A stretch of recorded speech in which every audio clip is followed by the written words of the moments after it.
പരിശുദ്ധ പരമ ദിവ്യകാരുണ്യത്തിന് നേരവും ആരാധനയും സ്തുതിയും പുകഴ്ചയും ഉണ്ടായിരിക്കട്ടെ. പരിശുദ്ധ പരമ ദിവ്യകാരുണ്യത്തിന് നേരവും ആരാധനയും സ്തുതിയും പുകഴ്ചയും ഉണ്ടായിരിക്കട്ടെ. പരിശുദ്ധ പരമ ദിവ്യകാരുണ്യത്തിന് നേരവും ആരാധനയും സ്തുതിയും പുകഴ്ചയും ഉണ്ടായിരിക്കട്ടെ. കൃപാസനം പ്രത്യക്ഷീകരണ മധ്യസ്ഥ പ്രാർത്ഥന നമുക്ക് ഏറ്റുചൊല്ലാം. അമ്മേ പരിശുദ്ധ അമ്മേ, അമ്മേ പരിശുദ്ധ അമ്മേ, ദൈവമാതാവേ, ദൈവമാതാവേ, കൃപാസനത്തിലൂടെ ഞങ്ങൾക്കും ഞങ്ങളുടെ ദേശത്തിനും അമ്മ മാധ്യസ്ഥം തേടിത്തന്ന എല്ലാ അനുഗ്രഹങ്ങൾക്കും കൃപകൾക്കും ഞങ്ങളിപ്പോൾ ഹൃദയം നിറഞ്ഞ നന്ദി പറയുന്നു. അമ്മേ പരിശുദ്ധ അമ്മേ, ദൈവമാതാവേ, 2004 ഡിസംബർ 7 ഉച്ച കഴിഞ്ഞ് 2:30 കൃപാസനത്തിൽ സംഭവിച്ച അമ്മയുടെ പ്രത്യക്ഷപ്പെടലിനെ കുറിച്ച് തിരുസഭയ്ക്ക് സമർപ്പിച്ചിരിക്കുന്ന പഠനരേഖകളുടെ വസ്തുനിഷ്ഠവും ദൈവശാസ്ത്ര വിധിപ്രകാരമുള്ളതുമായ അന്വേഷണ പഠനങ്ങൾ നടത്തി ആ പ്രത്യക്ഷപ്പെടലിലൂടെ പ്രകടമായ ദൈവമാതാവിന്റെ പ്രത്യേക കരുതലും സംരക്ഷണവും വെളിപ്പെടുത്തുന്ന പീഡിതരുടെ ആശ്വാസവും പ്രവാചകന്മാരുടെ രാജ്ഞിയും വാഗ്ദാനത്തിന്റെ പേടകവും പ്രപഞ്ച പ്രകൃതിയുടെ മാതാവുമായ പരിശുദ്ധ അമ്മയുടെ ഭക്തി തിരുസഭയിൽ കൂടുതൽ പ്രചരിച്ചു ജീവിതത്തിന്റെ ദുരന്ത അവസ്ഥകളിൽ അകപ്പെട്ട് കഴിയുന്ന അനേകായിരം മക്കൾക്ക് ദൈവത്തിന്റെ സാന്നിധ്യവും സന്ധിപ്പും കൂടുതൽ അനുഭവിക്കുക വഴി ആത്മീയ വിശുദ്ധിയും ദൈവശക്തിയും കൈവരിക്കുവാൻ ഞങ്ങളുടെ കുടുംബങ്ങളെ ഇടയാക്കണമേ. നമുക്ക് സ്തുതിച്ചു പ്രാർത്ഥിക്കാം. Hallelujah, hallelujah, hallelujah. കർത്താവേ സ്തുതിക്കുന്നു, മഹത്വപ്പെടുത്തുന്ന നാമത്തിന് സ്തുതിയും പുകഴ്ചയും ഉണ്ടാകട്ടെ. Hallelujah, hallelujah. ആരാധന, ആരാധന, ഹല്ലേലൂയ.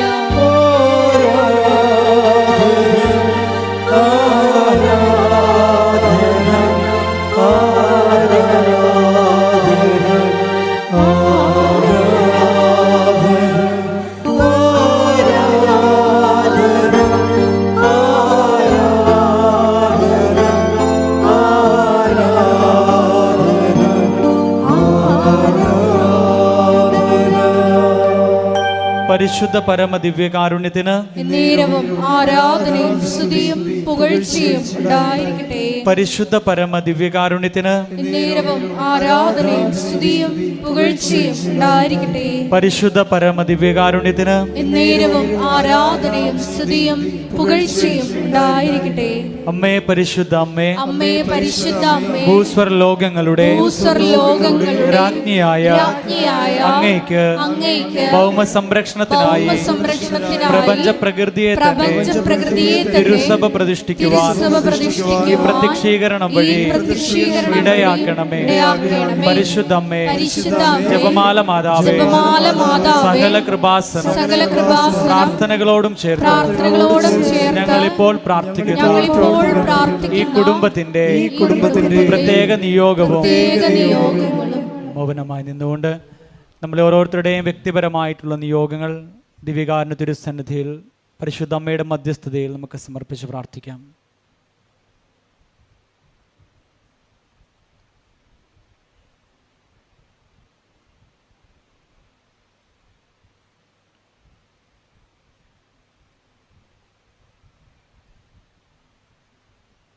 അമ്മയുടെ പ്രത്യക്ഷീകരണത്തിന്റെ ഈ അനുഗ്രഹവേളയിൽ ഞങ്ങൾക്ക് സാധിച്ചു തരുവാൻ കനിയണമേ.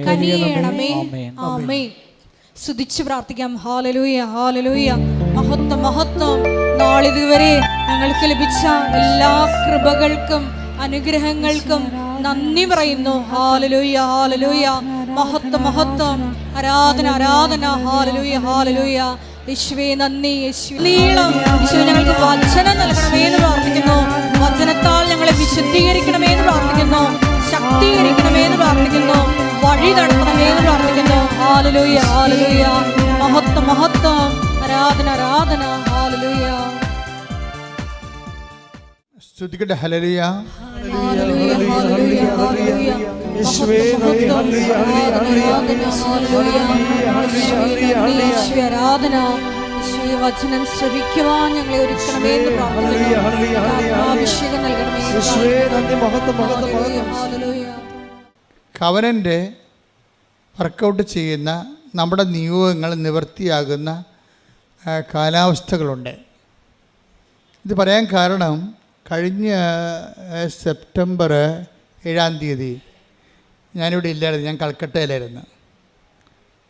അപ്പോൾ അവിടെ ഞാൻ ഉറങ്ങിയപ്പോൾ അന്ന് മാതാവിൻ്റെ ജന്മദിനത്തിൻ്റെ തലേ ദിവസം രാത്രിയാണത്. അപ്പോൾ എനിക്കൊരു സ്വപ്നമുണ്ടായി. ഞാൻ രാവിലെ എഴുന്നേറ്റ് അടുത്ത മുറിയിൽ പോയി. വിജയകുമാർ എൻ്റെ കൂടെ ഉണ്ടായിരുന്നു. പുള്ളി അടുത്ത മുറിയിലാണ് താമസിക്കണം.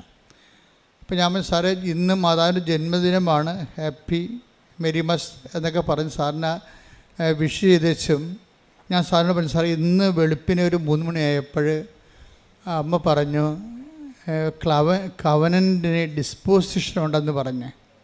ഡിസ്പോസിഷൻ എന്ന വാക്കാണ് അമ്മ ഉപയോഗിച്ചത്. അപ്പോൾ ഞാൻ സാറിനോട് ഇത് പറഞ്ഞു. അപ്പോൾ എന്നോട് ചോദിച്ചു എന്താണ് ഡിസ്പോസിഷൻ എന്നോട് ചോദിച്ചു. അപ്പോൾ ഞാൻ പറഞ്ഞു നമ്മൾ മലയാളത്തിൽ എന്നാ പറയണത് ഡിസ്പോസിഷന്? അനുകൂലമായ ഒരു സ്ഥിതി, ഒരു നിലപാട്. അത് ഡിസ്പോസിഷൻ പല അർത്ഥമുണ്ട്. സ്പിരിച്വൽ ഡിസ്പോസിഷൻ ഉണ്ട്, ഇമോഷണൽ ഡിസ്പോസിഷൻ. ഒരു സ്വഭാവമാണ് ശരിക്കും പറഞ്ഞാൽ. അപ്പം അതിന് അപ്പോൾ സാറിനും അത് ആദ്യം പറഞ്ഞപ്പോൾ മനസ്സിലായില്ല ശരിക്കും. ഞാൻ പിന്നെ അത് ഈ ദിവസങ്ങളിലൊക്കെ അതിൻ്റെ കറക്റ്റ്നെസ് കിട്ടാൻ വേണ്ടി അങ്ങനെ പ്രാർത്ഥിച്ച് വെയിറ്റ് ചെയ്യുകയായിരുന്നു. അമ്മ എന്താ ഈ നിങ്ങൾ മാതാവിൻ്റെ കൂടെ ജീവിക്കുമ്പോൾ നിങ്ങൾക്കറിയാമല്ലോ, എല്ലാം ആദ്യം വേണ്ടത് ശ്രദ്ധയാണ് വേണ്ടത്. മാതാവിൻ്റെ ഉടമ്പടിയായി കഴിഞ്ഞാൽ പിന്നെ നിങ്ങൾ ശ്രദ്ധ വേണം നിങ്ങൾക്ക്. ഇപ്പം നിങ്ങൾക്ക് ഇപ്പോൾ പ്രഗ്നൻ്റ് ആയി കഴിഞ്ഞാൽ ഇപ്പോൾ നിങ്ങൾ കല്യാണം കഴിച്ചു, ഉടനെ പ്രഗ്നൻ്റായി കഴിയുമ്പോൾ എന്താ അവർക്ക് നേരത്തെ പ്രഗ്നൻ്റ് ആകുന്നതിന് മുമ്പ് ഉണ്ടായിരുന്ന മാനസികാവസ്ഥ അല്ലല്ലോ. അവർക്ക് പ്രത്യേക കുഞ്ഞിനെക്കുറിച്ചാണ് പിന്നെ ശ്രദ്ധയുള്ളത്. കുഞ്ഞിനൊന്നും കേട് വരരുത് എന്ന രീതിയിൽ അവർ ഇരിപ്പ് നോക്കും, അവർ കിടക്കുമ്പോൾ നോക്കും, ചരിയണം നോക്കും, എല്ലാം നോക്കും. അപ്പോൾ അതെന്താ കാര്യം വെച്ച് കഴിഞ്ഞാൽ ആവശ്യമായ ഓക്സിജനും അതുപോലെ തന്നെ കുഞ്ഞിന് കിട്ടി സ്വസ്ഥമായി അത് വളരുക എന്നുള്ള ഒരു ഉദ്ദേശമാണ് അമ്മയ്ക്കുള്ളത്. അതൊരു ഡിസ്പോസിഷനാണ് ശരിക്കും പറഞ്ഞാൽ. ഇപ്പോൾ മനസ്സിലായില്ലേ കാര്യങ്ങൾ പെട്ടെന്ന്? അതാണ് എൻ്റെ കാര്യം. അത് അനുകൂലമായ നമ്മുടെ മാനസികമായ ഒരു സഹകരണം, അനുകൂലമായ സഹകരണം. അതിനാണ് അച്ഛൻ ക്ലൈമറ്റ് എന്ന് പറഞ്ഞത്, കവനൻ്റെ ക്ലൈമറ്റ്. ഈ കവനൻ്റെ ക്ലൈമറ്റ് ഈ ദിവസങ്ങളിൽ ഈ ദിവസങ്ങളിൽ വന്ന സാക്ഷ്യങ്ങളെല്ലാം ഞാൻ പരിശോധിക്കുകയായിരുന്നു. എവിടെയാണ് ഈ അമ്മ സെപ്റ്റംബർ 7 പറഞ്ഞ ക്ലൈമറ്റ് ഡിസ്പോസിഷൻ എവിടെയൊക്കെയാണ് ഉള്ളതെന്നാണ് ഞാൻ ഈ ദിവസങ്ങളിൽ സാക്ഷ്യം കേട്ടപ്പോൾ നോക്കിയത്. അപ്പോൾ അതിലെനിക്ക് കുറേ സാക്ഷ്യങ്ങൾ അങ്ങനെ കിട്ടി. ക്ലൈമറ്റ് ഡിസ്പോസിഷനുള്ള ഒത്തിരി സാക്ഷ്യങ്ങൾ കിട്ടി. അതിലൊരു സാക്ഷ്യം ജിൻസി അലക്സ് കൊല്ലങ്കോട്. അവിടെ സാക്ഷ്യം, അവിടെ ഭർത്താവിന് കിഡ്നിയുടെ അസുഖമാണ്. അപ്പോൾ ഉടനെ അവരെ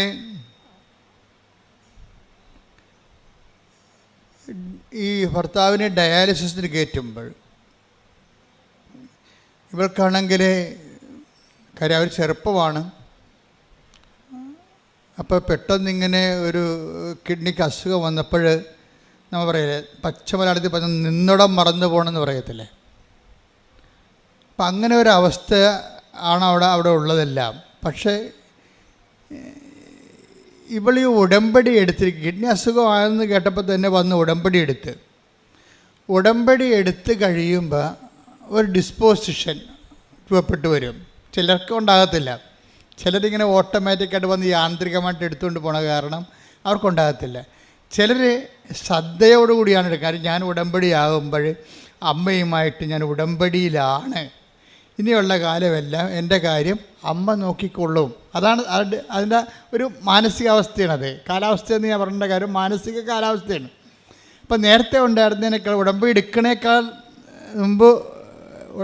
എടുക്കുന്നതിന് മുമ്പുണ്ടായിരുന്ന കാലാവസ്ഥയെക്കാളും വ്യത്യസ്തമായ കാലാവസ്ഥയാണിത്.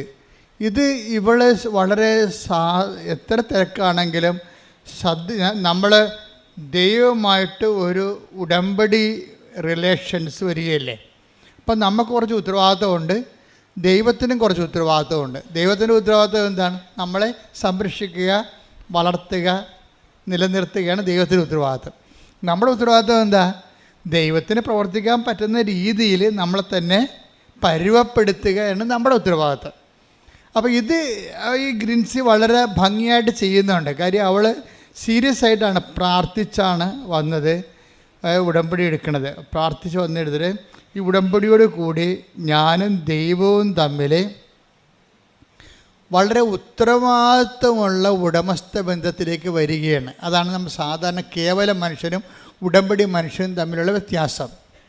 ഉടമ്പടിയിൽ അനുദിന ജീവിതത്തിൽ നമ്മൾ ഉത്തരവാദിത്വമുള്ള ഒരു ഉടമസ്ഥ ജീവിതത്തിലേക്ക്, ദൈവത്തിൻ്റെതാണെന്ന് നമ്മളെല്ലാവരും പറയും, നമ്മൾ ദൈവത്തിൻ്റെ മക്കളാണെന്ന് നമ്മളെല്ലാവരും പറയും. അങ്ങനെ ആർക്കും പറയാം, അതിനൊരു കുഴപ്പമില്ല. ദൈവം അല്ലെന്ന് പറയുന്നിടത്തോളം കാലം നമുക്കാണെന്ന് പറഞ്ഞുകൊണ്ടിരിക്കാം. പക്ഷേ ആ പുസ്തകത്തിലെ പശു ചില സമയത്ത് പുല്ല് തിന്നത്തില്ല. എന്താ കാര്യം?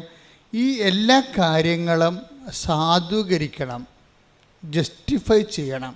വിശ്വാസത്തിന് അങ്ങനെ ഒരു പ്രശ്നമുണ്ട്. വിശ്വാസം ജസ്റ്റിഫൈഡ് ആകണത് പ്രവർത്തികളിലൂടെയാണ്. അതാണ് പ്രവൃത്തി കൂടാതെയുള്ള വിശ്വാസം. ഞാൻ വിശ്വാസിയാണെന്ന് ആർക്കും പറയാം. Take the word of God. ശ്രുതികട ഹല്ലേലൂയ ഹല്ലേലൂയ ഹല്ലേലൂയ യേശുവേ നന്ദി ഹല്ലേലൂയ ഹല്ലേലൂയ. യാക്കോബ് 2:24 മനുഷ്യൻ വിശ്വാസം കൊണ്ട് മാത്രമല്ല, പറഞ്ഞേ, മനുഷ്യൻ വിശ്വാസം കൊണ്ട് മാത്രമല്ല പ്രവൃത്തികളാലുമാണ് നീതീകരിക്കപ്പെടുന്നതെന്ന് നിങ്ങൾ അറിയുന്നു. അപ്പം വിശ്വാസം കൊണ്ട്, അതിനെ വിശ്വാസത്തെ സാധൂകരിക്കുന്നതാണ് എന്ത്? നമ്മുടെ വിശ്വാസം ആത്മാർത്ഥമാണ്. നമ്മുടെ വിശ്വാസത്തെ അത് ആത്മാർത്ഥതയുള്ളതാണെന്ന് തെളിയിക്കാൻ ആർക്കാണ് ബാധ്യത? നമുക്ക് ബാധ്യതയുണ്ട്. എപ്പോഴും ശ്രദ്ധിക്കണം. അല്ലാതെ ഞാനൊരു ക്രിസ്ത്യൻ കുടുംബത്തിൽ ജനിച്ചു, അല്ലെങ്കിൽ ഞാൻ അക്രൈസ്തവ കുടുംബത്തിൽ ജനിച്ചു, ഇപ്പോഴും ഞാൻ ഈശോയിൽ വിശ്വസിക്കണോ എന്ന് പറഞ്ഞിട്ട് കാര്യമില്ല. അത് സത്യമാണെന്ന് തെളിയിക്കാനുള്ള ബാധ്യത, ആത്മാർത്ഥത നമുക്കുണ്ടാകണം. അപ്പോൾ എങ്ങനെ ഈ ആത്മാർത്ഥതയാണ് അതിൻ്റെ പിന്നിലുള്ള ആത്മാർത്ഥതയാണ് അതിനെ സാധൂകരിക്കണത്. പ്രാർത്ഥിക്കുക, കർത്താവേ എൻ്റെ വിശ്വാസത്തെ അതിന് അനുയോജ്യമായ പ്രവർത്തനങ്ങളാൽ സാധൂകരിക്കാൻ എന്നെ സഹായിക്കണമേ. അപ്പം എല്ലാ വിഷയങ്ങളും പ്രാർത്ഥനയാണെങ്കിലും, ഇപ്പം നീ പ്രാർത്ഥിക്കണമെന്ന് വിചാരിക്കുമ്പോൾ I am so serious about this prayer എന്ന് ദൈവത്തോട് പറയാൻ വേണ്ടിയാണ് നമ്മൾ മുട്ടേന്ന് നിൽക്കണത്. അല്ലെങ്കിൽ ഇരുന്നാൽ മതിയല്ല, നമ്മൾ ഊണ് കഴിക്കാൻ വേണ്ടി ഇരിക്കുകയല്ലേ ചെയ്യണത്. അപ്പോൾ ഓരോ കാര്യത്തിനും ഓരോ ഡിസ്പോസിഷനുണ്ട്. ഓരോ കാര്യത്തിന്, എല്ലാ കാര്യത്തിനും കൂടി ഒരു രീതി അല്ലല്ലോ. ഇപ്പം നമ്മൾ ഇരുന്ന് നമ്മൾ കസേര ഇരുന്ന് ഊണ് കഴിക്കും. കസേര ഇരുന്നും ഒക്കെ പ്രാർത്ഥിക്കുകയും ചെയ്യാം, ദൈവം കേൾക്കും. കാര്യം പ്രാർത്ഥിക്കുന്നത് നമ്മളല്ലേ, മനസ്സിലല്ലേ പ്രധാനം. പക്ഷേ ഒരു ഫിസിക്കൽ ഡിസ്പോസിഷൻ അവിടെ വരും. എന്താ കാര്യം? I am so serious about this prayer, അതുകൊണ്ട് ഞാൻ മുട്ടി നിൽക്കുന്നത്. കാര്യം ഇത് പ്രാർത്ഥനയ്ക്ക് വേണ്ടി മാത്രം ഉപയോഗിക്കുന്ന പൊസിഷനാണ്. അതാ വിഷയം. പ്രാർത്ഥനയ്ക്ക് വേണ്ടി മാത്രം ഉപയോഗിക്കുന്ന പൊസിഷൻ. നമുക്ക് നടന്നൊക്കെ പ്രാർത്ഥിക്കാം. ഞാൻ രാവിലെയൊക്കെ നടന്നാണ് പ്രാർത്ഥിക്കുന്നത്. പക്ഷേ അതിൻ്റെ പ്രോപ്പർ പൊസിഷൻ എന്താണ്? മുട്ട നിൽക്കുക എന്നുള്ളതാണ്. അപ്പം അതാണ് ഒരു രീതി. അതേസമയം ഇന്ത്യൻ രീതി അനുസരിച്ച് സർവ്വസാഷ്ടാംഗമായിട്ട് വീണ് കിടക്കും. അതും ശരിയാണ്. കാര്യം എന്താണ്? അത് നമ്മൾ എല്ലാ വിഷയത്തെക്കാളും ദൈവത്തെ അംഗീകരിക്കുകയും ആരാധിക്കുകയും ചെയ്യുന്നത്. സർവാംഗം സാഷ്ടാംഗം പ്രണാമം ചെയ്ത് കിടക്കും. ഞങ്ങളൊക്കെ കിടക്കും അതുപോലെ. അതിൻ്റെ കാര്യം വെച്ച് കഴിഞ്ഞാൽ ഇതെല്ലാം പ്രാർത്ഥനയുടെ ഡിപ്പോസിഷനാണ്. അങ്ങനെ കിടന്ന് ഉറങ്ങിപ്പോണവരും ഉണ്ടാകും. അപ്പോൾ ഉറക്കത്തിന് നമ്മൾ കിടക്കുകയാണ് ചെയ്യണത്. പക്ഷെ പ്രാർത്ഥനയ്ക്ക് നമ്മൾ കമന്നാണ് കിടക്കണത്. കേട്ടാ, ഉറക്കം നമുക്കത് ഇങ്ങനെയൊക്കെ ചരിഞ്ഞൊക്കെ കിടക്കാം അല്ലേ. പക്ഷേ സർവ്വസാഷ്ടാംഗം വേണം കിടക്കണത് എങ്ങനെയാണ്? കമന്നാണ് കിടക്കണത്. കൈ സ്വസ്തിക എഴുതി ശിരസിൻ്റെ മുന്നിൽ വെച്ച് കവന്ന് കിടക്കൂടാ. അപ്പോൾ വെച്ചാൽ സർവാംഗം നമ്മൾ സമർപ്പിക്കണം എന്നാണ് അവർ. അപ്പോൾ ഇതാണ് പൊസിഷൻ എന്ന് പറയുന്നത്, പ്രോപ്പർ പൊസിഷൻ. ഇതുപോലെ ഉടമ്പടിക്കും ഒരു പ്രോപ്പർ പൊസിഷനുണ്ട്. ഒന്നല്ല, ഒത്തിരി ഉണ്ട്. ഒത്തിരി പ്രോപ്പർ പൊസിഷൻസ് ഉണ്ട്. ഇതിൽ അതിൻ്റെ അത് നിലപാടുകളും വരും. നിലപാടുകൾ ഓരോ വിഷയത്ത് അതിൽ സമീപനങ്ങൾ വരും. നമ്മുടെ ഒരു സമീപനം. ഇപ്പോൾ എന്ത് ഉദാഹരണത്തിന്, ഇപ്പോൾ ഈ ജിൻസിയുടെ വിഷയം എന്താണ്? ജിൻസിയുടെ ഭർത്താവിന് അലക്സിനാണ് കിഡ്നി അസുഖം. ഇപ്പോൾ ഡയാലിസിസ് നടന്നുകൊണ്ടിരിക്കുകയാണ്. ഡയാലിസിസ് നടന്നു കഴിഞ്ഞപ്പോൾ ഈ മനുഷ്യൻ, അതായത് രണ്ടുപേരും കൂടി വളരെ സന്തോഷമായിട്ട് ജീവിച്ചതാണ്, ചെറുപ്പക്കാരാണ്. പക്ഷെ പെട്ടെന്ന് അങ്ങോട്ട് കാലാവസ്ഥ മാറി വേറെ ലെവലിലായി. ഡയാലിസിസ് കഴിഞ്ഞോടുകൂടി ഇയാൾക്ക് എന്ത് സംഭവിക്കുന്നതിനെക്കുറിച്ച് ഇയാൾക്കൊരു ഐഡിയ ഇല്ല. ഇയാൾ തളർന്ന രീതിയിൽ ഇവളെ ഇങ്ങനെ നോക്കും. എന്താണ്, നമ്മൾ പിരികയാണല്ല എന്നുള്ള അതാണ് അവസ്ഥ. നോക്കിയേ, ഇങ്ങനെ നോക്കുമ്പോൾ അച്ഛൻ വന്ന് ലാസ്റ്റ് സാക്രമെൻ്റ് കൊടുക്കും, അവസാനത്തെ കൂദാശ കൊടുക്കും. അപ്പം അച്ഛൻ പോയി കഴിയുമ്പോൾ ആശുപത്രിയിൽ ബന്ധുക്കളെല്ലാം ഇവളെ കെട്ടിപ്പിടിച്ച് കരയും. ആ ഓരോ സിറ്റുവേഷൻസ് നോക്കി, ഈവൻസ് കണ്ടില്ലേ? അച്ഛൻ പോയി കഴിയുമ്പോൾ അവിടെ ഉണ്ടായിരുന്ന ബന്ധുക്കൾ, സ്വന്തപ്പെട്ടവരെല്ലാം ഈ ജിൻസിയെ കെട്ടിപ്പിടിച്ച് കരയും. എന്ന് വെച്ച് കഴിഞ്ഞാൽ അവളുടെ ഭർത്താവ് തീർന്ന് പോയി, ഈ ലോകത്തുനിന്ന് വിടപിരിഞ്ഞെന്ന രീതിയിലേക്ക് കഴിയും. പക്ഷേ ഇവൾ പറയണത് ഞാൻ കരഞ്ഞില്ലെന്ന് പറയണം. അതാണ് ഡിസ്പോസിഷൻ. അതാണ് ഉടമ്പടി. ഒരു മനുഷ്യനെ എങ്ങനെയാണ് ചേഞ്ച് ചെയ്യണം നോക്കണം. ഈ വിഷയങ്ങളെല്ലാം എൻ്റെ മുമ്പിൽ നടന്നുകൊണ്ടിരിക്കുകയാണ്. പക്ഷെ ഞാൻ മാത്രം കരഞ്ഞില്ല. എന്താ കാര്യം? എനിക്കറിയാം അമ്മ ഏതെങ്കിലും നിമിഷം ഉടമ്പടി എടുത്തു കഴിഞ്ഞാൽ അമ്മയുമായിട്ട് ഉടമ്പടിയിലാണ്. അപ്പോൾ ഏതെങ്കിലും സമയത്ത് അമ്മ ഈ വിഷയം അറിയും. അച്ഛൻ വന്നതും അച്ഛൻ പോയതൊക്കെ ആദ്യം പറഞ്ഞത് ആരാ? അമ്മ അറിഞ്ഞിട്ടുണ്ട് ഇത് ചെയ്തത്. ഇതാണ് ഡിസ്പോസിഷൻ. ഇപ്പോൾ അതൊക്കെ മനസ്സിലായില്ലേ? ഡിസ്പോസിഷൻ എന്ന് പറഞ്ഞാൽ മനസ്സിലായില്ലേ? അതൊക്കെ അതായത് ഇത്രയും നമ്മുടെ ചുറ്റും ലോകം മുഴുവനും കലങ്ങി മറിയുമ്പോഴും ഉടമ്പടി എടുത്ത ആ ദൈവ പൈതൽ ഒരു ഉടമ്പടി നിലപാടുണ്ട്. ഉടമ്പടി സമീപനത്തിലൂടെ ദൈവത്തിൽ ആഴമായി വിശ്വസിച്ച് തൻ്റെ ഈ സംഘർഷങ്ങളിടയിലുള്ള തൻ്റെ വിശ്വാസം ഏറ്റുപറച്ചിൽ അങ്ങ് അറ്റ കൈയായിട്ട് നിൽക്കുകയാണ്. കരയാതെ അങ്ങ് ദൈവത്തിൽ ആഴമായി ശരണപ്പെട്ടുകൊണ്ട് നിൽക്കുകയാണ്. പെട്ടെന്നാണ് ഈ മനുഷ്യൻ്റെ ലക്ഷണം മാറണത്.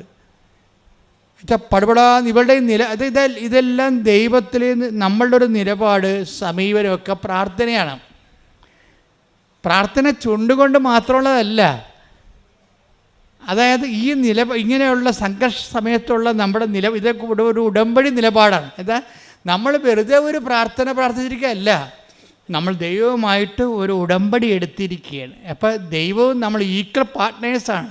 ഈ ഒരു വ്യവഹാരത്തിൽ, ബന്ധത്തിൽ 50-50 പാർട്ട്ണറാണ് നമ്മൾ. പകുതി നമ്മളും പകുതി ദൈവവുമാണ്. അപ്പോൾ ഒരു പൊതുവായിട്ടുള്ള പദ്ധതിയാണ് ഉടമ്പടി. ദൈവവും നമ്മളുള്ള അതിലൊരു വിഷയമാണ് ഭർത്താവിൻ്റെ ഈ കിഡ്നിയുടെ അസുഖം ഭേദമാകുന്നത്.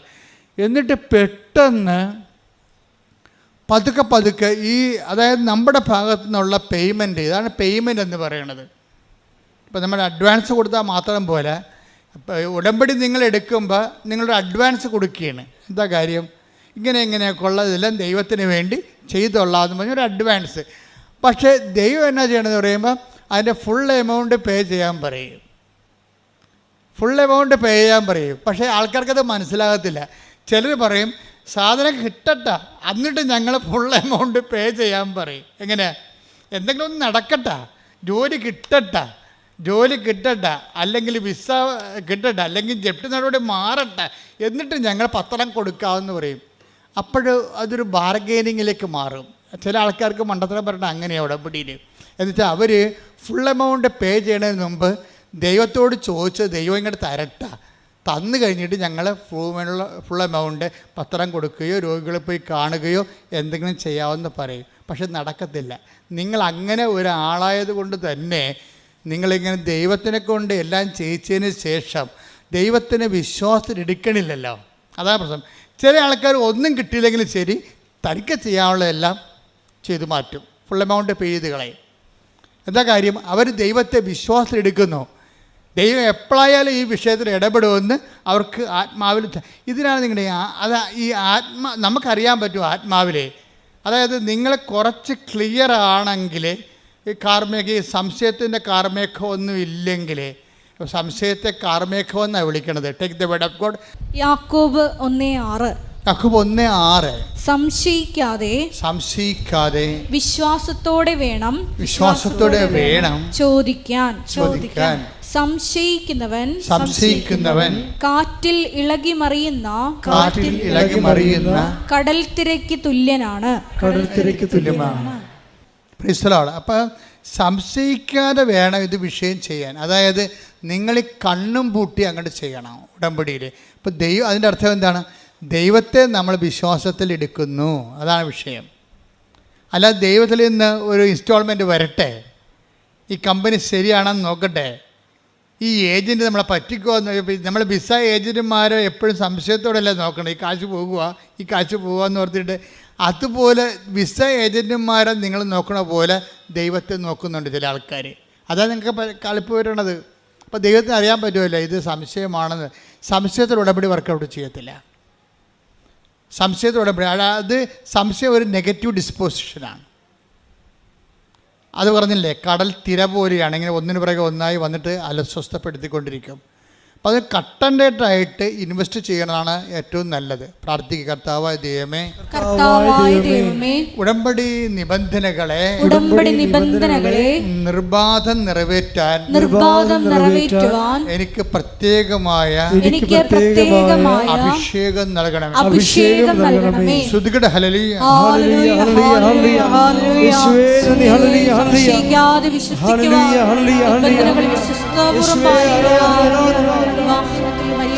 ജ്ഞാനത്തിലൂടെ ഞങ്ങൾ അഭിഷേകം ചെയ്യണമേ.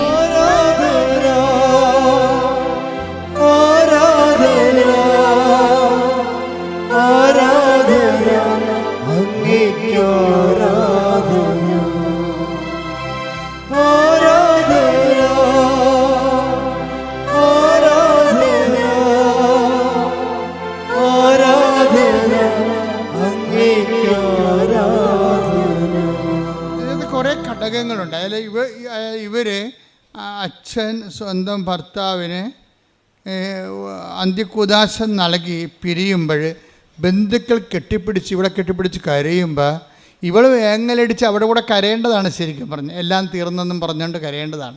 ഇവിടെ കരയാത്തതിൻ്റെ കാരണം ഇവിടെ വിശ്വാസം, പ്രത്യാശ ഇവർക്ക് കൊടുക്കുന്നുണ്ട്. പ്രത്യാശ എന്താണ് നമുക്ക് നൽകണത്? പ്രത്യാശ നമ്മളെ നിരാശരാക്കുന്നില്ല. പ്രത്യാശ എപ്പോഴാണ് നമ്മൾ നിരാശരാക്കാത്തത്?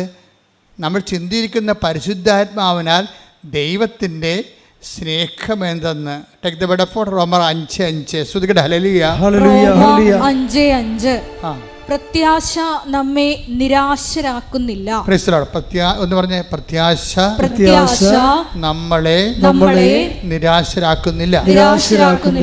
കാരണം നമുക്ക് നൽകപ്പെട്ടിരിക്കുന്ന പരിശുദ്ധാത്മാവിലൂടെ ദൈവത്തിന്റെ സ്നേഹം നമ്മുടെ ഹൃദയങ്ങളിലേക്ക് ചൊരിയപ്പെട്ടിരിക്കുന്നു.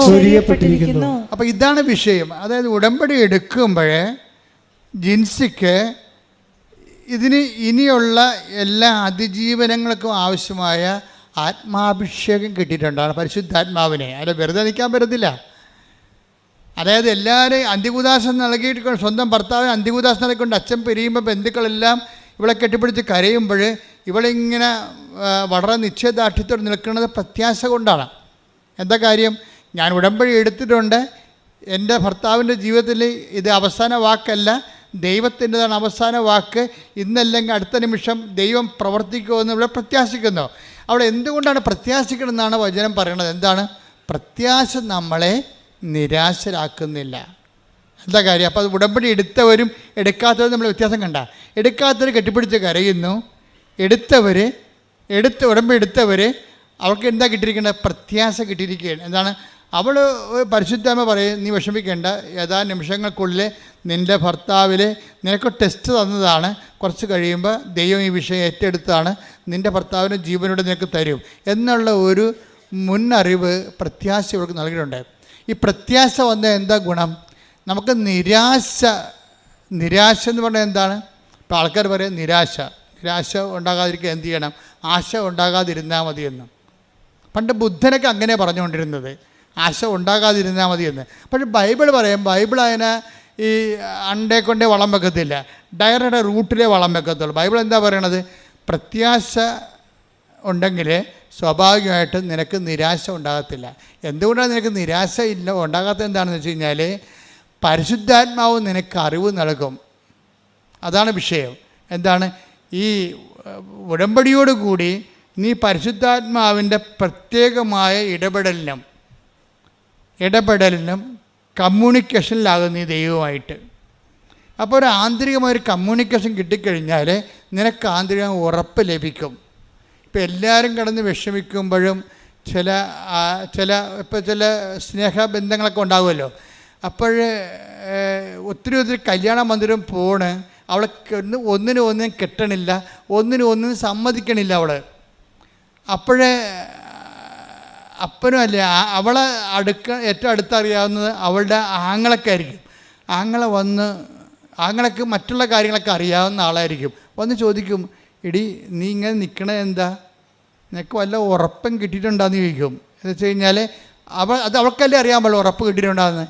ഇതൊരു മറ്റു മനുഷ്യരോട് പറയാൻ പാടില്ലാത്തൊരു ഉറപ്പാണ് ദൈവവും നമ്മളും തമ്മിലുള്ള ബന്ധത്തിലുണ്ടാകുന്ന ഉറപ്പുകൾ. അതെപ്പോഴും ഇപ്പം നിങ്ങൾക്ക് മനസ്സിലായില്ലേ? ഞാൻ നിങ്ങൾക്ക് മനസ്സിലാകുന്ന ഭാഷയിലാണ് സംസാരിക്കുന്നത്. എന്ന് വെച്ച് കഴിഞ്ഞാൽ ഒരു ദൈവികമായ ആന്തരികമായ ഉറപ്പ് ഇവക്കുണ്ട്. എന്താണത്? ഇത് അവസാനമല്ല, ദൈവം ഇടപെടുമെന്ന്. ആ ഉറപ്പ് പക്ഷേ ഉടമ്പടി എടുക്കാത്തവർക്കില്ല. ഉടമ്പടി എടുക്കുമ്പോൾ എന്ത് നിങ്ങൾക്ക് സംഭവിക്കണം നിങ്ങൾ അറിയണം. നിങ്ങളിങ്ങനെ ഓരോ ആൾക്കാർ വന്നിട്ട് ഓരോ അപേക്ഷക്കത്ത് എഴുതിക്കൊണ്ടു നിൻ്റെ അടുത്ത് കെട്ടിത്തത്തിച്ച് പോണ പോലെ അങ്ങനെ ഈസിയായിട്ട് പോണവരെ പോകും. അവർക്ക് അത് മനസ്സിലാകത്തില്ല. പക്ഷേ ഇത് ഉടമ്പടി വളരെ കാമ്പെക്കൊണ്ട് ശ്രദ്ധയോടെ ക്ലാസ്സെല്ലാം കേട്ട് താൻ എന്തിനാണ് ഉടമ്പടി എടുക്കണതെന്ന് എന്ന് ഒക്കെ നല്ല നിശ്ചയത്തോടെ ഉടമ്പടി എടുക്കുന്നവർക്ക് അവരുടെ അറിവിന് ആനുപാതികമായ ഒരു അനുഭവം ഉണ്ടാകും. എപ്പോഴും നമ്മൾ ശ്രദ്ധിക്കേണ്ടതേ ഇതെല്ലാം വർക്കൗട്ട് ചെയ്യണത് ഒരു അനുഭവത്തിൻ്റെ വെളിച്ചത്തിലാണ്. അനുഭവം ഉണ്ടാകണമെങ്കിൽ എന്ത് ചെയ്യണം? ആദ്യം അറിവുണ്ടാകണം. അറിവെന്ന് പറഞ്ഞാൽ എന്തുമാത്രം അറിവാണെന്ന് എനിക്കറിയത്തില്ല. ഞാൻ 10-38 കൊല്ലമായി ഈ ശുശ്രൂഷ ചെയ്തുകൊണ്ടിരിക്കുന്നതാണ്. ഇപ്പോഴും ഈ വിഷയത്തിൽ പുതിയ കാര്യങ്ങളാണ് കർത്താവ് പറയണത്. അപ്പോൾ അറിവ് എവിടെ ചെന്നെത്തുമെന്ന് ഒരു പിടിയുമില്ല. നമ്മൾ ചിലപ്പോൾ ഇപ്പോഴും ABCD തന്നെ ആയിരിക്കും ചിലപ്പോൾ ആധ്യാത്മികതയുടെ. എത്തി കഴിഞ്ഞാൽ ഇതിൻ്റെ അകത്ത് വെച്ച് കഴിഞ്ഞാൽ അറിവാണ് നമുക്ക് എന്ത് തരണത്? അനുഭവം തരണത്. അപ്പം അനുഭവത്തിൻ്റെ അകത്ത് മൈനർ എക്സ്പീരിയൻസ് ഉണ്ട്, മേജർ എക്സ്പീരിയൻസ് ഉണ്ട്. ഇപ്പം മൈനർ എക്സ്പീരിയൻസിന് മൈനറായിട്ടുള്ള അറിവൊക്കെ മതി. മേജർ എക്സ്പീരിയൻസിന് മേജർ ആയിട്ടുള്ള വിസ്ഡം വേണം. ഇതാണ് നമ്മൾ കൂടുതൽ ആഴങ്ങളിലേക്ക് നീക്കി വലയിറക്കാൻ ഈശോ പറയത്തില്ലേ? ഈശോ എന്താ take the word of God. ശ്രദ്ധിക്കട്ടെ. ഹല്ലേലൂയ. ലൂക്കാ 5:4. ലൂക്കാ 5:4. സംസാരിച്ചു തീർന്നപ്പോൾ സംസാരിച്ചു തീർന്ന. അപ്പം ഈശോ പ്രസംഗിക്കായിരുന്നു അവരോട് കടൽത്തീരത്തിൽ വെച്ച്. സംസാരിച്ചു തീർന്നപ്പോൾ അവൻ ശിമയോനോട് പറഞ്ഞു, ആഴത്തിലേക്ക് നീക്കി മീൻ പിടിക്കാൻ വലയിറക്കുക. ഇത് വാസ്തവത്തിൽ ഞാൻ ഒരിക്കലും ഈ വചനം വായിച്ചുകൊണ്ടിരുന്നപ്പോഴേ, ഇപ്പോഴല്ല, ഇപ്പം ഞാനിത് ഓർത്തുകൊണ്ട് ഇങ്ങനെ പറയാം. അതായത് ഈശോ ഈ നമുക്ക് കടലിലത്തെ, ഞാൻ കുറേ നാൾ കടലോരത്തും കടലിലും ഒക്കെ ആയിട്ട് വിശേഷ വേല ചെയ്തതാണ്. എപ്പോഴും വെള്ളം വെഞ്ചരിക്കാൻ പോവുകയും പിന്നെ വർഷമാകുമ്പോൾ എല്ലാ വെള്ളങ്ങളും ഒരുമിച്ച് കൂട്ടിയിട്ട് അവരെ കുമ്പസാരിപ്പിക്കുകയും വള്ളത്തേക്ക് കടലിൽ ചെറുവള്ളങ്ങളിൽ പോയിട്ട് വലിയ വള്ളങ്ങളിൽ കയറിയും ബോട്ടുകളിൽ പോയി അവരെ വെഞ്ചരിക്കുകയും കത്തോലിക്കരെ കുമ്പസാരിപ്പിക്കുകയും ചെയ്യുന്ന ഒരു ശുശ്രൂഷയുണ്ട്. 10 കൊല്ലം ചെയ്തതാണ്. അപ്പോഴൊക്കെ നമ്മൾ കടത്തീരത്ത് വരുമ്പോൾ നമ്മൾ കാണുന്നൊരു വിഷയം എന്ന് വെച്ച് കഴിഞ്ഞാൽ ചില ബീച്ചുകാരൊക്കെ ഉണ്ടാവും കടലോരത്ത്, കടലിൽ വീശണം. അവർക്ക് വല്ല കൂരി പോലെയൊക്കെ ഉള്ള മീനൊക്കെ കിട്ടും. അവർക്ക് കണമ്പ്, മാലാൻ, അങ്ങനെയൊക്കെ ചെറിയ ചെറിയ മീനൊക്കെ കടത്തീരത്ത് കൂടി പോണ മീനുണ്ട്. പക്ഷെ നമ്മൾ ഈ അത് ലോ പ്രഷറിലുള്ളതാണ്. നങ്ക്, ഇതുപോലെ തന്നെ ചെമ്മീൻ, ഇതൊക്കെ ലോ പ്രഷറിൽ വർക്ക് ചെയ്യണതാണ്. അതിൻ്റെ ഒരു തീരത്തിൻ്റെ ഒരു പ്രത്യേകതയാണത്. അതുകൊണ്ട് ജീവിക്കുന്ന ഒത്തിരി പേരുണ്ട്. ഇപ്പോഴ് ഈ ആൾക്കാരൊക്കെ ടെർമക്കോൾ പോലൊക്കെ ഒരു വള്ളമൊക്കെ ഉണ്ടാക്കി അതിൽ തുഴഞ്ഞ് ഒറ്റക്ക് പോയി. ഇപ്പോൾ ആൾക്കാർ ഒരാൾ മതി അതിൻ്റെ അടുത്ത് പോകാൻ. ഇപ്പോൾ ആ മേഖലയിൽ നിന്നെല്ലാം ആൾക്കാരെല്ലാം പഠിച്ച് വേറെ തൊഴിലിന് പോവുകയാണ്. ഇനിയിപ്പോൾ ആ മേഖലയിൽ നാളെ ഹൈടെക് വരും. ഇപ്പോഴും നമ്മൾ ജപ്പാനിലൊക്കെ കാണുന്ന പോലെ ഡ്രോണൊക്കെ കൊണ്ടാണ് ഇപ്പോൾ ജപ്പാനിലൊക്കെ വല ഇറക്കണത്. വലയും കൊണ്ട് ഡ്രോൺ പോയിക്കൊള്ളൂ. ഡ്രോൺ തന്നെ കടലിൽ വല ഇട്ടിട്ട് തിരിച്ചു വരുന്നുള്ളൂ. എന്നിട്ട് ചെറിയൊരു ബീഞ്ച് പോലെ സാധനം വെച്ചിട്ട് തനത്താൻ വലിക്കും. ഒരു കടലിൽ പോകേണ്ട കാര്യമില്ല. ഇപ്പോൾ കാലങ്ങൾ അങ്ങോട്ട് മാറുകയാണ്. നാളെ നനഞ്ഞിട്ടുള്ള പരിപാടിയൊന്നുമില്ല, അപകടമില്ല, എല്ലാം. പക്ഷേ ആഴങ്ങളിലേക്ക് നിൽക്കാനൊന്നും ഇവർക്ക് പറ്റത്തില്ല. ആഴങ്ങളിലേക്ക് നിൽക്കണമെങ്കിൽ തിരുത, അറക്ക പോലെയുള്ള വലിയ വലിയ മീനുകൾ ഹൈ പ്രഷറിൽ താമസിക്കുന്നതാണ്. നല്ല ആഴങ്ങളിലേക്ക്. ഈ അനുഭവത്തിലും അങ്ങനൊരു പ്രശ്നമുണ്ട്. നിങ്ങൾ പനി മാറുക, നെഞ്ചുവേദന മാറുക, വേർപ്പാറുക, അങ്ങനെയുള്ള കൊച്ചു മീനുകളെ പിടിക്കണമെങ്കിൽ നിങ്ങളുടെ ഈ ലോ ഫെയ്ത്ത് മതി, ചെറിയ ഫെയ്ത്ത് മതി. ചെറിയ വിശ്വാസം കൊണ്ടൊക്കെ നടക്കും. പക്ഷേ ഒരു സീരിയസ് അഗ്നി പരീക്ഷ വന്നു കഴിഞ്ഞാൽ അത് വലിയ മീനാണ്. അതിന് ആധ്യാത്മികതയുടെ ആഴങ്ങളിലേക്ക് പോകണം. എന്താ കാര്യം? ചൊല്ലൽ കൊണ്ട് പറ്റത്തില്ല. പിന്നെന്താണ്? ചെയ്യൽ വേണം. എന്ന് ചെയ്യുമ്പോൾ എന്താ സംഭവിക്കണത്? നമ്മൾ ചൊല്ലുന്ന കാര്യത്തിൽ നമ്മൾ സീരിയസ് ആയിട്ട് വിശ്വസിക്കുന്നു, നമ്മൾ പറയുന്ന കാര്യം. അതുകൊണ്ടാണ് ഉടമ്പടിയിലെ കുറേ അധികം ഇപ്പോൾ ഈ വൈശാഖ് എന്നും പറഞ്ഞ് സാക്ഷ്യം ഉണ്ടായിരുന്നു ഈ ദിവസങ്ങളിൽ. വൈശാഖിൻ്റെ വിഷയം എന്ന് വെച്ചാൽ, വൈശാഖ് പണ്ട് കൃപാസനത്തിൻ്റെ ഒരു ശത്രുവായിരുന്നു. കൃപാസനത്തിൻ്റെ ഏറ്റവും വലിയ മിത്രങ്ങൾ ആകാൻ പോണവർ ആദ്യം ശത്രുവാകും, പിന്നീട് അവർ മിത്രങ്ങളാകണത്. കാര്യം വെച്ച് കഴിഞ്ഞാൽ ഇവരിലൂടെ കൃപാസനത്തെ വളർത്തിയത് മുഴുവനും കൃപാസനത്തിൻ്റെ മിത്രങ്ങളെ പോലെ തന്നെ ശത്രുക്കൾക്കും പ്രാധാന്യം ഉണ്ടായി ഒരു കാലത്ത്. കാര്യം ഇവിടെ ആദ്യം അറ്റാക്ക് ചെയ്തത് യുക്തിവാദികളാണ്. മാസങ്ങളോളം അവർ യോഗം ചേർന്ന് ഈ അടയാളങ്ങളൊക്കെ കണ്ടിട്ട് ആൾക്കാർക്കൊക്കെ ഒരു വിശ്വാസം കുറവുള്ളവർക്ക് അസ്വസ്ഥത ഉണ്ടാകുമല്ലോ. വിശ്വാസം കുറവുള്ളവർക്കും ദൈവത്തെ ചുമ്മാ ഒരു ആഡംബരമായിട്ടും അധികാരത്തിനായിട്ട് ഉപയോഗിക്കുന്നവരുണ്ട്. അവർക്കെല്ലാം അടയാളങ്ങൾ അസ്വസ്ഥത ഉണ്ടാക്കും. അപ്പം അതുപോലെ അങ്ങനെ ഒരു കാലം ഉണ്ടായിരുന്നു ഇവിടെ. പക്ഷേ അതിലൊരാളായിരുന്നു ഈ വൈശാഖ് എന്ന് പറഞ്ഞ ആൾ. ഇത് തട്ടിപ്പാണ്, ഭൂലോക തട്ടിപ്പാണ്, ആനകൂന എന്നൊക്കെ പറഞ്ഞ് പൈസ ഉണ്ടാക്കാൻ വേണ്ടിയാണെന്നൊക്കെ 10, 20, 25, 40 കേരളത്തിൽ ഏറ്റവും കൂടുതൽ അറ്റാക്ക് വാങ്ങിച്ച ഒരു വൈദികനാണ് ഞാൻ ഒരു കാലത്ത്. ഞാൻ കൂളായിട്ടേക്ക് എൻ്റെ ജപമാല ഉള്ളിടത്തോളം കാലം ആർക്കും തോൽപ്പിക്കാൻ പറ്റത്തില്ല. എന്താ കാര്യം? ജപമാല മാതാവിൻ്റെ നമുക്ക് ഏറ്റവും വലിയ ശക്തമായ മധ്യസ്ഥ പ്രാർത്ഥന. മാതാവിൻ്റെ പ്രാർത്ഥന അല്ലത്, അത് രക്ഷാകര പ്രാർത്ഥന മാതാവിൻ്റെ മധ്യസ്ഥത്തിലാണ് ലോഞ്ച് ചെയ്യണത്.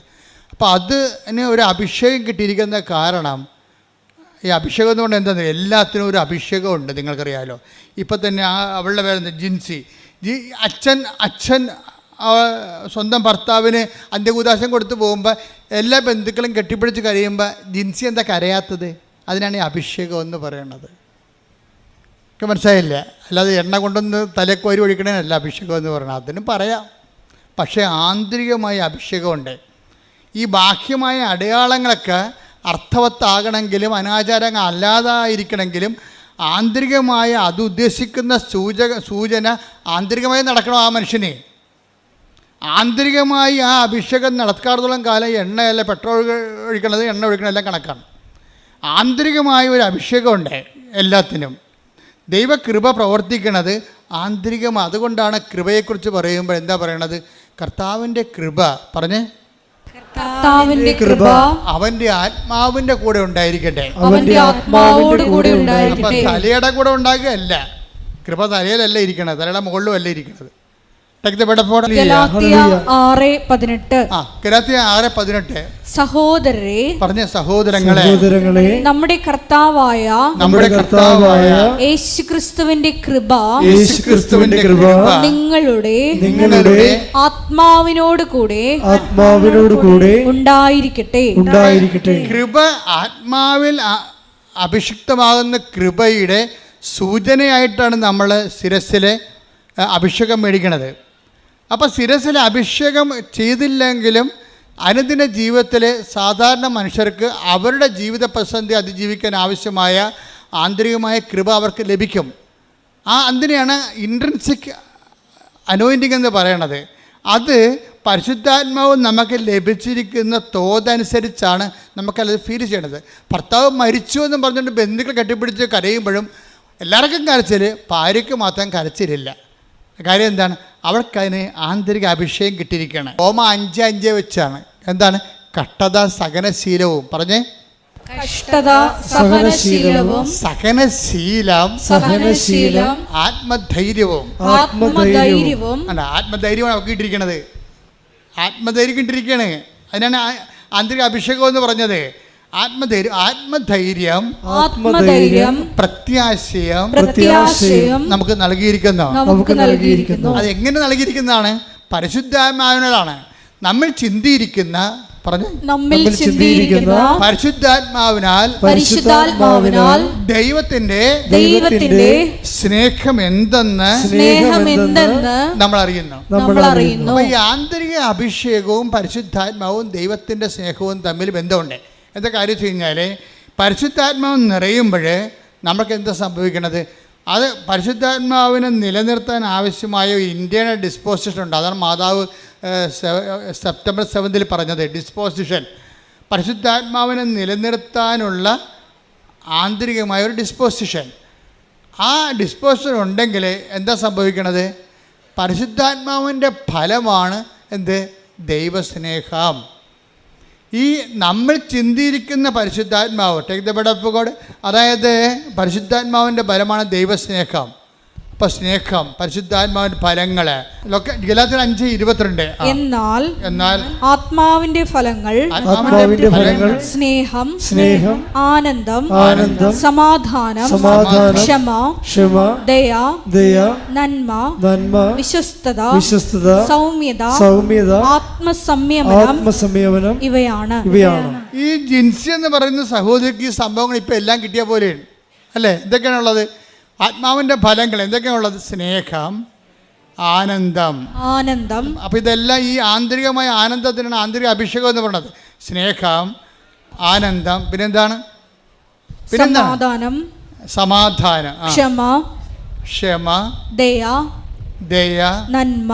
ഇത് ഈ സമാധാനം എന്ന് പറയണത് ശരിക്കും പറഞ്ഞാൽ സ്നേഹം പ്ലസ് ക്ഷമയാണ് ഈക്വൽ ടു സമാധാനമാണ്. അപ്പോൾ സ്നേഹം എന്ന് പറഞ്ഞാൽ അതിൻ്റെ കൂടെ പ്ലസ് അതിൻ്റെ കൂടെ പിന്നെന്താ? ക്ഷമ കൂടുമ്പോഴാണ് അതായത് സമാധാനം എന്ന് പറയുന്നത്. സമാധാനം ഉണ്ടാകണത്. ക്ഷമ എന്ന് പറയുന്നത് എന്താണ്? സഹിക്കുന്ന സ്നേഹത്തിനാണ് ക്ഷമയെന്ന് പറയണത്. സഹിക്കുന്ന സ്നേഹത്തിനാണ് ക്ഷമയെന്ന് പറയണത്. അപ്പോൾ സ്നേഹവും പിന്നെ അതിൻ്റെ സർപ്ലസായി വരുന്ന സഹിക്കുന്ന സ്നേഹവും കൂടി വരുമ്പോഴാണ് നമ്മൾ സമാധാനം വരണത്. പിന്നെ സമാധാനം കഴിഞ്ഞ് എന്താ പറയണത്? ക്ഷമ, ദയ. കാരണം നമുക്ക് മറ്റുള്ളവർക്ക് ആ സ്നേഹം സഹിച്ചുകൊണ്ട് മറ്റുള്ളവർക്ക് സ്നേഹം കൊടുക്കുന്നതിനാണ് ദയ എന്ന് പറയുന്നത്. നന്മ. അത് ഏത് കാലാവസ്ഥയിലും നന്മയായിട്ടുള്ള ചെയ്യാനുള്ള ബേസിക് ഗുഡ്നെസ് ആണത്. വിശ്വസ്തത എന്ന് വെച്ചാൽ വചനത്തോടും ദൈവത്തോടും ദൈവവചനത്തോടുമുള്ള ഒരു മനുഷ്യൻ്റെ കൂറ് വിശ്വസ്തത. സൗമ്യതയിലും ഈ സഹിക്കുന്ന സ്നേഹവും ക്ഷമയും കൂടിയാണ്, പ്രത്യാശയും കൂടി കലർത്താണ് ഈ സൗമ്യത ഉണ്ടാകുന്നത്.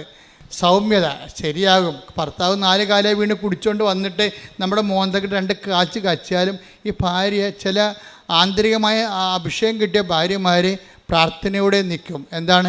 ഇന്നല്ലെങ്കിൽ നാളെ ആ മനുഷ്യനെ കർത്താവ് തൊടും എന്നാണ് പറയണത്. തൊടും, അതാണ് സൗമ്യത. അപ്പോൾ അവൾക്ക് ഇതുപോലെയുള്ള എടുത്ത് കയറ്റമൊന്നുമില്ല, വെയിറ്റ് ചെയ്യാണ്. അതായത് പ്രത്യാശ നമ്മളെ നിരാശരാക്കുന്നില്ല. എന്താ കാര്യം? നമ്മൾ ചിന്തിയിരിക്കുന്ന പരിശുദ്ധ. ഇതുകൊണ്ടാണ് നിങ്ങൾ വചനം വായിക്കണമെന്ന് പറഞ്ഞത്. ഉടമ്പടി കൊണ്ടുവന്നിട്ട് ഇങ്ങനെ നിയോഗങ്ങൾ എഴുതി കെട്ടിത്തന്നല്ല പ്രശ്നം. അത് ആക്ടിവേറ്റ് ചെയ്യണമെങ്കിൽ അതിന് കറസ്പോണ്ടിങ് ആയിട്ടുള്ള വചനങ്ങളുണ്ട്. അത് വരണത് വ്യാഖ്യാനങ്ങളാണ് വരണത്. ഉടമ്പടി ധ്യാനം കുടുംബം മാത്രമേ ഇത് മനസ്സിലാകത്തുള്ളൂ. അല്ലെങ്കിൽ നിങ്ങൾ ഇത് മനസ്സിലായില്ലെങ്കിൽ പഴയ ലോകത്താനായിട്ട് തന്നെ ജീവിക്കും. അത് അത് ഒരു വശമായിട്ട് പോകും. വീട്ടിൽ നിങ്ങൾ പഴയ ആൾക്കാർ തന്നെ ജീവിക്കും. അങ്ങനെ അത് ജീവിക്കാതിരിക്കാനാണ് നിങ്ങളോട് പറയണത്. എന്താണ്? നിങ്ങൾ ഉടമ്പടി ധ്യാനം കൂടണം. പിന്നെ എന്താ ചെയ്യണത്? അരമണിക്കൂർ വെച്ച് വചനം വായിക്കണം, പ്രാർത്ഥിക്കുക. കർത്താവായ ദൈവമേ, ഉടമ്പടി ധ്യാനം മുടങ്ങാതെ കൂടാനും, ഉടമ്പടി ധ്യാനം മുടങ്ങാതെ കൂടുവാനും, മുടങ്ങാതെ വചനം വായിക്കുവാനും, മുടങ്ങാതെ വചനം വായിക്കുവാനും എന്നെ അഭിഷേകം ചെയ്യണമേ. ശ്രദ്ധിക്കട്ടെ. Hallelujah, hallelujah, hallelujah. യേശുവേ, ഉടമ്പടി ആരാധനയിലൂടെ വചനത്തോടുള്ള ദാഹം ഞങ്ങളിൽ ഉണർത്തണമേ. അഭിഷേകം നൽകണമേ. ഹല്ലേലൂയ. ഈ ജിൻസി എന്ന് പറയുന്ന സഹോദരിയെ കുറിച്ചല്ല നമ്മൾ പറഞ്ഞുകൊണ്ട് ഈ അലക്സിൻ്റെ ഈ അന്ത്യകുദാശ കൊടുത്തെന്ന് പറഞ്ഞ അലക്സിനെ ജിൻസിയുടെ ആ ഉള്ളിലുണ്ടായിരുന്ന ദൈവം കൊടുത്ത വെളിപാട് പോലെ തന്നെ അവിടുന്ന് പൂർണ്ണമായി സുഖപ്പെടുത്തി നടത്തിക്കൊണ്ടാണ് അവൾ തിരിച്ച് വീട്ടിലോട്ട് പോരണത്. ആ സാക്ഷി അവസാനിക്കണം അങ്ങനെയാണ്. ഇത് അതായത് നിങ്ങൾ ഇപ്പം എന്താ സംഭവിച്ചിരിക്കുന്നത് വെച്ചാൽ എന്താണ് ജിൻസിയുടെ ജീവിതത്തിൽ സംഭവിച്ചതെന്ന് ചോദിച്ചാൽ ഞാൻ പറയും, ജിൻസി മൈനർ മിറക്കിളിൽ നിന്ന് മേജർ മിറക്കിളിലേക്ക് ചേഞ്ച് ചെയ്ത്. മനസ്സിലായില്ല? അറിവ് എന്താ പറയണത്? അറിവ് നമുക്കെന്ത് തരുന്നു? അനുഭവം തരുന്നു. ഈ അനുഭവത്തിൽ തന്നെ എന്തൊക്കെയാണ് ഉള്ളത്? മൈനർ എക്സ്പീരിയൻസ് ഉണ്ട്, മേജർ എക്സ്പീരിയൻസ് ഉണ്ട്. ചില ആൾക്കാരൊക്കെ ഈ മൈനർ എക്സ്പീരിയൻസ് മാത്രം കിട്ടി മൂക്കിലെ പനിമാർ, മുട്ടയെ പനിമാർ എന്നൊക്കെ പറഞ്ഞുകൊണ്ട് കുറച്ച് കഴിയുമ്പോൾ മരിച്ചു പോകും. അവരുടെ ജീവിതത്തിൽ മൈനർ എക്സ്പീരിയൻസ് മാത്രമേ ഉള്ളൂ അവർക്ക്. എന്താ കാര്യം? അവിടെ അറിവ് മൈനറാണ്. അതുകൊണ്ടാണ് ഈശോ പറഞ്ഞത്, നിങ്ങൾ ആഴങ്ങളിലേക്ക് നീക്കി വൻമീനുകളെ പിടിക്കാൻ, കൃപയുടെ വൻമീനുകളെ പിടിക്കണം. എന്നുവെച്ചാൽ കുറച്ച് ആധ്യാത്മികതയുടെ ആഴങ്ങളിലേക്ക് നീങ്ങണം. ഉടമ്പടിയുടെ ഒരു പ്രഖ്യാപന ലക്ഷ്യം എന്താ? ഉടമ്പടി നിങ്ങളെ ആധ്യാത്മികതയുടെ ആഴങ്ങളിലേക്ക് നീക്കുന്നു. അതപ്പം നിങ്ങൾക്ക് ഇപ്പം ജിൻസിയെ സംബന്ധിച്ചുള്ള എന്താ സംഭവിച്ചിരിക്കുന്നത്? ഭർത്താവിനെയും കിട്ടി, അവൾ ആധ്യാത്മികമായി വളരുകയും ചെയ്തു. പ്രാർത്ഥിക്കുക. കർത്താവായ ദൈവമേ, അങ്ങ് നൽകുന്ന ശോധനകളില് ശംഖ് പതറിപ്പോകാതെ നിശബ്ദതയോടെ പ്രത്യാശയോടെ പരിശുദ്ധാത്മാവിന്റെ നിറവോടെ ദൈവസ്നേഹത്തോടെ അതിനെ അഭിമുഖീകരിക്കുവാൻ അനുഭവത്താൽ എന്താ? അനുഭവം എന്തിനാ? സാക്ഷ്യം പറയാനാണോ? അല്ല. അറിവ് നമുക്ക് അറിവ് നമുക്ക് എന്ത് ചെയ്യും? അനുഭവം തരും. അനുഭവം നമുക്ക് എന്താ തരണത്? ബോധ്യം. ഇപ്പം ജിൻസിക്ക് എന്താ കിട്ടിയിരിക്കണത്? ബോധ്യം.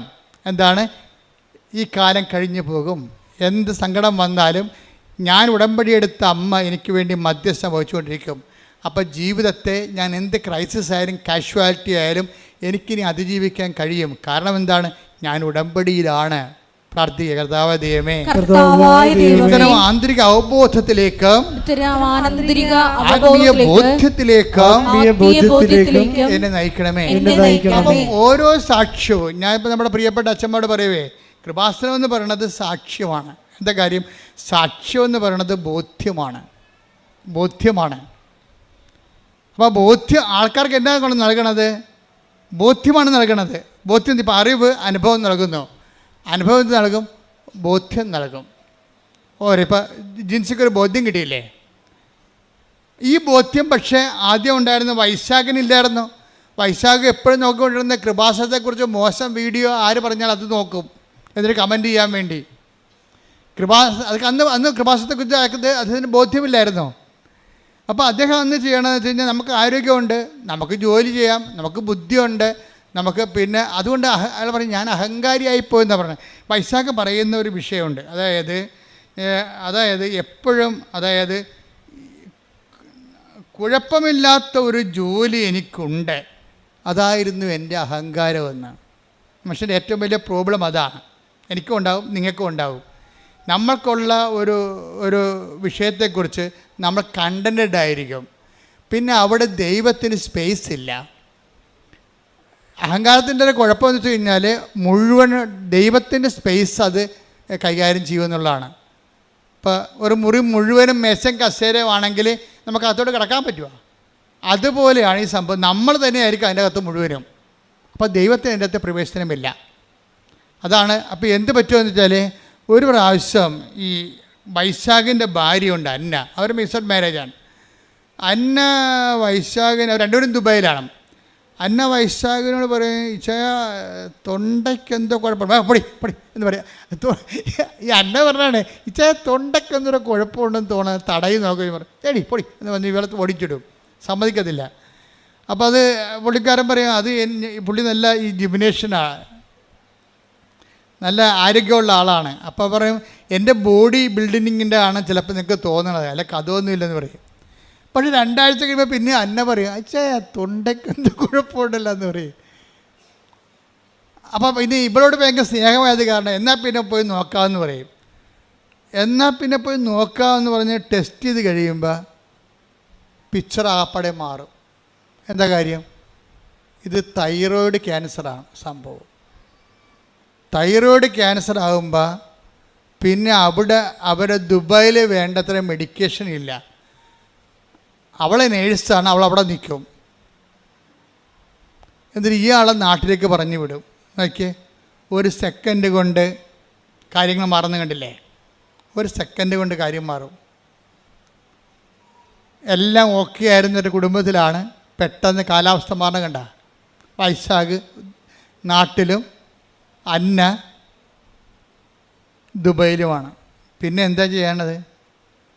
അപ്പോൾ ഇതൊരു ഓപ്പറേഷനിലേക്കാണ് പോണത്.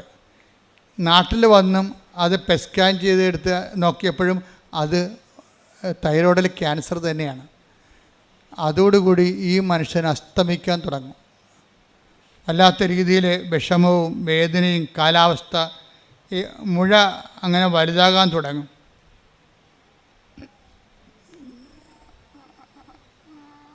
അതോടുകൂടി തൻ്റെ കയ്യിൽ നിന്ന് ജീവിതം വിട്ടുപോകണമെന്ന് കണ്ടപ്പോൾ പിന്നെ എന്താണ്, താൻ പണ്ട് ട്രോള് വായിച്ച് കമൻറ്റ് ചെയ്ത ആ സ്ഥലത്തേക്ക് ഈ മനുഷ്യൻ തിരിച്ചു വരും. ആൾ തിരിച്ചു വന്ന് കണ്ടില്ലേ? കാര്യം അവസാനത്തെ അഭയം. അപ്പോൾ എനിക്ക് മനസ്സിലായി കൃപാസനത്തിൽ വരാം. പണ്ട് ഭാര്യയുമായിട്ട് ഒന്ന് വന്നതാണ്. അന്ന് ഭാര്യനെ കൊണ്ടൊക്കെ എടുപ്പിച്ചിട്ട് ഇവിടെ വരുന്ന ആൾക്കാരെ എണ്ണിക്കൊണ്ടിരിക്കുകയാണ്. ഏതെല്ലാം തരത്തിൽ വൈശാഖ് ചെയ്തുകൊണ്ടിരുന്ന പരിപാടി, ഇവിടെ വരുന്ന ആൾക്കാരൊക്കെ നോക്കും എന്തെല്ലാം തരത്തിലുള്ള ആൾക്കാരുടെ വരുന്നത്.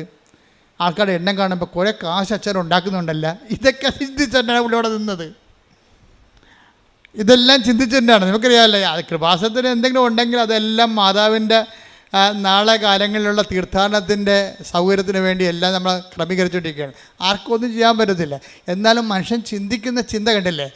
ദേവാലയത്തിൽ വന്നിട്ടും ചിന്തിക്കുന്നതിനെക്കുറിച്ച് ഭൗതിക ചിന്തയാണ് വരണത്, ആധ്യാത്മിക ചിന്തയല്ല. ഈ കുരങ്ങനെ കൊണ്ട് ചൂടുപായസം കുഴപ്പിച്ചിട്ടുണ്ടെങ്കിൽ പറഞ്ഞാൽ ഭാര്യനെ കൊണ്ട് ഉടമ്പടി എടുത്തിട്ട് ഭർത്താവ് ലോകകാര്യങ്ങൾ പറഞ്ഞുകൊണ്ട് ഇവിടെ ഇരിക്കുകയാണ് ഇതിൻ്റെ അകത്ത്. ഇനിയിപ്പോൾ തട്ടിപ്പായിരിക്കുമോ ഇനി? അതൊക്കെയാണ് പുള്ളി ചിന്തിക്കണത്. പക്ഷേ ഇത് എടുത്ത് കഴിഞ്ഞ് പോയതിന് ശേഷമാണ് പിന്നീട് പുള്ളിക്കാരന് ഈ ഡെവലപ്മെൻറ്റ്സ് ഉണ്ടാകണത്. അതോടുകൂടി പുള്ളി വല്ലാത്തൊരവസ്ഥയിലാവും. അതിനുശേഷം 2 പേരും അങ്ങനെ ഉടമ്പടി എടുക്കും. ഉടമ്പടി എടുക്കുമ്പോൾ വൈശാഖ് പറയണത് എനിക്ക് ലൈഫ് തരണമെങ്കിൽ, തിരിച്ചു തരികയാണെങ്കിൽ ഞാൻ നിത്യതയെ ലക്ഷ്യമാക്കി ജീവിക്കുമെന്നാണ്. എന്ന് ഉടമ്പടി തുടരും. അതായത് എതിർത്ത് നിൽക്കുന്നവരെ ദൈവാനുഭവം പ്രാപിച്ചാൽ അവർക്ക് കിട്ടുന്ന ബോധ്യമെന്ന് പറയണത് വല്ലാത്ത ബോധ്യമായിരിക്കും. ഇത് അമ്മയുമായിട്ട് ഇയാൾ ഒരു ഡിസ്കഷനിൽ, അമ്മ എനിക്കൊരു ലൈഫ് തിരിച്ചു തരികയാണെങ്കിൽ ഞാൻ പിന്നെ നിത്യമായിട്ട് ഉടമ്പടി ജീവിക്കും, നിത്യതയ്ക്ക് വേണ്ടി ജീവിക്കും എന്നൊക്കെ ഈ മനുഷ്യൻ എല്ലാം തകർന്ന് ദൈവത്തോട് പറയും. അതുപോലെ തന്നെ പിന്നെ ഞാൻ മുമ്പ് നിങ്ങളോട് പറഞ്ഞില്ലേ, ഉടമ്പടി ഇങ്ങനെ വെറുതെ ചെയ്യുക മാത്രമല്ല, വൈശാഖിൻ്റെ മുമ്പിൽ അദ്ദേഹത്തിന് കുറേ കാശൊക്കെ ചിലവായല്ലോ, ഓപ്പറേഷനൊക്കെ നടന്ന്. അപ്പോൾ കുറേ കാശ് ചിലവായി. ഇവർ സാമ്പത്തികമായിട്ട് തകർന്നുപോയി. അപ്പോൾ ഇതിൽ നിന്ന് റിലീവ്ഡ് ആകുകയും അതേസമയം തന്നെ സാമ്പത്തികമായിട്ട് ഇയാൾ തകർന്നു പോവുകയും ചെയ്യും. കാര്യം ലക്ഷക്കണക്കിന് രൂപ പോയില്ലേ. ജോലിക്ക് പോയിട്ടും കുറേ നാളായി. ഭാര്യ മാത്രമേ ജോലിക്ക് പോകാനുള്ളൂ. കടം അതിനേക്കാൾ ഇരട്ടിയായി വന്നപ്പോൾ ഒരു ദിവസം ഇയാൾ ദുബായിലെ സ്ട്രീറ്റിലൂടെ വരുമ്പോൾ ഒരു ധർമ്മക്കാരൻ ഇയാളുടെ മേലെ കൈ നീട്ടിയപ്പോൾ എന്നാ പറ്റിയെന്നറിയാമോ? ഇവർ ഭയങ്കര സാമ്പത്തികമായിട്ട് പാപ്പരായ മനുഷ്യരായിപ്പോയി. കുറേ ചിലവൊക്കെ വന്ന് ഒന്നും ഇല്ലാതായി. അപ്പോൾ അങ്ങനെ വന്നപ്പോഴേ ഈ മനുഷ്യൻ്റെ പോക്കറ്റിൽ ഈ ധർമ്മക്കാരനെ കണ്ടപ്പോഴേ ഈ ഉടമ്പടിക്കുള്ളൊരു ഗുണവതാണ്. ഉടമ്പടി നിങ്ങളെ എപ്പോഴും മറ്റുള്ളവരെ കരുതാൻ പറയും. അപ്പം അങ്ങനെ ഉടമ്പടി ഒരു കൾച്ചർ ബേസിൽ പുള്ളിക്ക് മറ്റുള്ളവരെ കരുതാനുള്ള ഒരു പ്രത്യേക മോട്ടിവേഷൻ ഉടമ്പടിയിലൂടെ കിട്ടിയിട്ടുണ്ട്. അപ്പോൾ അത് അദ്ദേഹത്തിന് മനസ്സിലുണ്ട്. അപ്പോൾ ഈ ധർമ്മക്കാരൻ ഇയാളുടെ മുമ്പിൽ കൈ നീട്ടിയപ്പോൾ ഇയാൾക്ക് ആണെങ്കിൽ അന്ന് അത്താഴത്തിനും എത്രയോ 2 പേർക്കും ജോലി ഉണ്ടായിരുന്നതാണേ. ഇപ്പം ഈ ഒരു പ്രത്യേകത്തിൽ പൈസ എല്ലാം പോയി. അപ്പോഴേ ഇയാൾ ഈ ധർമ്മക്കാരൻ കൈ നീട്ടുമ്പോൾ ഭാര്യയെ വിളിച്ച്, അത് അന്ന് അവളവിടെ ഭാര്യയെ വിളിച്ച് ചോദിക്കും, എടി അത്താഴത്തിന് എന്നാണെന്ന് ചോദിക്കും. എന്ന് വെച്ച് കഴിഞ്ഞാൽ അത്താഴത്തിനുള്ള കാശാണ് ഈ പോക്കറ്റിൽ കിടക്കണത്. വല്ല ഹോട്ടലിൽ നിന്ന് വല്ലതും വാങ്ങിച്ചുകൊണ്ട് വീട്ടിൽ പോകണം, അതിൻ്റെ ഉദ്ദേശത്തിലാണ് പുള്ളി നടന്ന് വരണത്. അപ്പോൾ അതിൻ്റെ അകത്ത് 10 ദിർഹംസ് ഉണ്ട്, തട്ടി പിടിച്ച് 220 രൂപ പുള്ളിയുടെ പോക്കറ്റിൽ കിടപ്പുണ്ട്. അപ്പോൾ 220 രൂപ കിടപ്പുണ്ട്. ഭാര്യയെ വിളിച്ച് ചോദിക്കും, എടി അത്താഴത്തിന് എന്നാന്ന് ചോദിക്കും. അപ്പോൾ പറയും, നിങ്ങൾക്ക് കൊളസ്ട്രോൾ അല്ലേ, നിങ്ങൾ ഡയറ്റിലാണ്, നിങ്ങൾക്ക് ഞാൻ സവാളയും തൈരും അരിഞ്ഞു വെച്ചിട്ടുണ്ട് രാത്രി, അതുപോലെ ഞാൻ പിന്നെ എങ്ങനെ അഡ്ജസ്റ്റ് ചെയ്യാമെന്ന് പറയും. എന്നാണ് ചോദിക്കാൻ കാര്യം? അല്ലോ ഒരു ധർമ്മക്കാരൻ എൻ്റെ അടുത്ത് നിൽക്കണേ, ആ കൊടുത്തിട്ട് പോരാൻ പറയും. അപ്പോൾ ഉടനെ ഈ മനുഷ്യൻ ഇതിൻ്റെ അകത്തുള്ള 10 ദിർഹംസ് അയാൾക്ക് കൊടുക്കും. എന്നിട്ട് പോയി അയാൾക്ക് സവാളയും ഇത് മതി, സവാളയും തൈരും മതി രാത്രി. അപ്പോൾ അത് കൊടുക്കാനും തൻ്റെ കയ്യിൽ അത്താഴത്തിനുള്ള വക കൂടി കൊടുക്കാൻ വേണ്ടി അയാൾക്ക് ഒരു ആന്തരികമായ അഭിഷേകം കിട്ടും. ഇതാണ് സംഭവം, പിടിയിട്ടില്ലേ? അപ്പോൾ ഈ 10 ദിർഹംസ് അയാൾക്കെടുത്ത്, ധർമ്മക്കാരൻ അത്രയും പ്രതീക്ഷിച്ചില്ല, വല്ല 2-3 ദിർഹംസ് കിട്ടുമെന്നാണ് വിചാരിച്ചത്. അവ കൈ പുകയിലുണ്ടായിരുന്ന 10 ദിർഹംസും കൊടുത്തു. 10 ദിർഹംസ് കൊടുത്തോടുകൂടിയല്ല ഈ ധർമ്മക്കാരൻ കൈ നീട്ടി ഈ മനുഷ്യൻ സന്തോഷത്തോടെ ഈ മനുഷ്യൻ തലയെ കൈവച്ചു. അത് വലിയ സന്തോഷത്തോടെ ഈ മനുഷ്യൻ കൈകൂപ്പി ധർമ്മക്കാരൻ്റെ ആശീർവാദം മേടിച്ച് വീട്ടിൽ വന്ന് സന്തോഷത്തോടെയാണ് ആ മനുഷ്യനത് കൊടുത്തത്. കാര്യം നമ്മൾ കൊടുക്കുമ്പോൾ അളിഞ്ഞ മോന്തമായിട്ട് കൊടുക്കുന്ന ആൾക്കാരുണ്ട്, പത്രം അങ്ങനെ ചെയ്യണവരുണ്ട്. അളിഞ്ഞ മോന്തമായിട്ട് പത്രം കൊടുക്കും. ഇത് കൊടുത്ത് അവസാനിപ്പിക്കണമല്ലോ ആർക്കെങ്കിലും, ഇനി ആർക്കോട്ടെ ഏത് പണ്ടാരത്തിൽ കൊടുക്കാനാണ് ഇങ്ങനെ കൊടുക്കുന്നവരുണ്ട്. സന്തോഷത്തോടെ കൊടുക്കണം. കഴിഞ്ഞ ദിവസങ്ങളിൽ സരസ്വതി ഇവിടെ ഒരു കിടിലൻ സാക്ഷ്യം പറഞ്ഞു. സരസ്വതി എന്ന് പറയുന്നത് കണ്ണൂരിൽ നിന്ന് വരുന്നതാണ്. അപ്പോൾ അവർ പറയണേ, എനിക്ക് വീട്ടിൽ നിന്ന് ഇറങ്ങി ഉടമ്പടി മാതാവിൻ്റെ അടുത്ത് വന്നിട്ട് തിരിച്ചു പോകണമെങ്കിൽ 3 ദിവസം വേണം, അങ്ങോട്ടും ഇങ്ങോട്ടും ട്രെയിൻ യാത്രയിൽ. അപ്പോൾ സരസ്വതി ചെയ്യണമെന്ന് വെച്ച് കഴിഞ്ഞാൽ 3 കെട്ട് പത്രം മേടിച്ചുകൊണ്ട് പോകും. എന്നിട്ട് രാവിലെ അവിടെ ചെന്ന് 3-ാം ദിവസം അവിടെ എത്തുമ്പോൾ ഒരു കട്ടൻ ചായ കുടിച്ചിട്ട് പത്രം കൊടുക്കാൻ ഇറങ്ങും. തൻ്റെ അനുഭവങ്ങൾ പറഞ്ഞുകൊണ്ട് സന്തോഷത്തോടെ സന്ധ്യ വരെ ആ പത്രം ആൾക്കാർക്ക് പറഞ്ഞു കൊടുക്കും. വെറുതെ ഇട്ടും പോണതല്ല, തൻ്റെ അനുഭവങ്ങൾ പറഞ്ഞ് ഇതുകൊണ്ട് മാതാവിന് എന്തെങ്കിലും പ്രയോജനം ഉണ്ടാകണമെന്ന് പറഞ്ഞുകൊണ്ട് തന്നെയാണ് ഇത് കൊടുക്കുന്നത്. അത് കൊടുക്കുമ്പോൾ വിശപ്പും ദാഹവും അറിയാതെ അത് ആന്തരിക സൗഖ്യം പ്രാപിച്ചിട്ടാണ് സരസ്വതി തിരിച്ചു വരണത്. അവർക്ക് തന്നെ ആ ഒരു മേഖല പണ്ടുണ്ടായിരുന്ന നിരാശ സങ്കടത്തിൻ്റെ മേഖലയിൽ നിന്നുണ്ട്. അതായത് അവിടെ ഭൗതിക സാഹചര്യം മാറ്റമില്ല, പക്ഷേ ആ ഭൗതിക സാഹചര്യം പണ്ടുണ്ടായിരുന്ന ആഴവും അതിൻ്റെ തീപ്പൊള്ളൽ ഇന്ന് അനുഭവിക്കണില്ല. അവിടെ സരസ്വതിക്ക് ആന്തരിക അഭിഷേകം കിട്ടിയിട്ടുണ്ട്. ആ വിഷയത്തിൽ തനിക്കിപ്പോൾ ഒന്നും സംഭവിച്ചിട്ടില്ല, ദൈവം തന്നെ നോക്കുന്നുണ്ടെന്ന രീതിയിൽ വളരെ ആന്തരികമായ കൃപയിലാണ് ഇവർ പോണത്. പക്ഷെ അവിടെ ജോലി അവർ മനോഹരമായിട്ട് ചെയ്യണേ. ഇത് തന്നെയാണ് ഇപ്പോൾ വൈശാഖിന് സംഭവിച്ചിരിക്കുന്നത്. വൈശാഖിന് ഈ അനുഗ്രഹം കിട്ടി, ധർമ്മക്കാരൻ്റെ അനുഗ്രഹം കിട്ടിയോടുകൂടി ഈ മനുഷ്യന് ഭയങ്കര, ഈ നാട്ടുകാരുടെ ഭാഷ പറഞ്ഞാൽ ഈ ഒരു ഭയങ്കര ത്രസിപ്പ് തോന്നി. വന്ന് ഭാര്യയോട് പറഞ്ഞിട്ടും തീരില്ല, അയാളെന്നെ അനുഗ്രഹിച്ചെന്ന് പറയും. അപ്പോൾ വൈഫ് പറയാം, അയാളല്ല അനുഗ്രഹിച്ചത്, കർത്താവാണ് ഇങ്ങനെ അനുഗ്രഹിച്ചെന്ന് പറയും. എന്ന് വെച്ചാൽ അയാളിലൂടെ അതാരാണെന്ന് നമുക്കറിയത്തില്ലല്ലോ, അതാരാണ് ധർമ്മക്കാരെന്ന് അറിയത്തില്ലല്ലോ. ചിലപ്പോൾ പരീക്ഷിക്കാൻ വേണ്ടി ദൈവം നിൽക്കണ അറിയത്തില്ലല്ലോ. പക്ഷേ ദൈവം നിന്നതുപോലെയാണ് സംഭവിക്കണത്. പെട്ടെന്ന് പിറ്റേ ദിവസം കമ്പനിയിൽ നിന്ന് വിളിച്ചിട്ട്, വൈശാഖേ നിങ്ങൾ തിരിച്ച് റീജോയിൻ ചെയ്യണില്ലേ, നിങ്ങൾക്ക് എത്ര രൂപ ചിലവായി, നിങ്ങളുടെ ഇൻഷുറൻസ് ശരിയായില്ലെന്നാണ് കമ്പനിയിൽ നിന്ന് കേൾക്കണത്, കമ്പനി പറയണത്. അപ്പോൾ സാറേ ശരിയായിട്ടില്ല, കാശെല്ലാം പോയി, പേരെടുത്ത കാശെല്ലാം പോയി, എല്ലാം ആശുപത്രിയിൽ പോയി, ഇൻഷുറൻസ് ശരിയായിട്ടില്ല, താൻ കുഴപ്പമില്ല ഇങ്ങോട്ട് പോരാൻ പറ്റും. നാളെ തൻ്റെ അക്കൗണ്ടിലേക്ക് ഇപ്പോൾ ഞങ്ങൾ 10 ലക്ഷം ദിർഹംസ് വിടുന്നുണ്ടെന്ന്. ഒന്ന് ചിന്തിച്ചേക്ക്. അയാള് ആ 10 ലക്ഷം ദിർഹംസ് 10 ദിർഹംസിനും കൊടുക്കണ കണ്ടില്ല. അപ്പം ഞാനങ്ങനെ ഓർത്തെന്നറിയോ, ഈ കർത്താവിൻ്റെ വചനം, ആ വചനത്തിൽ നമ്മൾ സന്തോഷത്തോടെ അത് കൈമാറി കഴിയുമ്പോൾ ദൈവം വാഗ്ദാനങ്ങൾ പാലിക്കും ആരോടായാലും. അത് വൈശാഖമായാലും ശരി, അതുപോലെ തന്നെ ആരോ എക്സോർബൈ ആരാണ് ദൈവത്തോട് സന്തോഷത്തോടെ വചനം പാലിക്കുന്നത്? അങ്ങനെ ഒരു വചനമുണ്ട് കേട്ടോ, ലുക്ക 6:38. അതെ, കൊടുക്കുവിൻ നിങ്ങൾക്കും കിട്ടും, പറഞ്ഞ കൊടുക്കുവിൻ നിങ്ങൾക്ക് ലഭിക്കും, അമർത്തിക്കുലുക്കി അമർത്തിക്കുലുക്കി നിറച്ചളന്ന് അവർ നിങ്ങളുടെ മടിയിൽ ഇട്ടുതരും. അതാണ് ആരാണ് തന്നത്? അവനാണ്. ആര്? ദൈവം. ആരുടെ വചനമാണ്? ഇതെല്ലാം വാഗ്ദാനമാണ്. കിട്ടും, കൊടുക്കും, ലഭിക്കും എന്നൊക്കെ പറയുന്നത് എല്ലാം പ്രോമിസാണ്. ഉടമ്പടി വർക്കൗട്ട് ചെയ്യണത് 8870 പ്രോമിസിലാണ് വർക്ക് ചെയ്യണത്. ഞാൻ കോവിഡ് പിടിച്ച് 2 മാസത്തോളം 1.5 മാസത്തോളം, എനിക്ക് 2 പ്രാവശ്യം കോവിഡ് പിടിച്ചു കേട്ടോ. നിങ്ങൾ അറിഞ്ഞോ? നിങ്ങൾ അറിഞ്ഞില്ലല്ലോ അല്ലേ? 2 പ്രാവശ്യം എനിക്ക് കോവിഡ് പിടിച്ച്. എന്താ ആരാ കോവിഡ് തന്നത്? നിങ്ങളല്ലേ തന്നത്. ഞാൻ ഇവിടെ നിൽക്കുമ്പോൾ എനിക്ക് കിട്ടിയല്ലേ, ഞാൻ പുറത്ത് പോണില്ലല്ലോ. പക്ഷേ എന്താ പ്രശ്നം എന്ന് വെച്ച് കഴിഞ്ഞാൽ കോവിഡ് കാലത്തും ഞാൻ ഇവിടെ തന്നെ ഉണ്ടായിരുന്നു, ജനങ്ങളുടെ വിഷയങ്ങൾ കേട്ടോണ്ട് തന്നെ. അപ്പോൾ ഒത്തിരി പേര് വരുമ്പോൾ ആരെങ്കിലും കയറി കയ്യെ പിടിക്കുക അല്ലെങ്കിൽ അടുത്ത് നിൽക്കുക തുമ്മുകയോ ചെയ്യുമ്പോൾ അത് കിട്ടും. അതാണ് 2 പ്രാവശ്യം കിട്ടിയത്. അപ്പോൾ ആദ്യത്തെ പ്രാവശ്യം കിട്ടിയപ്പോൾ 1.5 മാസം ഞാൻ കിടന്നുപോയി. കാര്യം 1.5 മാസം ഞാനും വിജയകുമാർ മാത്രം എൻ്റെ കയ്യിലും ഉണ്ട്. അപ്പം ഞാനിങ്ങനെ അദ്ദേഹത്തിൻ്റെ ഹോട്ടലിൽ കിടക്കുകയാണ് ഒറ്റയ്ക്ക്. അപ്പോൾ എന്നെ നോക്കിയത് മുഴുവനും നാഫർ എന്ന് പറഞ്ഞൊരു മുസ്ലിം സഹോദരനാണ്. അയാളാണെങ്കിൽ എൻ്റെ പൾസും എൻ്റെ ശ്വാസവും നോക്കാൻ വേണ്ടി വട്ടം കിടക്കുകയാണ് അവിടെ. കഴിഞ്ഞ ദിവസം ഇവിടെ വന്നിട്ടുണ്ടായിരുന്നു, എനിക്ക് ഭയങ്കര ഇഷ്ടപ്പെട്ട അയാളെ കണ്ടപ്പോൾ. ഇവിടെ വന്നിട്ടുണ്ടായിരുന്നു എന്നെ കാണാൻ വേണ്ടി. അന്ന് 1.5 മാസം രാത്രി എനിക്ക് എന്തെങ്കിലും സംഭവിക്കുക, ശ്വാസം കിട്ടാത്ത ദിവസങ്ങളായിരുന്നു അത്. അപ്പോൾ എൻ്റെ മേലിൽ ജവമാല ഉണ്ടായിരുന്നു. അപ്പോൾ ഈ നാഫർ അടുത്ത് കിടക്കുകയാണ് വട്ടം. എന്നിട്ട് ഞാൻ എന്തെങ്കിലും ഒരു പന്തികേട് കണ്ട അപ്പോൾ പുള്ളിക്ക് അകത്തോട്ട് വരാൻ വേണ്ടി പുള്ളി പുറത്ത് കിടക്കുകയാണ്. അപ്പോൾ ഞാൻ ഓർക്കണേ, ഞാൻ എൻ്റെ ജീവിതത്തിൽ ഒരിക്കലും കാണാത്തൊരു മനുഷ്യനാണ്. ഈ ഒരു കാലഘട്ടത്തിൽ എൻ്റെ ബന്ധുക്കളല്ല, സ്വന്തപ്പെട്ടുള്ള സഹപ്രവർത്തകരല്ല, ആരുമല്ല. ഇത് നിങ്ങൾ ഓർക്കണം. എന്താ പ്രശ്നം വെച്ച് കഴിഞ്ഞാൽ, നിങ്ങൾ ഓരോരുത്തരെയും താങ്ങണതും തലോടണമെല്ലാം നാളെ നിങ്ങൾക്ക് അവർ പ്രയോജനപ്പെടുമെന്നുള്ള ഉദ്ദേശത്തിലാണ്. പക്ഷെ നിങ്ങൾ താങ്ങേണ്ടതും തലോടേണ്ടതും ദൈവത്തെ മാത്രമാണ്. എവിടെയെങ്കിലും നിങ്ങൾക്ക് അറ്റാച്ച്മെൻ്റ് ഉണ്ടെങ്കിൽ ആ അറ്റാച്ച്മെൻ്റ് വെച്ചായിരിക്കും നിങ്ങൾക്ക് പണി കിട്ടാൻ പോണത്.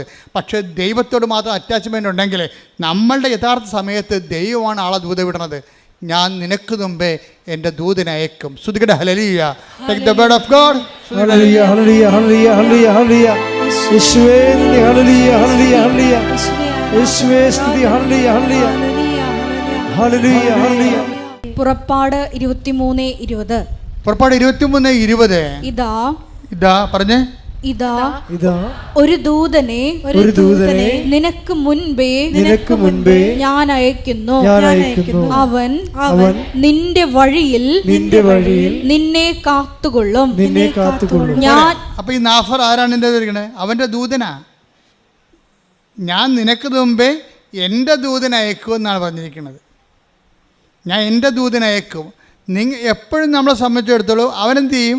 അവൻ നിന്റെ വഴികളിൽ, പറഞ്ഞേ, നിന്നെ കാത്തുകൊള്ളും. അപ്പം നമ്മുടെ കാവൽ ഏർപ്പെടുത്തിയിരിക്കുന്നത് നമ്മുടെ ബന്ധുക്കളെ സ്വന്തപ്പെട്ടവരോ ഒന്നും അല്ല. ആരെയാണ്? ദൈവത്തെയാണ്. അവൻ്റെ ദൂതനാണ്. അതായത് ഞാൻ എന്തിനാ ഇപ്പം നിങ്ങളോട് ഇങ്ങനെ പറയുന്നത് വെച്ച് കഴിഞ്ഞാൽ, നിങ്ങളുടെ ടൈം നിങ്ങൾ മാനേജ് ചെയ്യണം. ചില ആൾക്കാർ മക്കളെ എന്ന് പറഞ്ഞ് മരിക്കാൻ നടക്കുന്നുണ്ട്. ചില അമ്മമാർ അവനോട് ഇപ്പം നിങ്ങൾ ദുബായിലോ റോമിലേക്കുള്ള മക്കളെ നിങ്ങൾ വിളിക്കും, എന്നിട്ട് കഴിച്ചാടാ, കുടിച്ചാടാ, കുളിച്ചാടാ എന്നൊക്കെ ചോദിക്കും. പ്രാർത്ഥിച്ചാടാന്ന് ഒരിക്കലും ചോദിക്കത്തില്ല ഈ പന്നി. അതാ പ്രശ്നം. എന്താ പ്രശ്നം? ഈ ജീവിതത്തിൽ അവർ ബേസിക്കായിട്ട് അമ്മയാണെങ്കിലും ലോകത്താൻ ജീവിയാണ്. അത് കാരണം അവളുടെ ആധ്യാത്മികതയെക്കുറിച്ച് അവർക്ക് കൺസെപ്റ്റ് ഇല്ല. എന്താ കാര്യം? ഇതിനാണ് ഈ അറ്റാച്ച്മെൻ്റ് എന്ന് പറയുന്നത്. ദൈവത്തെ മാറ്റി നിർത്തിക്കൊണ്ടുള്ള ബന്ധങ്ങളുടെ പരിപോഷണങ്ങളും ഒരു പക്ഷേ നാളെ നിങ്ങൾക്ക് ഒരു മൈനറായിട്ടുള്ള ഒരു കൺസോലേഷനിലൂടെ പോകത്തുള്ളൂ. ദൈവത്തെ മേജർ മിറക്കിൾസിനെ കുറിച്ചാണ് ഞാൻ സംസാരിക്കുന്നത്. മേജർ മിറക്കിൾസ് എന്ന് പറഞ്ഞാൽ ഞാനെന്താ 12 കൊല്ലം ഈ വിജയകുമാറിൻ്റെ ഹോട്ടൽ വിൽക്കാൻ വേണ്ടി ഞങ്ങൾ ഒരുമിച്ച് പ്രാർത്ഥിച്ച 12 കൊല്ലം. കാര്യം ഇത് മുഴുവൻ റിലയൻസിൻ്റെ ലോൺ എടുത്തിട്ട് ചെയ്യണതാണ്. ആ റിലയൻസിൻ്റെ ലോണെന്ന് പറയുമ്പോൾ അതിൻ്റെ പണ്ടാര പലിശ കയറിയിട്ട് കോടികളുടെ കടത്തിൽ വിജയകുമാർ മുങ്ങുകയാണ്. ആരോടും പറയിക്കാതെ പുതിയ ലോൺ എടുത്ത് കൂടിക്കൊണ്ടിരിക്കുകയാണ്. ഇവിടെ വളരെ മിടുക്കനായിട്ട് വരും, സിമ്പിളായിട്ട് പോകും. പക്ഷേ ഞങ്ങൾക്ക് മാത്രമേ രണ്ടുപേർക്കും രഹസ്യങ്ങൾ അറിയാൻ പാടുള്ളൂ. അപ്പോൾ ഞാൻ ഒരു ദിവസം എത്ര പ്രാർത്ഥിച്ചിട്ടും ഈ ഹോട്ടൽ വിൽക്കണില്ല. ഹോട്ടൽ വിൽക്കാനല്ല, വേറെ ഒന്നും വിൽക്കാൻ അവിടെ ഇല്ല താനും. സ്ഥലങ്ങളൊക്കെ ഉണ്ട്, അത് വലിയ സ്ഥലങ്ങളാണ് കിടക്കുന്നത്, അതൊന്നും വിറ്റ് പോകണില്ല. എല്ലാം റിയൽ എസ്റ്റേറ്റ് പ്രോബ്ലത്തിൽ കിടക്കുകയാണ്. പല സ്ഥലങ്ങൾക്കും പല പ്രശ്നങ്ങളാണ് കിടക്കുന്നത്, റവന്യൂ പ്രോബ്ലംസ്. അപ്പോൾ വിജയകുമാർ അങ്ങനെ ഒരു വല്ലാത്തൊരു 0 ലെവലിലേക്ക് വരികയാണ്. അപ്പോഴാണ് എനിക്ക് കോവിഡ് വന്നത്. അപ്പം ഞാൻ അപ്പം തന്നെ സാറിനെ വിളിച്ചിട്ട് പറഞ്ഞു, സാറേ എനിക്ക് കോവിഡാണ്, ഞാൻ അങ്ങോട്ട് വരികയാണെന്ന് പറഞ്ഞു. ഓക്കെ അച്ഛൻ കമ്മെന്ന് പറഞ്ഞു, നമുക്ക് ഉടനെ എളുപ്പം വരാൻ പറഞ്ഞു. അപ്പം ഞാൻ അവിടെ ചെന്നിട്ട് പിന്നെ എന്താ ചെയ്തിരിക്കണത്, എനിക്ക് കോവിഡാണെങ്കിലും എന്നെ സംബന്ധിച്ചിടത്തോളം ഞാൻ ആ കോവിഡ് ആശുപത്രി, കോവിഡ് രോഗികളുടെ പോലെ അവിടുത്തെ ഒരു കോയമ്പത്തൂർ ആശുപത്രി കിടക്കണം, ചാർത്തിൽ കിടക്കണം. ഒരു ചാർത്താണ് ഉണ്ടായിരുന്നത്. കാര്യം കോവിഡുകാരെ അവരെല്ലാം കൂട്ടിയിട്ടിരിക്കണം അവിടെ കുറേ കോവിഡ്, അതൊക്കെ അത് ഭയങ്കര കഷ്ടപ്പാടായിരുന്നു. കോവിഡുകാരെല്ലാം കൂട്ടിയിട്ടിരിക്കുകയാണ്. അതിൻ്റെ കൂട്ടത്തിൽ ഞാൻ കിടക്കുകയാണ്. അപ്പോൾ ഞാൻ കിടന്നതിന് ശേഷം എനിക്ക് രാത്രിയാണ് അവിടെ പോയി അഡ്മിറ്റ് ചെയ്യണത്. പക്ഷേ എന്താ പ്രശ്നമുണ്ടെങ്കിലും ഞാൻ ഈ ആന്തരിക അഭിഷേകം നിങ്ങളോട് എന്താ പറയാൻ കാരണം, ഇത്രയും ഇഷ്യൂസിലാണ് നിൽക്കണത്. ചില കോവിഡുകാർ മരിക്കുന്നുണ്ട്, പക്ഷേ എൻ്റെ ഉള്ളിൽ എനിക്കൊരു പ്രശ്നവുമില്ല. അതിനാണ് ആന്തരിക അഭിഷേകം എന്ന് പറയുന്നത്.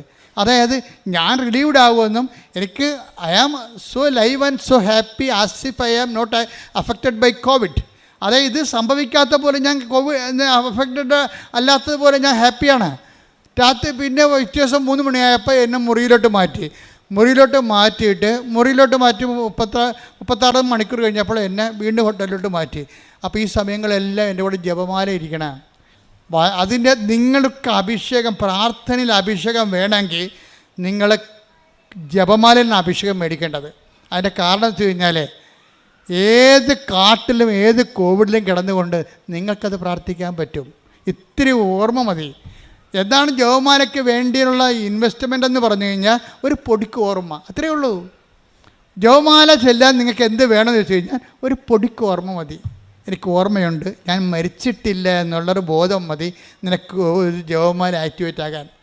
അപ്പോൾ ഞാൻ ഈ ജപമാല എഴുതിക്കൊണ്ടിരിക്കുകയാണ്. 1 മണിക്കൂർ, ഒരു ദിവസം 10-40 ജപമാല ചെല്ലും. കിടക്കാനല്ല, ചുമയുള്ള കാരണം ഇങ്ങനെ കിടക്കാൻ പറ്റും, ഇങ്ങനെ താങ്ങിയിരിക്കുകയല്ലേ. അപ്പോൾ ഇതിനുകൊണ്ട് ജപമാല ചെല്ലുകയാണ്. ജപമാല ചൊല്ലി ഒരു ദിവസം സാറ് കയറി വന്ന് മുറി. ഇപ്പോൾ സാറിനാണെങ്കിൽ കോവിഡാണെങ്കിൽ സാറിന് അങ്ങനെ പേടിയൊന്നുമില്ല. സാർ എൻ്റെ അടുത്ത് ഇരുന്ന് സംസാരിക്കുകയാണ്.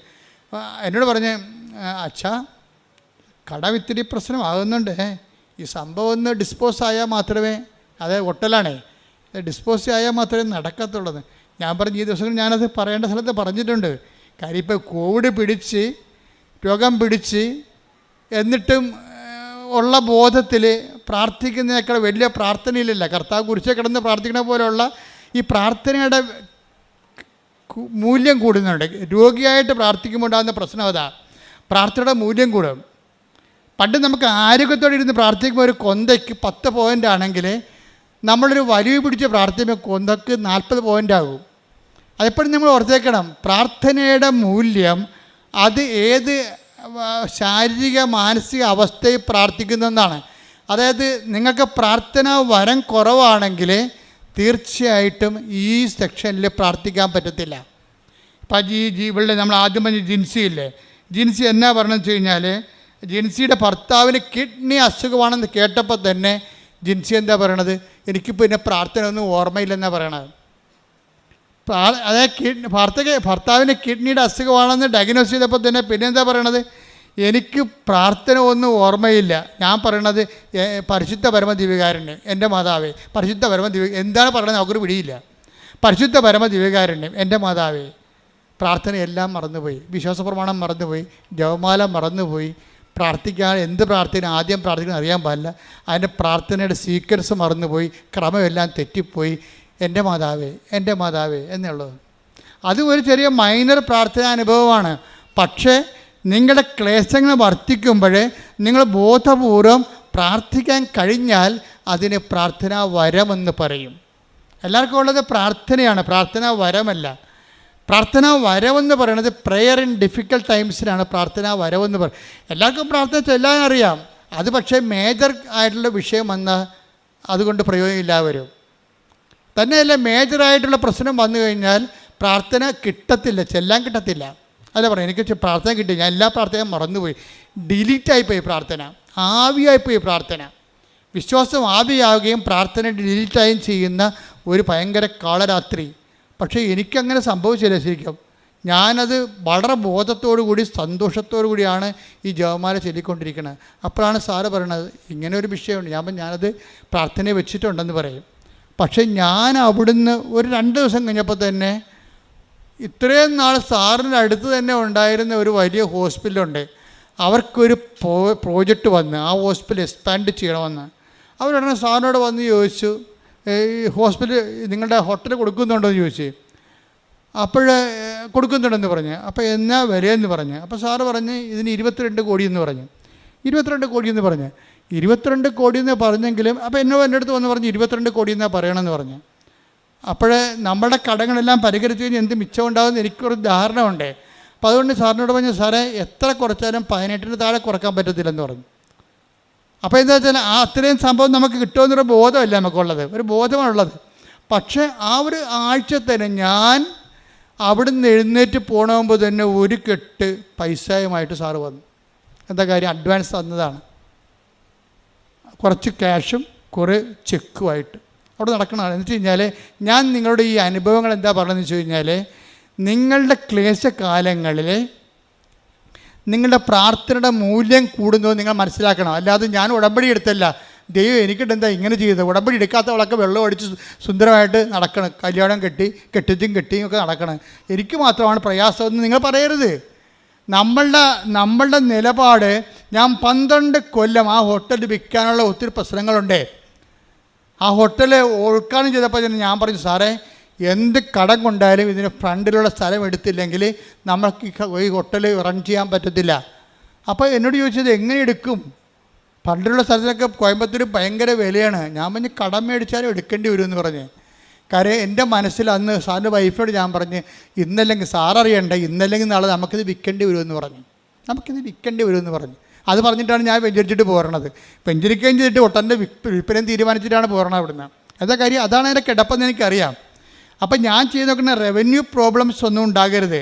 അതുകൊണ്ടാണ് അത് സേഫ് ആക്കണം അത്രയും സ്ഥലം. അത് നമുക്ക് ആരെങ്കിലും കൊടുത്താൽ എടുക്കണം, അവർക്ക് നാളെ പണി വരരുത്. അങ്ങനെ കറക്റ്റ് ചെയ്ത്. അപ്പോൾ പക്ഷേ ഇത്രയും 12 കൊല്ലമായിട്ട് നടക്കണില്ല. അപ്പം നിങ്ങളെന്താ ചെയ്തിരിക്കണമെന്ന് വെച്ച് കഴിഞ്ഞാൽ, നിങ്ങളുടെ മൂല്യം വർദ്ധിത, നിങ്ങളുടെ പ്രാർത്ഥനയ്ക്ക് മൂല്യം വർദ്ധനുണ്ടെങ്കിൽ നിങ്ങളിപ്പം നിലവിലുള്ള കുരിശിനെയൊക്കെ അക്സെപ്റ്റ് ചെയ്യണം. അതെപ്പോഴും ഭയങ്കര സീരിയസ് വിഷയമാണ്. നിങ്ങൾ കുരിശിനെ റിജക്റ്റ് ചെയ്യുകയാണ് ചെയ്യണത്. അപ്പോൾ നിങ്ങളുടെ മൂല്യം പോകും.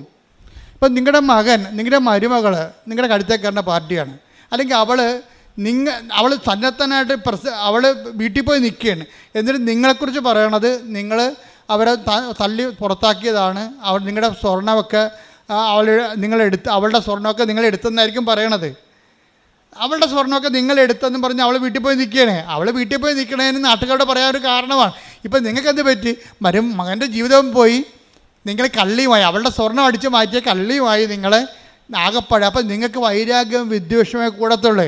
അതല്ല, ആ കുരിശിനെ നിങ്ങൾ ക്രിസ്തുവിൻ്റെ നാമത്തിൽ അക്സെപ്റ്റ് ചെയ്യണം. അവൾ എന്തും പറഞ്ഞോട്ടോ, എൻ്റെ മകൾ നാളെ ശരിയായിക്കൊള്ളും, അല്ലെങ്കിൽ കർത്താവ് അവളെ ശരിയാക്കും. അതിൻ്റെ പേരിൽ നിങ്ങൾ പുതിയ പാപിയായിട്ട് മാറരുത്. പിടിയില്ല, പറഞ്ഞു കേട്ടില്ലേ? നിങ്ങളുടെ മൂല്യം വർദ്ധിപ്പിക്കാൻ തരുന്ന ഉടമ്പടി കാലം എന്ന് വെച്ചാൽ ഉടമ്പടി ഒരു ജീവിത രീതിയാണ്, അല്ലാതെ അതൊരു പ്രാർത്ഥനാ രീതിയല്ല. ഉടമ്പടിയുടെ ഒരു ജീവിത രീതി, അതിന് ഉടമ്പടിയുടെ തനത് നിലപാടുണ്ട്, തനത് സമീപനമുണ്ട്, എല്ലാ വിഷയങ്ങളും. ഇതിനാണ് മാതാവ് സെപ്റ്റംബർ 7 ഡിസ്പോസിഷൻ എന്ന് പറഞ്ഞത്. ഇത് ഫയർ ആകുന്ന ഡിസ്പോസിഷൻസ് എന്ന് പറഞ്ഞതിൻ്റെ കാരണം അതാണ്. അപ്പോൾ ഈ മനുഷ്യന് എന്തുകൊണ്ടാണ് ഇപ്പം നമ്മൾ വൈശാഖിൻ്റെ കാര്യം തന്നെ എടുക്കാം. വൈശാഖിന് ഇപ്പോൾ എത്ര 10 ലക്ഷം ദിർഹംസാണ് കിട്ടിയിരിക്കണം. 10 ദിർഹംസിന് പകരം ഉടനെ കമ്പനി അവനെ രണ്ടാമത് തിരിച്ചെടുക്കുകയും ചെയ്ത് അവന് 10 ലക്ഷം ദിർഹംസ് അവൻ്റെ ചികിത്സയ്ക്ക് വേണ്ടി ഇട്ട് കൊടുത്തപ്പോൾ അവൻ്റെ ലോണെല്ലാം അടച്ചു തീർത്ത്. നല്ല കാശായിരുന്നു ഇതിൻ്റെ ഓപ്പറേഷനെ. ആ ലോണെല്ലാം അടച്ചു തീർത്ത് കഴിഞ്ഞപ്പോൾ കുറച്ച് കഴിഞ്ഞപ്പോൾ ജോലി ചെയ്തുകൊണ്ടിരിക്കുന്ന സമയത്ത് വേറൊരു സംഭവം, ഇത്രയും നാൾ കിട്ടായിരുന്ന ഇൻഷുറൻസ് മുഴുവനും പാസ്സായി. ഒരു മനുഷ്യൻ 10 ദിർഹംസ് കൊണ്ട് കോടിക്കണക്കിന് രൂപയുടെ ആസ്തിയിലേക്ക് വരികയാണ്. എപ്പോഴും വിചാരിക്കേണ്ടത്, നിങ്ങൾ ചെയ്യണത് ഇത് കിട്ടുമെന്ന് ഓർത്തിട്ട് വൈശാഖ് ചെയ്തത് അല്ല.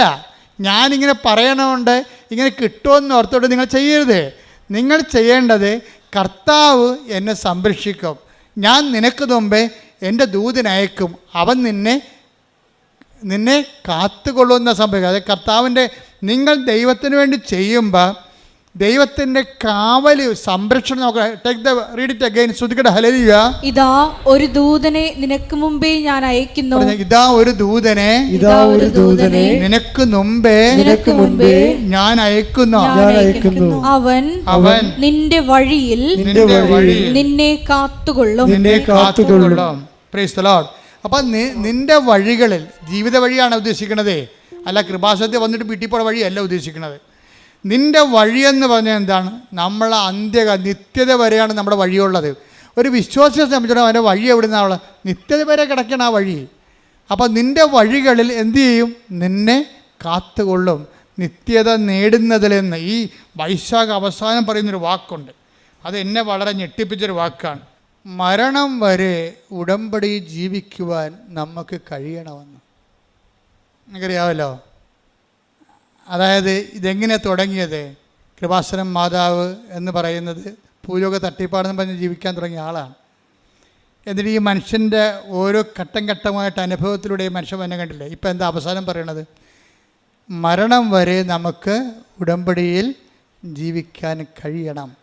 അപ്പം ആ ഉടമ്പടിയെക്കുറിച്ച് ആ മനുഷ്യന് ജീവിതത്തിൽ ഏറ്റവും വലിയ കൺവിക്ഷനായിപ്പോയി. ഞാനെപ്പോഴും സന്തോഷിക്കണതേ, ഞാനെപ്പോഴും why I am a missionary എന്ന് എന്നോട് ചോദിച്ചാൽ, ഞാൻ എപ്പോഴും എന്നോട് തന്നെ ചോദിച്ചിട്ടുണ്ട്, why you are a missionary. കാരണം എൻ്റെ ഉടുപ്പ്, എൻ്റെ പട്ടം കിട്ടി 1.5 കൊല്ലം കഴിഞ്ഞപ്പോൾ എൻ്റെ ഉടുപ്പ് ചേഞ്ച് ചെയ്തു. അപ്പോൾ ഞാൻ മിഷണറി ആണെന്നുള്ള ബോധം എനിക്കുണ്ടായിരുന്നു. എന്നാൽ ഇടവക ജീവിക്കുമ്പോൾ തന്നെ ഒരു മിഷൻ കോൺഗ്രിഗേഷനിൽ പോയി ചേരേണ്ട കാര്യമൊന്നുമില്ല. ഒരു ഇടവക വൈദ്യന് മിഷണറി ആകാൻ പറ്റും.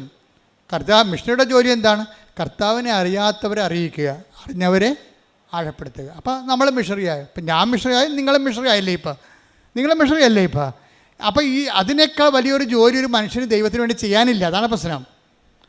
അപ്പം ഞാൻ എപ്പോഴും ഓർക്കുന്ന ഒരു വിഷയം, എന്നോട് ചോദിക്കണം നിങ്ങൾ why you are a missionary എന്ന് ചോദിച്ചാൽ ഞാൻ എന്ത് പറയുമെന്നറിയാവോ? എന്നോട് ചോദിക്കണം why you are a missionary എന്ന് ചോദിച്ചാൽ ഞാൻ പറയും, എനിക്ക് ക്രിസ്തു എന്ന് പറയുന്ന ആൾ, ക്രിസ്തുവിനെ കൊണ്ട് ഞാൻ ഒത്തിരിയേറെ കരഞ്ഞിട്ടുണ്ട് സന്തോഷം കൊണ്ട്. അത്രയ്ക്ക് സംഭവമാണ് കർത്താവ്. നിങ്ങൾക്ക് ഞാൻ മാതാവ് എനിക്ക് പ്രത്യക്ഷപ്പെടുന്നു പറയുമ്പോൾ നിങ്ങളൊക്കെ ഞാൻ മാതാവുമായിട്ടാണ് ബന്ധമെന്ന്. അങ്ങനെയല്ല, അത് സംഭവം അതല്ല. അമ്മ മാതാവ് പ്രത്യക്ഷപ്പെടുന്ന സാഹചര്യം എന്ന് പറയണത്, ഞാൻ ക്രിസ്തുവുമായിട്ട് ഏതാണ്ട് എനിക്ക് 4 വയസ്സുള്ളപ്പോൾ ഞാനൊരു സ്വപ്നം കണ്ടേ. അതൊരു ആനപ്പുറത്ത് വെള്ള ലോഹയിട്ട് ചുവപ്പ് അങ്കിയിട്ട കർത്താവ് ആനപ്പുറത്ത് പോകണം. ഞാൻ എൻ്റെ ജീവചരിത്രത്തിൽ എഴുതിയിട്ടുണ്ട് 4 വയസ്സിലെ സ്വപ്നം. അന്ന് മുതലാണ് ഞാൻ ഈ കർത്താവിനെ ശ്രദ്ധിക്കാൻ തുടങ്ങിയത്. ഞാൻ പിന്നെ എൻ്റെ അപ്പനുമായിട്ട് 7-ാമത്തെ വയസ്സിലോ അതോ 6-ാമത്തെ വയസ്സിലോ ഞാൻ അപ്പനുമായിട്ട് സന്ധ്യപ്രാർത്ഥന കഴിഞ്ഞ് നടക്കുമ്പോൾ ഞങ്ങളുടെ ചെമ്പരത്തിക്കാട്ടിലെ കർത്താവിൻ്റെ ഒരു വലിയ മുൾക്കിരീടം അണിഞ്ഞ രൂപം കാണാം. അന്ന് മനസ്സിലായില്ല ഇത് നമ്മുടെ ജീവിതവുമായിട്ട് മുന്നോട്ട് പോകണം. അപ്പം ഞാൻ അപ്പനോട് പറയും, അപ്പ അതേ കർത്താവ് നിൽക്കണേ. ഏത് കർത്താവ് വെച്ചാൽ ഞങ്ങളുടെ വണക്കമാസ പുസ്തകത്തിലൊരു കർത്താവുണ്ട്. ഞങ്ങളുടെ വണക്കമാസ പുസ്തകത്തിരിക്കുന്ന വൈറ്റ് ആൻഡ് ബ്ലാക്ക് കർത്താവിൻ്റെ തലേ മുഴുവൻ മുൾക്കിരീടമാണ്. അപ്പോൾ ആ കർത്താവിനാണ് ഞാൻ ഇരുട്ടത്ത് ഈ ചന്ദ്രൻ്റെ പ്രകാശത്തിൽ സന്ധ്യയ്ക്ക് ചെമ്പരത്തിക്കാട്ടി കാണുന്നത്. കർത്താവ് എന്നെ വളരെ ശ്രദ്ധിച്ച് നോക്കുകയാണ്. അപ്പോൾ എൻ്റെ കുഞ്ഞു മനസ്സിലുള്ളത് ഞാൻ സ്വപ്നത്തിൽ കണ്ട കർത്താവിൻ്റെ മുഖം തന്നെയുള്ള ഇതെന്ന്. അപ്പോൾ എനിക്കിതിനെക്കുറിച്ച് കർത്താവ് നമുക്ക് വേണ്ടി മരിച്ചെന്നോ കർത്താവിനെ കുറിച്ചിക്കപ്പെടുന്നോ അതും എനിക്കറിയത്തില്ല. എൻ്റെ പ്രായം ചെറുതാണല്ലോ. പക്ഷേ അതേസമയം തന്നെ കർത്താവ് എന്ന് എനിക്ക് പുറത്ത് ഞാൻ പ്രാർത്ഥിക്കണ ദൈവം എൻ്റെ കൺമുമ്പിലുണ്ടെന്നുള്ള ബോധം എനിക്കുണ്ട്. അന്ന് മുതലാണ് ഞാൻ ഈ ആളിലേക്ക് ആകർഷിക്കപ്പെടുന്നത്. എൻ്റെ ലൈഫ് ഹിസ്റ്ററിയിൽ മുഴുവനും അത് എഴുതിയിട്ടുണ്ട്. എന്നിട്ട് കർത്താവ് അവസാനം ഞാൻ പട്ടത്തിന് ചേർന്ന് പട്ടം പഠിക്ക് കഴിഞ്ഞ് പട്ടത്തിൻ്റെ സമയത്തൊക്കെ രാത്രിയൊക്കെ പ്രാർത്ഥിക്കുമായിരുന്നു. അവസാനം ഞാൻ പട്ടം എനിക്ക് ദൈവം തന്നതിന് ശേഷം ഞാനൊരു പള്ളിയിലോട്ട് വന്നു. ഒരു പള്ളി, മനക്കോടം പള്ളി. നിങ്ങൾ മനക്കോടത്തുകാർ ചിലപ്പോൾ ഇവിടെ ഉണ്ടാവും. ഞാൻ ആദ്യമായിട്ട് അപ്പം ചെയ്യണ പള്ളി മനക്കോടം പള്ളിയിലാണ്. ഞാൻ ഇടവക ജീവിതം ഏതാണ്ട് അവസാനിപ്പിക്കണേണ്ട അവിടെ വെച്ചാണ്. കാര്യം അവിടെ വന്ന് തന്നെ തിരിച്ചു വന്ന് ഞാൻ അവിടെ കൊറോണ വികാരിയായിട്ടാണ് ഒരു സെക്ഷൻ ജീവിതം അവസാനിപ്പിക്കണത്. പിന്നെ ഇരുന്നെല്ലാം കൊച്ചുപള്ളി ചാപ്പൽ കെയർടേക്കറായിട്ട് ഇരുന്നത്. ഇപ്പോഴും ഒരു കൊച്ചുപള്ളിയായിരിക്കണേ. അപ്പോൾ അതൊരു സെക്ഷനാണ്. അവിടെ വെച്ചാണ് 2004 അമ്മ മാതാവ് പ്രത്യക്ഷപ്പെടുന്നത്. അതായത് കൊച്ചു പള്ളിയിൽ ഞാൻ അസ്തേന്ത്യയായിട്ട് വന്ന പള്ളിയിൽ തന്നെ ഫൊറോണ വികാരിയായിട്ട് വന്നിട്ട് എൻ്റെ പട്ട ജീവിതം ഏറെക്കുറെ ഒരു കട്ട എത്തുമ്പോഴാണ് 2004, അത് 2004 അപ്പോഴാണ് അമ്മ പ്രത്യക്ഷപ്പെട്ടത് ഇവിടെ. പിന്നെ ഈ പ്രത്യക്ഷീകരണത്തിൻ്റെ സ്ഥിരീകരണത്തിന് വേണ്ടിയുള്ള ആധ്യാത്മികമായ യാത്രയിൽ ആദ്യം സംഭവിക്കണത്, അമ്മ ഞാൻ ആ കൊച്ചു പള്ളിയിൽ അല്ല ഈ മരക്കൂടത്ത് പള്ളിയിൽ ചാർജ് എടുത്ത് ഒരു ജനുവരി 18-ാം തീയതി ചാർജ് എടുത്ത് കഴിഞ്ഞപ്പോൾ എൻ്റെ അമ്മ അന്ന് ജീവിച്ചിരിപ്പുണ്ട്. എൻ്റെ അമ്മ അധികം യാത്ര ചെവി കേൾക്കാൻ കാരണം അധികം യാത്ര ഒന്നുമില്ല. ആ മനക്കോടത്ത് എവിടെയോ ഒരു അടിയന്തരത്തിന് വന്ന അമ്മ അപ്പോൾ എന്നെ കാണാൻ വേണ്ടി വന്നു. ഞാൻ അച്ഛനായി ചാർജ് എടുത്തിട്ട് 3 ദിവസം ആയുള്ളൂ. അപ്പോൾ അമ്മ വന്നപ്പോൾ ഞാനൊരു ഷെഡിൽ താമസിക്കുകയാണ്. കാര്യം അവിടെ ഞാൻ ചെല്ലുമ്പോൾ അവിടെ അച്ഛന്മാർക്ക് താമസിക്കാൻ സ്ഥലമില്ലായിരുന്നു. ചവവണ്ടി ഇട്ടിരുന്ന സ്ഥലത്തുനിന്ന് ചവവണ്ടി അവരെടുത്ത് മാറ്റിയിട്ട് എന്നെ കയറ്റി കിടത്തി അവിടെ. അത്രയുള്ള സംഭവം. ആ ഒരു കാലമാണത്. കാര്യം ആ പള്ളിയിൽ ഇന്ന് നല്ല സിറ്റുവേഷൻ ഉണ്ട് അവിടെ. ഞാനും ഫൊറോണ വികാരിയായിരുന്നു. അപ്പോൾ നല്ല രീതിയിൽ അവിടെ പോയി താമസിച്ചത്. പക്ഷേ ഞാൻ തുടങ്ങിയത് ശവവണ്ടി എൻ്റെ അരികിൽ കിടക്കും, ഞാൻ ഇപ്പുറത്ത് ഷെഡിൽ കിടക്കും. ഷെഡിൽ കിടന്ന് ശവവണ്ടി പുറത്തെടുത്തിട്ട് അതിനൊരു പ്രത്യേക ഒരു ചാർത്ത് എടുത്തിട്ട് ഞാൻ ഈ ഷെഡിൽ ഒരു കട്ടിലിട്ട് അവിടെ കിടക്കും. അങ്ങനെയാണ്. അവിടെ ആണ് അമ്മ വരണത്. അപ്പോൾ അമ്മ വന്നിട്ട് അമ്മ എനിക്ക് ഒരു പടം തന്ന്. കാര്യം ഞാൻ സംസാരിക്കുമ്പോൾ സ്വരത്തിൽ സംസാരിക്കണം, അമ്മയ്ക്ക് അധികം കേൾക്കാൻ പാടില്ല. അപ്പോൾ അമ്മ അധികം സംസാരിക്കണില്ല. ഞാനൊരു അടിയന്തരത്തിൽ വന്നാണെന്ന് എന്നെ പറഞ്ഞ് മനസ്സിലാക്കിയിട്ട് അമ്മ എനിക്കൊരു പടം തന്ന്. പടം കണ്ടോടുകൂടി കണ്ണ് നിറഞ്ഞു പോയി. എന്താ കാര്യം? ഞാൻ ആ 6 വയസ്സിലാ മറ്റേ ചെമ്പരത്തിക്കാട്ടി കണ്ട അതേ പടം, അമ്മയുടെ വണക്കമാസ പുസ്തകത്തിൽ പണ്ടുണ്ടായിരുന്ന പടം തിരിച്ച് അമ്മ എനിക്ക് തന്നു. അതൊരു സ്ഥിരീകരണമാണ്. എന്നുവെച്ചാൽ നിൻ്റെ കൂടെ നീ ഇന്ന് എൻ്റെ ജോലി ചെയ്യാൻ തുടങ്ങിയിരിക്കുകയാണ്. എൻ്റെ ജോലി നിന്നെ ഞാൻ വിളിച്ചത് 4 വയസ്സിലും 6 വയസ്സിലുമാണ് നിന്നെ വിളിച്ചത്. അത് നീ തുടങ്ങിയിരിക്കുകയാണ്. ഒരു ഓർമ്മ, ഞാൻ നിൻ്റെ കൂടെ ഉണ്ട്. മുൾക്കിരീടം വഹിച്ചാണെങ്കിലും ഞാൻ നിൻ്റെ കൂടെ ഉണ്ട് എന്നുള്ള ബോധ്യങ്ങൾ. ഈ ക്ലേശകാലങ്ങളിലൂടെ കടന്നു പോകുമ്പോഴെല്ലാം ദൈവത്തിൻ്റെ സാന്നിധ്യവും ഛായയും നമ്മുടെ കൂടെ ഉണ്ട് എന്നുള്ള ബോധ്യം. അല്ലാതെ നിങ്ങൾക്ക് എന്തെങ്കിലും ക്ലേശങ്ങൾ വരുമ്പോൾ ഉടനെ ദൈവം എന്നെ കൈവിട്ടു, ഉടമ്പടി എടുത്തിട്ട് എന്ത് കാര്യം? ഉടമ്പടി എടുക്കാത്തവന്മാരൊക്കെ അടിച്ചോട് ജീവിക്കണം, ഞാൻ മാത്രം നരകിക്കണം എന്നൊക്കെ പറഞ്ഞിട്ട് ഇല്ലാത്ത ശാസി ഡയലോഗ് അടിക്കരുത്. മിണ്ടാതിരിക്കണം, മൗനമായിരിക്കണം, മറിയത്തെ പോലെ ഹൃദയത്തിൽ സംഗ്രഹിക്കണം. ശ്രദ്ധിക്കട്ടെ. ഹല്ലേലൂയ. സംഭവിച്ചാണെന്ന് നിങ്ങൾ പറയരുത്. നമ്മുടെ ജീവിതത്തിൽ ഒന്നും അങ്ങനെ ആക്സിഡൻ്റായിട്ട് സംഭവിക്കത്തില്ല. എല്ലാത്തിൻ്റെ പിന്നിൽ ദൈവത്തിൻ്റെ ഒരു കണക്ക് കൂട്ടലുണ്ട്. കാര്യം അമ്മ എനിക്ക് രൂപം തന്നപ്പോൾ ഞാൻ പെട്ടെന്ന് ഓർത്തത്, തലേ ദിവസം അവിടെ അർത്ഥിയിൽ തിരുമല ഭാഗത്ത് ഒരു മണിസാറുണ്ടായിരുന്നു. അപ്പോൾ മണിസാറിൻ്റെ അടുത്ത് പോയി പഠിക്കുന്ന ഒരു ഈഴവ സമുദായത്തിലൊരു സഹോദരനുണ്ടായിരുന്നു. എൻ്റെ വലിയ അടുത്ത ആത്മസുഹൃത്താണ്, ഇപ്പോഴും അങ്ങനെ. അപ്പോൾ ചിത്ര എന്നാണ് അദ്ദേഹത്തിൻ്റെ പേര്. ചിത്രൻ തലേ ദിവസം വന്ന് പറഞ്ഞു, അച്ഛാ മണിസാറിൻ്റെ ക്ലാസ്സിൽ എൻ്റെ ഡ്രോയിങ് കഴിഞ്ഞു, ഞാൻ ഇനി ഫീൽഡ് വർക്കിന് ജോലിക്ക് ഇറങ്ങാൻ പോകണമെന്ന് പറഞ്ഞു. അത് തലേ ദിവസം അമ്മ പറഞ്ഞതിന് തലേ ദിവസമാണ് അത് പറഞ്ഞത്. അപ്പോഴും അമ്മ പോയി കഴിഞ്ഞപ്പോൾ ഞാൻ ചിത്രനെ ഓർത്തു, ദൈവമേ ചിത്രം പെയിൻറ്റ് ചെയ്യുമില്ല, ചിത്രനെ വിളിക്കാമെന്ന് പറഞ്ഞു. അപ്പോൾ ചിത്രനോട് പറഞ്ഞെടാ, എല്ലാം കൂടി എൻ്റെ അടുത്ത് 2000 രൂപയുണ്ട്. അന്നത്താണ് 86 2000 രൂപയാണ്. ഇതാണ് എൻ്റെ ഉള്ളത്, അത് ഞാൻ നിനക്ക് തരാം. നീ എനിക്ക് ഈ ചിത്രം ഒരു ക്യാൻവാസിൽ വരച്ച് തരണമെന്ന് പറഞ്ഞു. അപ്പം അന്നത്തെ 2000 രൂപ എന്ന് പറഞ്ഞാൽ നിങ്ങൾക്കറിയാമല്ലോ, ഇന്നത്തെ ഒരു അന്ന് 86 ഇപ്പം എത്രയോ വർഷം കഴിഞ്ഞ് 38 വർഷമായില്ലേ. അപ്പം അന്നത്തെ 2000 രൂപയ്ക്ക് അതിൻ്റെ വില ഉണ്ട്. എത്രയാണെന്ന് എനിക്കറിയാൻ പാടില്ല, മൂല്യം ഇന്നത്തെ മൂല്യം എന്താണെന്ന് എനിക്കറിയാൻ പാടില്ല. ഞാൻ ആ ചിത്രത്തിന് 2000 രൂപ കൊടുത്ത് പറഞ്ഞു, ഇതൊന്ന് വരച്ച് തരാൻ പറഞ്ഞു. എന്താണ്? എനിക്കത് സൂക്ഷിക്കാൻ വേണ്ടിയാണ്. ഞാനത് സീരിയസ് ആയിട്ട് എടുത്തു. ദൈവം എൻ്റെ ജീവിതത്തിലൂടെ സഞ്ചരിച്ച് വന്ന് എത്തിയിട്ടുള്ള വഴികളെക്കുറിച്ച് പിന്നെ ഞാൻ ചെയ്യണത് ആ അന്നത്തെ കാലത്ത് വരപ്പിച്ചെടുത്ത ചിത്രം പിന്നെ ഞാൻ എന്ത് ചെയ്യണമെന്ന് വെച്ച് കഴിഞ്ഞാൽ എല്ലാ ഇടവകയിൽ ചെല്ലുമ്പോഴും യാത്ര ട്രാൻസ്ഫർ ആകുമ്പോൾ എല്ലാ വണ്ടിയും പുസ്തകവും ചെടിച്ചട്ടിയും എല്ലാം കയറ്റി വിടും. പക്ഷേ ഞാൻ പോകുമ്പോൾ എൻ്റെ കാറിൽ ഈ ചിത്രം മടി വെച്ചുകൊണ്ടാണ് ഞാൻ പോണത്. അത് ഒരു ബന്ധമാണ് ശരിക്കും. എൻ്റെ കാറിൽ ചിത്രം ഉണ്ടാവും. എന്നിട്ട് ഞാൻ അവസാനം കൃപാസനം സ്ഥാപിച്ച് എനിക്ക് സ്വന്തമായിട്ടൊരു ഓഫീസായി ഇവിടെ. അപ്പോൾ ഇവിടെ ഞാൻ ഇപ്പോൾ ഒരു 10 കൊല്ലമായെന്ന് ഈ ഓഫീസുകായിട്ട്. ഓഫീസായപ്പോൾ എനിക്കൊരു സ്ഥിരപ്രതിഷ്ഠയുടെ ഓഫീസ് കിട്ടിയല്ല. ഞാൻ പിന്നെ കൊണ്ടുവന്ന് പടമെടുത്ത് എൻ്റെ പിന്നിൽ വെച്ചിട്ടുണ്ട്. ഇപ്പം നിങ്ങൾ എൻ്റെ മുറി കാണുമ്പോൾ ഇപ്പോൾ ആൾക്കാർക്ക് കയറാൻ പറ്റത്തില്ല, പണ്ട് കയറാൻ പറ്റുമായിരുന്നു. ആ മുറിയിൽ ആ പടം, ഞാൻ ഇരിക്കണതിൻ്റെ ബാക്കിൽ ആ പടം വെച്ചിട്ടുണ്ട്. അപ്പോൾ എന്താ കാര്യം? ഇതൊരു ദൈവവുമായിട്ടുള്ള ബന്ധം ഒരിക്കലും നിങ്ങൾ ഒക്കേഷനിലാക്കരുത്. നിങ്ങൾ ഉടമ്പടിയിലാണെങ്കിൽ ഉടമ്പടി എപ്പോഴും ഞാൻ കൂടെയുണ്ടെന്ന് കാണിച്ചുകൊണ്ടിരിക്കും. പക്ഷേ ഇത് കണ്ടെത്താൻ കഴിയണം. കാര്യം ഉടമ്പടി എന്ന് പറയുമ്പോൾ നിങ്ങൾക്കറിയാമല്ല, വിശ്വാസം തന്നെ ആ ശരിക്കും നമ്മൾ ഇൻവെസ്റ്റഡ് വിശ്വാസമുണ്ട്. അത് നമ്മൾ ഒരു നമുക്ക് ഇൻവെസ്റ്റ്മെൻറ്റ് ഇല്ലാത്ത വിശ്വാസമുണ്ട്. അപ്പം മാതാപിതാക്കന്മാരുടെ ഗ്യാരണ്ടിയിൽ നമ്മൾ വേണമെങ്കിൽ, മാതാപിതാക്കന്മാർ ക്രിസ്ത്യാനികളായതുകൊണ്ട് നമുക്ക് വിശ്വസിച്ച് അങ്ങനെ ജീവിക്കാൻ പറ്റും. അപ്പോൾ നമ്മുടെ ഇൻവെസ്റ്റ്മെൻ്റ് ഇല്ല. പക്ഷെ നമ്മുടെ പേരിൽ കൂട്ടിയ വിശ്വാസമുണ്ട്. ഇപ്പോഴും പലർക്കും തന്നെ ഒരു കുഴപ്പം വെച്ച് കഴിഞ്ഞാൽ അവരുടെ മാതാപിതാക്കന്മാർ ക്രിസ്ത്യൻസ് ആയതുകൊണ്ട് അവരങ്ങനെ ക്രിസ്ത്യൻസായിട്ട് ജീവിക്കുന്നത്. അപ്പം നിങ്ങളുടെ വിശ്വാസ പ്രമാണം എന്ന് പറയുന്ന സംഭവത്തിൽ നിങ്ങളുടെ പേരല്ല കിടക്കണത്. കാര്യം നിങ്ങളുടെ പേര് കൂട്ടിയിട്ടില്ല. നിങ്ങളെ വിശ്വാസ പ്രമാണം എപ്പോഴും പേരിൽ കൂട്ടണം നമ്മൾ. എന്നിട്ട് നിങ്ങൾ തൻ്റെ പേര് സ്വന്തമായിട്ട് പിടിക്കണം. നിങ്ങളുടെ പേരിൽ അപ്പൻ്റെ നിന്ന് കിട്ടിയ വിശ്വാസമാകാം, അപ്പൂപ്പൻ്റെ നിന്ന് കിട്ടിയ വിശ്വാസമാകാം, തോമസ് തിരിയെ ആരും ആയിക്കൊള്ളട്ടെ. അതൊന്നും പാരമ്പര്യമായിട്ട് ആശയപരമായിട്ട് ശരിയാണെങ്കിലും പ്രായോഗികമായിട്ട് ശരിയാകത്തില്ല. കാര്യം കർത്താവ് ചോദിക്കുന്നത്, അങ്ങനെ തോമസ് ലിയായും ഫ്രാൻസിസ് സേവ്യറും അങ്ങനെ പലരും പല കാര്യങ്ങൾ എന്നെക്കുറിച്ച് പറയും. Whom do you say that I am?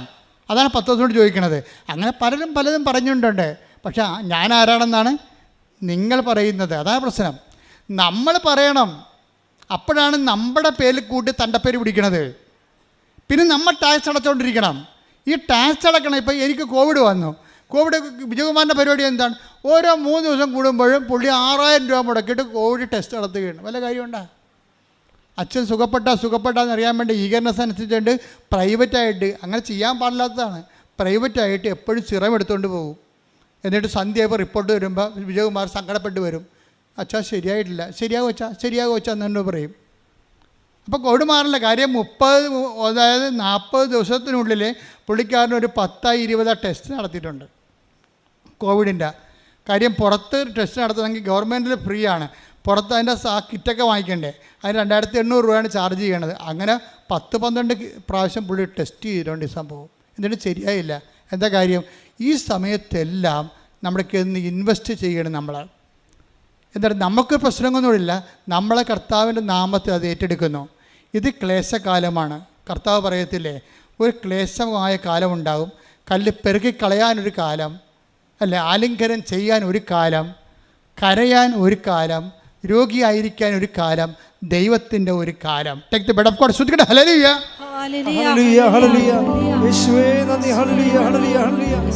Hallelujah, hallelujah, hallelujah. യേശുവേ സ്തുതി. Hallelujah, hallelujah.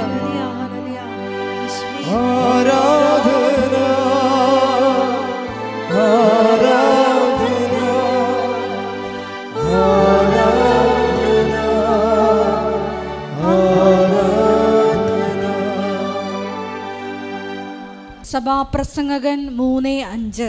സഭാപ്രസംഗം 3:5. കല്ല് പെറുക്കിക്കളയാൻ ഒരു കാലം, കല്ല് പെറുക്കിക്കളയാൻ ഒരു കാലം, കല്ല് പെറുക്കിക്കളയാൻ ഒരു കാലം, കല്ല് പെറുക്കി കൂട്ടാൻ ഒരു കാലം, കല്ല് പെറുക്കി കൂട്ടാൻ ഒരു കാലം, ആലിംഗനം ചെയ്യാൻ ഒരു കാലം, ആലിംഗനം ചെയ്യാൻ ഒരു കാലം, ആലിംഗനം ചെയ്യാതിരിക്കാൻ ഒരു കാലം, ആലിംഗനം ചെയ്യാതിരിക്കാൻ ഒരു കാലം, കരയാൻ ഒരു കാലം. Take the word of God. സഭാപ്രസംഗി 3:4. കരയാൻ ഒരു കാലം, കരയാൻ ഒരു കാലം, ചിരിക്കാൻ ഒരു കാലം, ചിരിക്കാൻ ഒരു കാലം, വിലപിക്കാൻ ഒരു കാലം, വിലപിക്കാൻ ഒരു കാലം, നൃത്തം ചെയ്യാൻ ഒരു കാലം, നൃത്തം ചെയ്യാൻ ഒരു അപ്പം കാലം. ചില കാലങ്ങൾ ദൈവഹിത പ്രകാരമായിട്ട് വരും. അത് സന്തോഷത്തോടെ അക്സെപ്റ്റ് ചെയ്യണം. അല്ല, അവർക്ക് വന്നില്ലല്ലോ കാലം, എനിക്ക് മാത്രം ഉടമ്പടി എടുത്ത് എനിക്ക് മാത്രമാണല്ലോ ദുഃഖം, എനിക്ക് മാത്രമായ രോഗം എന്ന് പറഞ്ഞ് ദൈവത്തെ മുൾമുനെ നിർത്തരുത്. ഇത് കർത്താവ് എനിക്ക് നൽകുന്ന കൽപ്പന നൽകുന്ന കാലമാണ്. ഇത് ഞാൻ ദൈവഹിതമായിട്ട് അക്സെപ്റ്റ് ചെയ്യാം. എന്നിട്ട് ഈ കുരിശിന് ഞാൻ വിശ്വാസം, പ്രത്യാശ, സ്നേഹം ഇൻവെസ്റ്റ് ചെയ്തുകൊണ്ട് ഇതിനെ കൺവേർട്ട് ചെയ്ത് കൃപയാക്കി മാറ്റും. അങ്ങനെയാണ് കൃപയുടെ കോടീശ്വരനാകണത്. അങ്ങനെയാണ് നമ്മുടെ മൂല്യം വർദ്ധിക്കണത്. അതാണ് ദൈവ തിരുസന് സമ്പന്നനാകാതെ തനിക്ക് വേണ്ടി തന്നെ സമ്പത്ത് സ്വീകരിക്കേണ്ട സ്ഥിതി. Take the word of God. ശ്രദ്ധിക്കണം. ഹല്ലേലൂയ,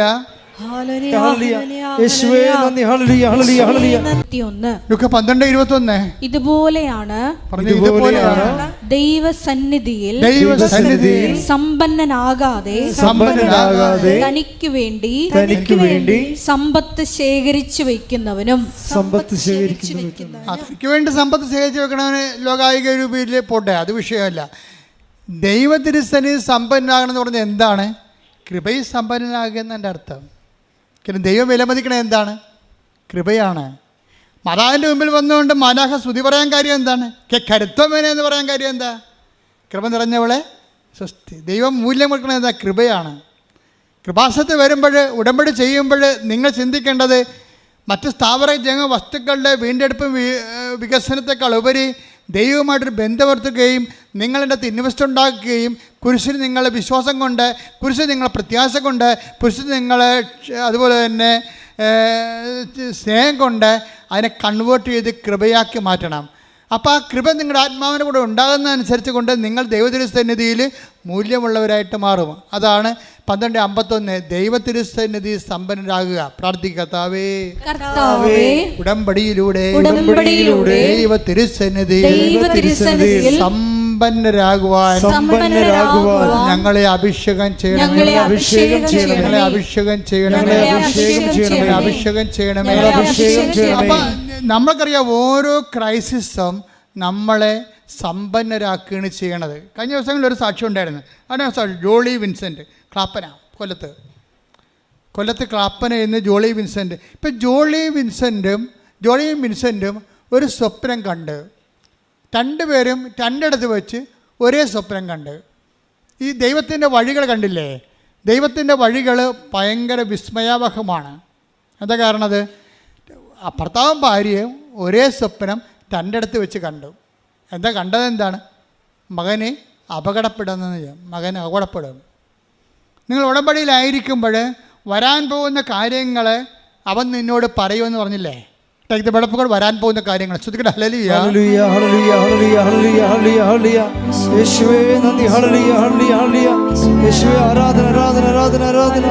യേശുവേ നന്ദി. മഹത്വം മഹത്വം മഹത്വം. Hallelujah hallelujah hallelujah.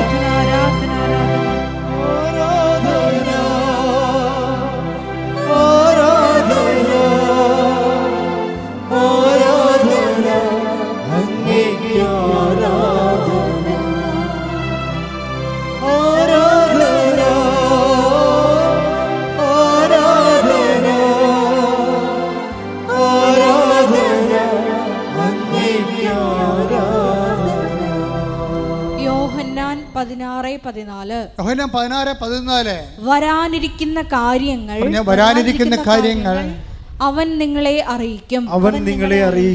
അവൻ എനിക്കുള്ളവയിൽ നിന്ന് സ്വീകരിച്ച് നിങ്ങളോട് പ്രഖ്യാപിക്കും. അപ്പോൾ നിങ്ങളുടെ ഉടമ്പടി ഓക്കെ ആണെങ്കിൽ, അത് ഡാമേജ് അല്ലെങ്കിൽ, ഉടമ്പടി പ്രകാരമാണ് നിങ്ങളെല്ലാം ചെയ്യണത്. എപ്പോഴും നമ്മൾ ശ്രദ്ധിക്കേണ്ടത്, പണ്ട് എനിക്ക് ഈ സ്റ്റാമ്പ് കളക്ഷൻ എന്ന് പറഞ്ഞ സംഭവം ഉണ്ടായിരുന്നു. Stamp collection. അപ്പോൾ എൻ്റെ റെക്ടർ ക്ലോഡസിൻ്റെ മുറിയിലൊക്കെ ചെന്നിട്ട് പോസ്റ്റ്മാൻ വരുമ്പോൾ 2-3 പ്രദേശത്ത് സ്റ്റാമ്പ് കളക്ഷൻ ഉണ്ടാവും. ഇവരെല്ലാവരും കൂടി ആദ്യം ഓടി എത്തുന്നവർക്ക് ക്ലോഡച്ചൻ സ്റ്റാമ്പ് പറിച്ചു കൊടുക്കും. അച്ഛന് കൂടുതൽ സ്റ്റാമ്പ് വരുന്നത് കാനഡയിൽ നിന്നാണ്, മലേഷ്യയിൽ നിന്ന്. മലേഷ്യയിൽ ചിത്രശലഭത്തിൻ്റെ സ്റ്റാമ്പും, കാനഡയിൽ അവിടുത്തെ ഒരു പ്രത്യേക വൃക്ഷത്തിൻ്റെ ചോപ്പ് പെരിയുടെ സ്റ്റാമ്പ് വരും. ഭയങ്കര രസമാണ്, ഭംഗിയാണ്. അപ്പോൾ ക്ലോഡച്ചെടിക്കുന്ന റെക്ടർച്ചെടിക്കുന്ന സ്റ്റാമ്പ് അടിച്ച് മാറ്റാൻ വേണ്ടി ഉള്ള ഓട്ടം ഈ പോസ്റ്റ്മാൻ വരുമ്പോൾ ചെയ്യണതാണ്. ഞാൻ ഇത് പറയാൻ കാരണം വെച്ച് കഴിഞ്ഞാൽ, ഈ ഒരു കാലഘട്ടം പോലെ തന്നെ എന്നിട്ട് ഈ പറിക്കണ സമയത്ത് സ്റ്റാമ്പിൻ്റെ പല്ല് ഡാമേജ് ആകും. അപ്പോൾ ഈ പറിക്കുമ്പോൾ ക്ലോഡച്ചൻ പ്രായമുള്ള അച്ഛനാണ്. പ്രായമുള്ള അച്ഛന് കാനഡയുടെ മലേഷ്യയുടെ സ്റ്റാമ്പ് പെട്ടെന്ന് അച്ഛനെ അതിൻ്റെ കത്തെടുക്കാൻ വേണ്ടിയുള്ള ഇതിൽ ഞങ്ങൾക്ക് സ്റ്റാമ്പ് തരണതിനേക്കാൾ ഉപരി അച്ഛനെ അതിനകത്തുള്ള കത്തെടുക്കണം. അതിന് വേണ്ടി പറിക്കുമ്പോൾ പേടി ചങ്കിടിച്ചുകൊണ്ട് നിൽക്കും. എന്താണ്? എൻ്റെ പല്ല് പറഞ്ഞു പോകുക, സ്റ്റാമ്പിൻ്റെ പല്ല് പറഞ്ഞാൽ ഡാമേജാണ്, പിന്നെ അത് കളയേണ്ടി വരും. അപ്പോൾ അത് ഇൻവാലിഡായി പോകും, മൂല്യമില്ല. അപ്പോൾ അതുകൊണ്ട് അത് പല്ല് എല്ലാം ഉള്ള സ്റ്റാമ്പാണെങ്കിൽ ക്ലോഡച്ചനും മുറിയിൽ നിന്ന് ഞങ്ങൾ ചാടിപ്പുറത്ത് വരും കൈ ഒടിച്ചുകൊണ്ട്. എന്താണ്? ഡാമേജ് അല്ലാത്ത പുതിയൊരു വെറൈറ്റി സ്റ്റാമ്പ് കിട്ടി, അതുകൊണ്ടൊന്ന് ആൽബത്തിൽ ഒട്ടിച്ചു വെക്കും. അപ്പോൾ ഈ പല്ല് പോണത് സ്റ്റാമ്പ് ഡാമേജാണ്. ഉടമ്പടിക്ക് ഇതുപോലെ സംഭവമുണ്ട്. ചില ഉടമ്പടി ഡാമേജ് ആയി പോവും, പല്ല് പോവും. നിങ്ങൾ ധൃതി കാണിച്ചും അല്ലെങ്കിൽ നിങ്ങളത് വേണ്ട രീതിയിൽ ഇപ്പോൾ അതിൻ്റെ ഒരു ദൈവസ്നേഹം വേണമല്ലോ ഇതിന്. പശുത്താൻ നിറവിലല്ലേ ഇത് ചെയ്യേണ്ടത്. നിരാശയിലും സങ്കടത്തോടെയും ചെയ്തു നോക്കാം. എല്ലാവർക്കും ചെയ്യേണ്ടല്ല. ചെറുക്കൊക്കെ ഈ ഷോർട്ടേജ് അടിക്കണ പോലെ അവർക്കെന്ത് കിട്ടിയെന്ന് അങ്ങോട്ട് കഴിഞ്ഞ് വിളിച്ചു ചോദിക്കും, എടി നിൻ്റെ കാര്യം വരെ നടന്നാ, എടി നിൻ്റെ കാര്യം നടന്നാ. അവർക്ക് ഈ ലോട്ടറിക്ക് എടുക്കണ പോലെ ചില പെണ്ണുങ്ങളൊന്നും ഉടമ്പടി എടുത്തിട്ട് ഇവർക്കടിച്ചാന്ന് വിളിച്ചു ചോദിച്ചുകൊണ്ടിരിക്കും. പരീക്ഷാഫലം പോരാ, പരീക്ഷ പോലെ നീ ജയിച്ചാ, നിനക്കെല്ലാം മൊഴികളും കിട്ടിയ എന്ന് അങ്ങോട്ടും വിളിച്ചു ചോദിക്കണം. ദൈവത്തിനെ ആക്ഷേപിക്കുന്ന രൂപത്തിൽ ഉടമ്പടി ഫലങ്ങളെക്കുറിച്ച് പരസ്പരം പറഞ്ഞും വിളിച്ചും ചോദിച്ചും ഉടമ്പടി നിങ്ങൾ ഡാമേജ് ആക്കും. ഉടമ്പടി നിങ്ങളും ദൈവവും തമ്മിലുള്ള സ്വകാര്യ രഹസ്യമായൊരു ബന്ധമാണ്. അതിൻ്റെ അകത്തൊരു രഹസ്യാത്മകത ഉണ്ട്. അതുകൊണ്ട് മറ്റുള്ളവർ നോക്കിയിട്ട് നിങ്ങളുടെ ദൈവബന്ധത്തെ വിലയിരുത്തരുത്. നിങ്ങൾക്ക് വേണ്ടിയുള്ള ആഹാരം നിങ്ങൾക്ക് വേണ്ടി ദൈവം കരുതി വെച്ചിട്ടുണ്ട്. നിങ്ങളെന്താ ചെയ്യേണ്ടത്? ആദ്യം ദൈവരാജ്യത്തെ ശ്രദ്ധിക്കട്ടെ. Hallelujah, hallelujah, hallelujah, hallelujah. യേശുവേ നന്ദി. Hallelujah, hallelujah, hallelujah, hallelujah. Mathai 6:33. Mathai 6:33.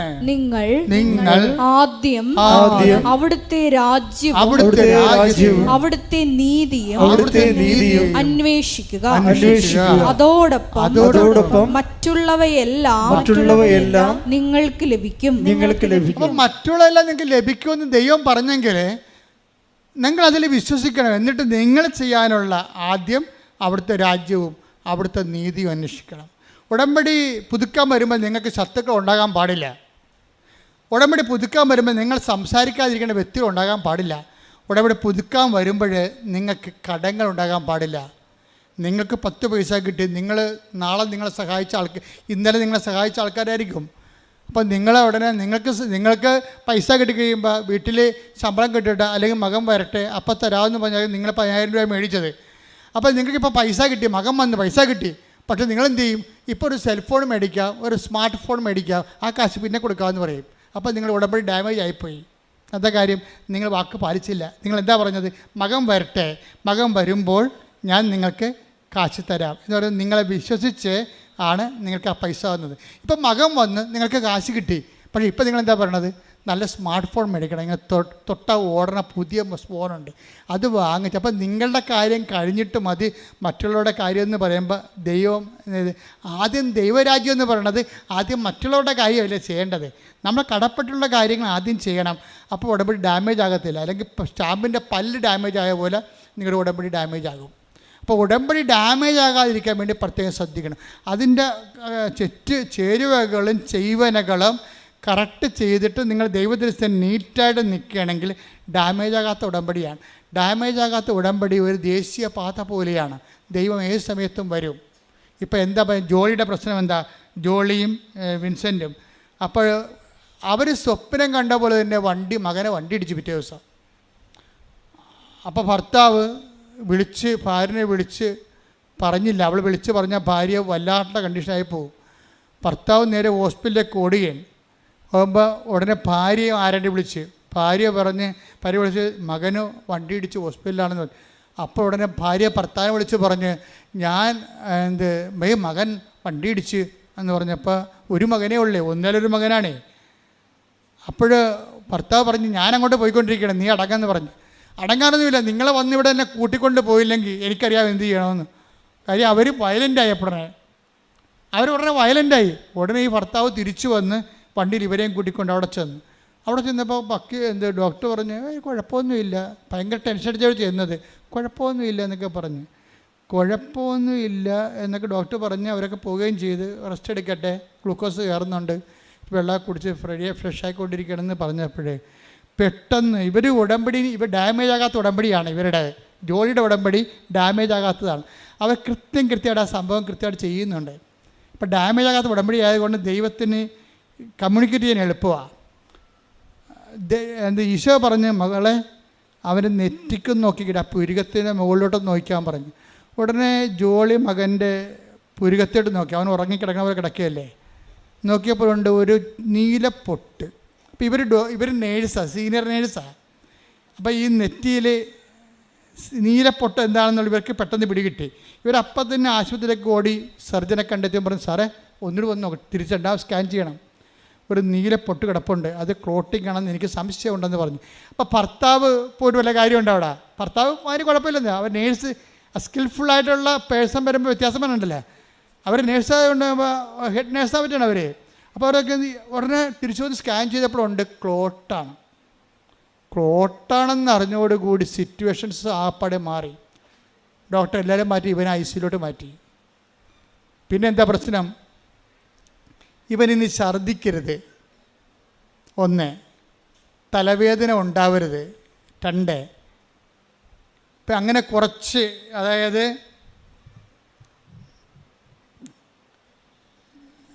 ഛർദ്ദിക്കരുത്, തലവേദന ഉണ്ടാവരുത്. ഇപ്പം നിരീക്ഷണത്തിലായി ഇവൻ. അപ്പം നിരീക്ഷണത്തിലായെങ്കിലും ക്ലോട്ട് ഇത്തിരി സീരിയസ് ആണ്. അങ്ങനെ വന്നാൽ തലക്ക് ഇഞ്ചറി ഉണ്ട്, അതാണ് വിഷയം. അപ്പോൾ തലക്ക് ഇഞ്ചറി ഉള്ള കാരണം ഛർദ്ദിക്കാനുള്ള സാധ്യത 100%. ഇവർ രാത്രി ഉറങ്ങാതെ കഴിച്ചു കൂട്ടും. 3 മണിയായപ്പോൾ ഭർത്താവ് ഉറങ്ങും. അപ്പോൾ 3 മണിയാൾക്ക് ഭർത്താവ് ഉറങ്ങുമ്പോൾ ഇവർക്ക് തോന്നുവേ, ആരെയും വിളിക്കത്തില്ല ഇവർ അതാണ് ഈ ഡാമേജ് ഇല്ലാത്ത ഉടമ്പടിക്കാരുടെ ഗുണം. അതാണ് ഇവർ പറഞ്ഞ വാക്കുണ്ട്, ഞാൻ ആരെയും വിളിച്ചില്ല, എന്തിനാണ് വിളിക്കണത്? ഉടമ്പടി എടുക്കാത്തവരെ വിളിച്ചിട്ട് എന്ത് കാര്യമെന്ന്. സ്വന്തം അമ്മയും അപ്പനും ഒക്കെ ഉണ്ട്, നാത്തിനൊക്കെ ഉണ്ട്, അവരാരും ഉടമ്പടി എടുത്ത് ദൈവമായിട്ട് ബന്ധമില്ലല്ലോ. അവർ ഒരു മനുഷ്യൻ്റെ ചിന്ത, അവരുടെ സ്വന്തം ചിന്തയാണ്. ഞാൻ ആരെയും വിളിച്ചില്ല, ഞാൻ ഉടമ്പടി എടുത്ത ആൾക്കാരെ വിളിച്ചു. അത് എൻ്റെ മകൻ ഇങ്ങനെ ആശുപത്രിയിലാണെന്ന് പറഞ്ഞു. അപ്പോൾ ഇത് വ്യത്യാസം കണ്ട, ആൾക്കാർ ഉടമ്പടിയെ കാണുന്ന രീതി കണ്ട. അവിടെ ബന്ധപ്പെട്ടവരുടെ രക്തബന്ധമുള്ളവരെയും വിളിക്കണില്ല. അവരുടെ ബന്ധം എന്താണ്? ഈ സമയത്ത് അവർക്ക് വന്ന് മോങ്ങാനല്ല, കെട്ടിപ്പിടിച്ച് ചാകണ മുമ്പ് തന്നെ കുറേ ആൾക്കാർ വന്ന് കെട്ടിപ്പിടിച്ച് കരഞ്ഞില്ലേ മറ്റേ ഗ്രേസിനെ, ആ ജിൻസിനെ കെട്ടിപ്പിടിച്ച് ഇങ്ങനെ കെട്ടിപ്പിടിച്ച് കരയാനല്ലേ പറ്റത്തുള്ളൂ. പിന്നെ 2 ഓറഞ്ച് വാങ്ങിച്ചു കൊടുക്കാൻ പറ്റും, അല്ലാതെ ഈ കക്ഷികൾക്ക് ഒന്നും ചെയ്യാൻ പറ്റത്തില്ല. അപ്പോൾ അതുകൊണ്ട് ഈ ഇവർ ജോലി പറയണത്, ഞാൻ ബന്ധുക്കളൊന്നും വിളിച്ചില്ല.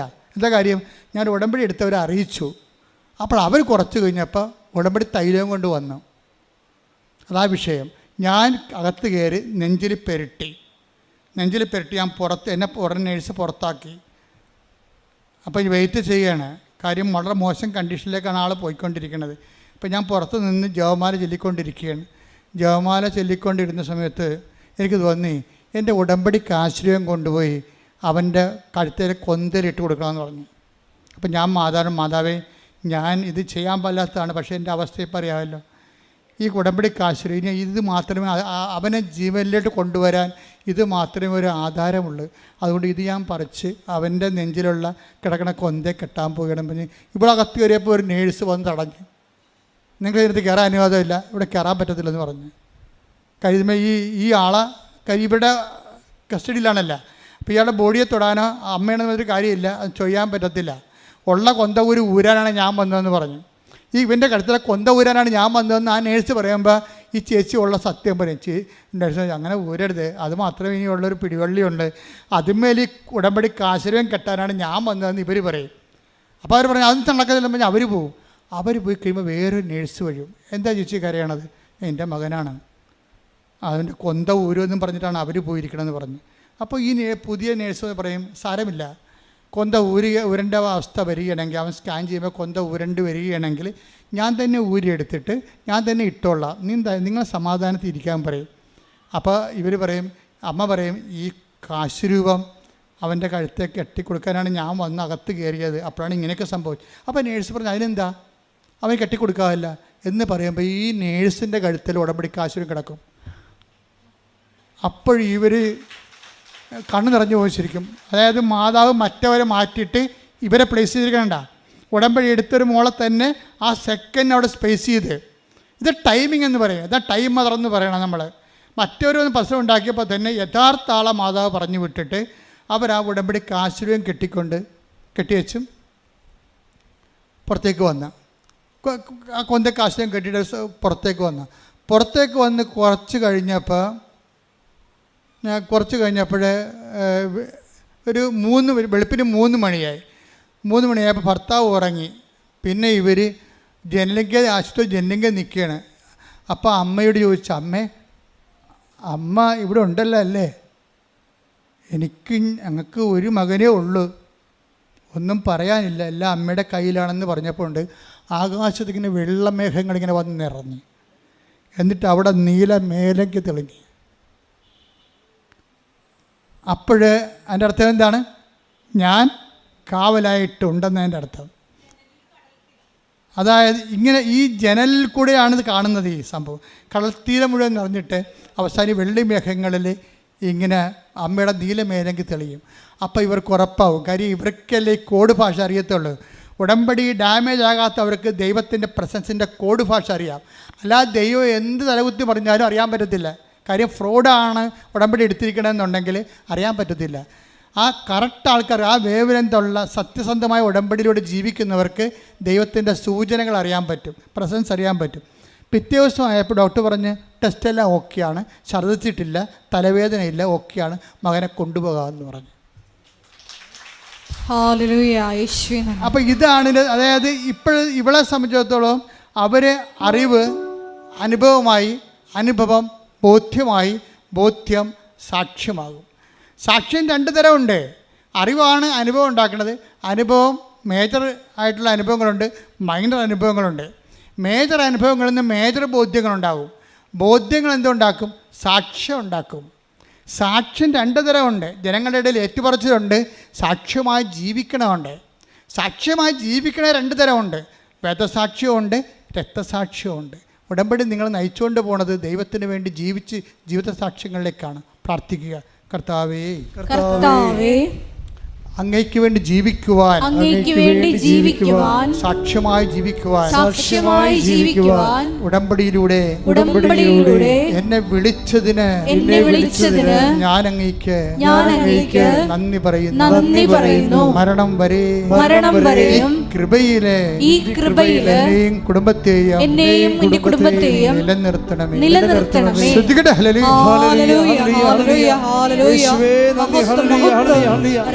പരമദിവ്യകാരുണ്യത്തിന് രോഗസൗഖ്യ പ്രാർത്ഥനയാണ്. ഇടതു കൈ നെഞ്ചിൽ വെച്ചുകൊണ്ട് വലതു കൈ ശിരസിൽ വെച്ചുകൊണ്ട് ശ്രദ്ധിക്കട്ടെ. Hallelujah, hallelujah, hallelujah, hallelujah, hallelujah. യേശുവേ നന്ദി. Hallelujah, hallelujah, hallelujah.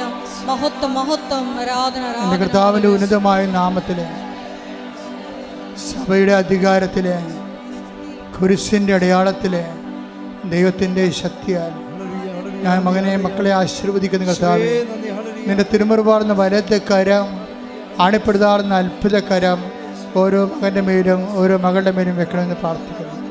കർത്താവേ, നിന്റെ ഉന്നതമായ നാമത്തിൽ മാരക രോഗങ്ങൾ, തീരാവേദികൾ, ജീവിത ദുരിതങ്ങൾ, ജീവിത തടസ്സങ്ങൾ, ഈശോ ഉച്ച മുതൽ ഉള്ളംകാല് വരെ എല്ലാ കോശങ്ങളിലും കർത്താവിൻ്റെ അകത്ത് നിറയട്ടെ. എല്ലാ പേശികളിലും കർത്താവിൻ്റെ അകത്ത് നിറയട്ടെ. മാരക രോഗങ്ങൾ, തീരാവേദികൾ യേശുവിൻ്റെ നാമത്തിൽ മാറിപ്പോകട്ടെ. ക്യാൻസർ, സിസ്റ്റുകൾ, മുഴകൾ, ത്വക്ക് രോഗങ്ങൾ, ചൊറികൾ, ചിരങ്ങുകൾ, ചുണങ്ങൾ കർത്താവിൻ്റെ അകത്ത് കഴുകപ്പെടട്ടെ. ഉച്ച മുതൽ ഉള്ളംകാല് വരെ കഴുകപ്പെടട്ടെ. യേശുവിൻ്റെ നാമത്തിൽ സൗഖ്യം പ്രാപിക്കട്ടെ.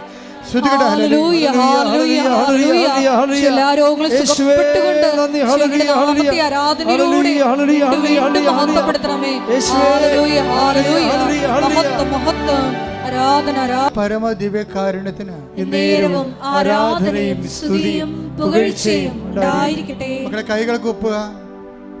ഇപ്പം നമ്മൾ പ്രാർത്ഥിക്കാൻ പോകുന്നത് കർത്താവ് ജീവനോടെ ഇവിടെ സാന്നിധ്യം നൽകുന്ന വലിയ സ്വർഗീയ ശക്തിയുടെ നിമിഷങ്ങളാണ്.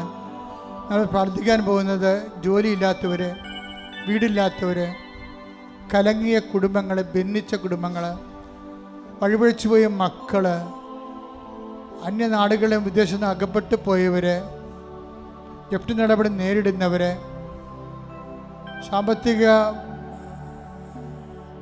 സ്രോതസ്സുകൾ വറ്റിപ്പോയവർ, സാമ്പത്തികം അന്യാധീനപ്പെട്ടു പോയവർ, ആ മേഖലകളെല്ലാം സമർപ്പിക്കാൻ പോവുകയാണ്. ഒരു ഗതിയും പരഗതിയുമില്ലാതെ എന്ത് ചെയ്യണമെന്നറിയാതെ നട്ടം തിരിഞ്ഞ് നിൽക്കുന്ന മനുഷ്യരുണ്ട്. അവരെല്ലാം പരിശുദ്ധ അമ്മയോട് ചേർത്ത് കൊടുത്തുകൊണ്ട് ഈ ആഴ്ചയിൽ തന്നെ സമയബന്ധിതമായി 7 ദിവസത്തിനുള്ളിൽ അവരുടെ വിഷയത്തിന് മേൽ ദൈവിക തീരുമാനം ഉണ്ടാകാൻ വേണ്ടി ശ്രദ്ധിക്കട്ടെ. ഹല്ലേലൂയ,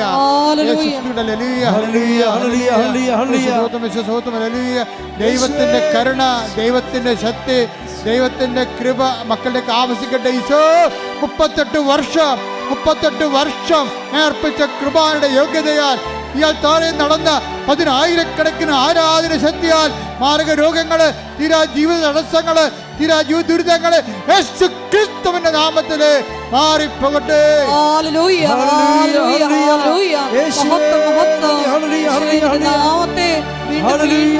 മൗനമായി ഈശോയ്ക്ക് പരിശുദ്ധമ്മയുടെ മാധ്യസ്ഥത സമർപ്പിക്കുക. അപൂർവമായ ഒരു സമയമാണിത്. ഇത്രയും നമ്മൾ വചനം കേട്ടതിന് ശേഷമാണ് ഇപ്പോഴും കർത്താവിൻ്റെ ദിവസം മുട്ടുകുത്തിക്കൊണ്ട് നമ്മുടെ ജീവിത നിലനിൽപ്പിന് വേണ്ടി നിങ്ങൾ കണ്ണീരിടുന്നത്. ഇതിൻ്റെ മേൽ സാക്ഷ്യം പറയാവുന്ന നേരത്തെ നിങ്ങൾ ഈശോയോട് പറഞ്ഞുകൊള്ളുക. സാക്ഷ്യം പറയാൻ സാധിക്കും. നിങ്ങൾ ദൈവത്തിന് ഒരു സമയം കൽപ്പിച്ച് നൽകുക. മാതാവിൻ്റെ മധ്യസ്ഥതയിൽ അമ്മ ഒരു സമയം നിശ്ചയിച്ചു കഴിഞ്ഞാൽ കർത്താവ് അത് മാറ്റത്തില്ലെന്ന് ഓർത്തുകൊണ്ട് തന്നെ നിങ്ങളുടെ വിഷയത്തിന് മേൽ ദൈവിക തീരുമാനം ഉണ്ടാകാം. സമയം നിങ്ങൾ നിശ്ചയിക്കുക.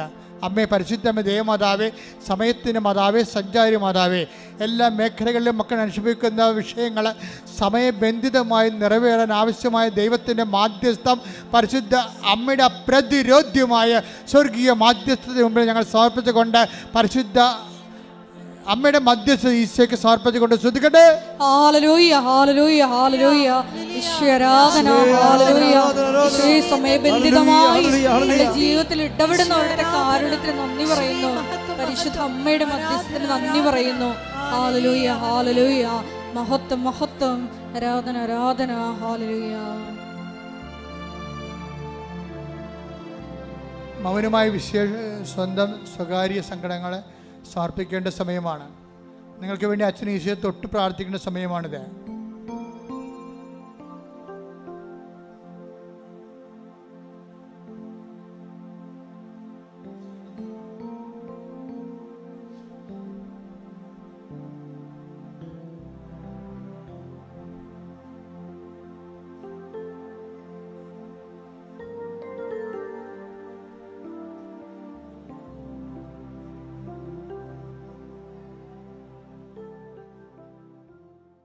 സമാപന ആശീർവാദം. ഒരിക്കൽ കൂടി മരിയൻ ഉടമ്പടിയിൽ സമർപ്പിച്ചിരിക്കുന്ന എല്ലാ വിഷയങ്ങളും, നിങ്ങളുടെ ജീവിതത്തെ നൊമ്പരപ്പെടുത്തുന്ന വിഷയങ്ങളും ദൈവമാതാവിൻ്റെ മധ്യസ്ഥയിലെ ദിവ്യകാരുണ്യ സന്നിധിയിൽ സമർപ്പിച്ച് നമുക്കൊരു നിമിഷം മൗനമായിട്ട് പ്രാർത്ഥിക്കാം. സംശയിക്കാത്ത വിശ്വാസം ഞങ്ങൾക്ക് നൽകണമേ എന്ന് നമുക്ക് വചനത്തിൽ കേട്ടതുപോലെ പ്രാർത്ഥിക്കാം. ഒപ്പം തന്നെ ഞങ്ങളുടെ നിലപാടുകളിലൂടെയും സമീപനങ്ങളിലൂടെയും ആത്മാവിൻ്റെ ഫലങ്ങൾ സമൃദ്ധമായി ഞങ്ങളിൽ വന്ന് നിറഞ്ഞ് എത്രയും വേഗം സാക്ഷ്യം പറയാനുള്ള കൃപ ഞങ്ങൾക്ക് നൽകണമേ എന്ന് പ്രാർത്ഥിച്ചുകൊണ്ട് ശിരസ് നമിച്ച് നമുക്ക് ദിവ്യകാരുണ്യനാഥൻ്റെ ആശീർവാദം സ്വീകരിക്കാം.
അറിയിപ്പുകൾ. ഒന്നാമത്തെ അറിയിപ്പ്, ഒക്ടോബർ 26 ശനിയാഴ്ചയാണ് നമ്മുടെ ജപമാല മഹാറാലി ഇവിടുന്ന് അർത്തുങ്കലേക്ക് 6 മണിക്ക് ആരംഭിക്കും രാവിലെ. ഇപ്രാവശ്യം തിരുദിശ റോഡ് വിട്ടുകൊണ്ട് നമ്മൾ കടലോര വഴികളിലൂടെയാണ് കാറ്റും കൊണ്ട് പോകുന്നത്. വഴി ഇത്തിരി ഇടുങ്ങിയതാണെങ്കിലും ട്രാഫിക് ബ്ലോക്കുകൾ ഒഴിവാക്കാൻ കഴിയുന്നു എന്നുള്ളതാണ് ഇതിൻ്റെ വിജയം. നിങ്ങളതിൻ്റെ വിജയത്തിനായി പ്രത്യേകം പ്രാർത്ഥിക്കുകയും ചെയ്യണം. ഒത്തിരി പ്രായമുള്ളവരെ, അതായത് ഒരു 60 വയസ്സ് കഴിഞ്ഞവർ റാലിക്ക് അർത്തിങ്ക പള്ളിയിൽ വന്നാൽ മതി. അർത്തിങ്ക പള്ളി പടിഞ്ഞാറക്കുരിശിങ്കിൽ വന്നാൽ മതി. ഇപ്പം ഞങ്ങളവിടെ വരുമ്പോൾ അവിടെ നിങ്ങൾക്ക് ഒരുമിച്ചിങ്ങോട്ട് വരാൻ പറ്റും. അല്ല, ഈ പോണ വഴികൾ പ്രായമുള്ളവർക്ക് പറ്റാത്ത വഴികളാണ്. പിന്നെ ശ്വാസം മുട്ടി താഴെ വീണ് ഞങ്ങളെ നോക്കാൻ ആരുമില്ലായിരുന്നു എന്നൊക്കെ പറഞ്ഞിട്ട് കാര്യമില്ല. പ്രായമുള്ളവരും ഹൃദയത്തിൻ്റെ അസുഖമുള്ള ആൾക്കാരും തിരക്കിൽ വരരുത്. കഴിഞ്ഞ കൊല്ലം ഒരു കാഷ്വാലിറ്റി ഉണ്ടായതാണ് ഈ വിഷയത്തിൽ. ഒത്തിരി പ്രായമുള്ളവരും, അതായത് 60 വയസ്സ് 65 വയസ്സ് കഴിഞ്ഞിട്ട് ആരോഗ്യമില്ലാത്തവരും രോഗികളും ആയിട്ട് ഉള്ളവരും ഹൃദയത്തിന് അസുഖമുള്ളവരൊക്കെ വരേണ്ടത്. അങ്ങനെ വരണ്ടെന്നേ ഞാൻ പറയത്തുള്ളൂ. കാര്യം നിങ്ങൾ വീട്ടിലിരുന്ന് പ്രാർത്ഥിച്ചാലും മതി. ഇനി നിങ്ങൾക്ക് വന്നേ മതിയാകത്തുള്ളെങ്കിൽ തിരക്കില്ലാത്ത സ്ഥലത്ത് അർത്തിങ്കപ്പള്ളി വന്നിട്ട് പടിഞ്ഞാറ കുരിശിക്കുന്ന് തന്നെത്താൻ ജപമാല ചൊല്ലി അകത്ത് കയറിയാലും മതി. ഞങ്ങളുടെ കൂടെ കൂടാൻ നിൽക്കരുത്. കാര്യം വന്ന റാലി വരുന്നത് ഭയങ്കര ഒരു സ്പീഡിലാണ് വരണത്.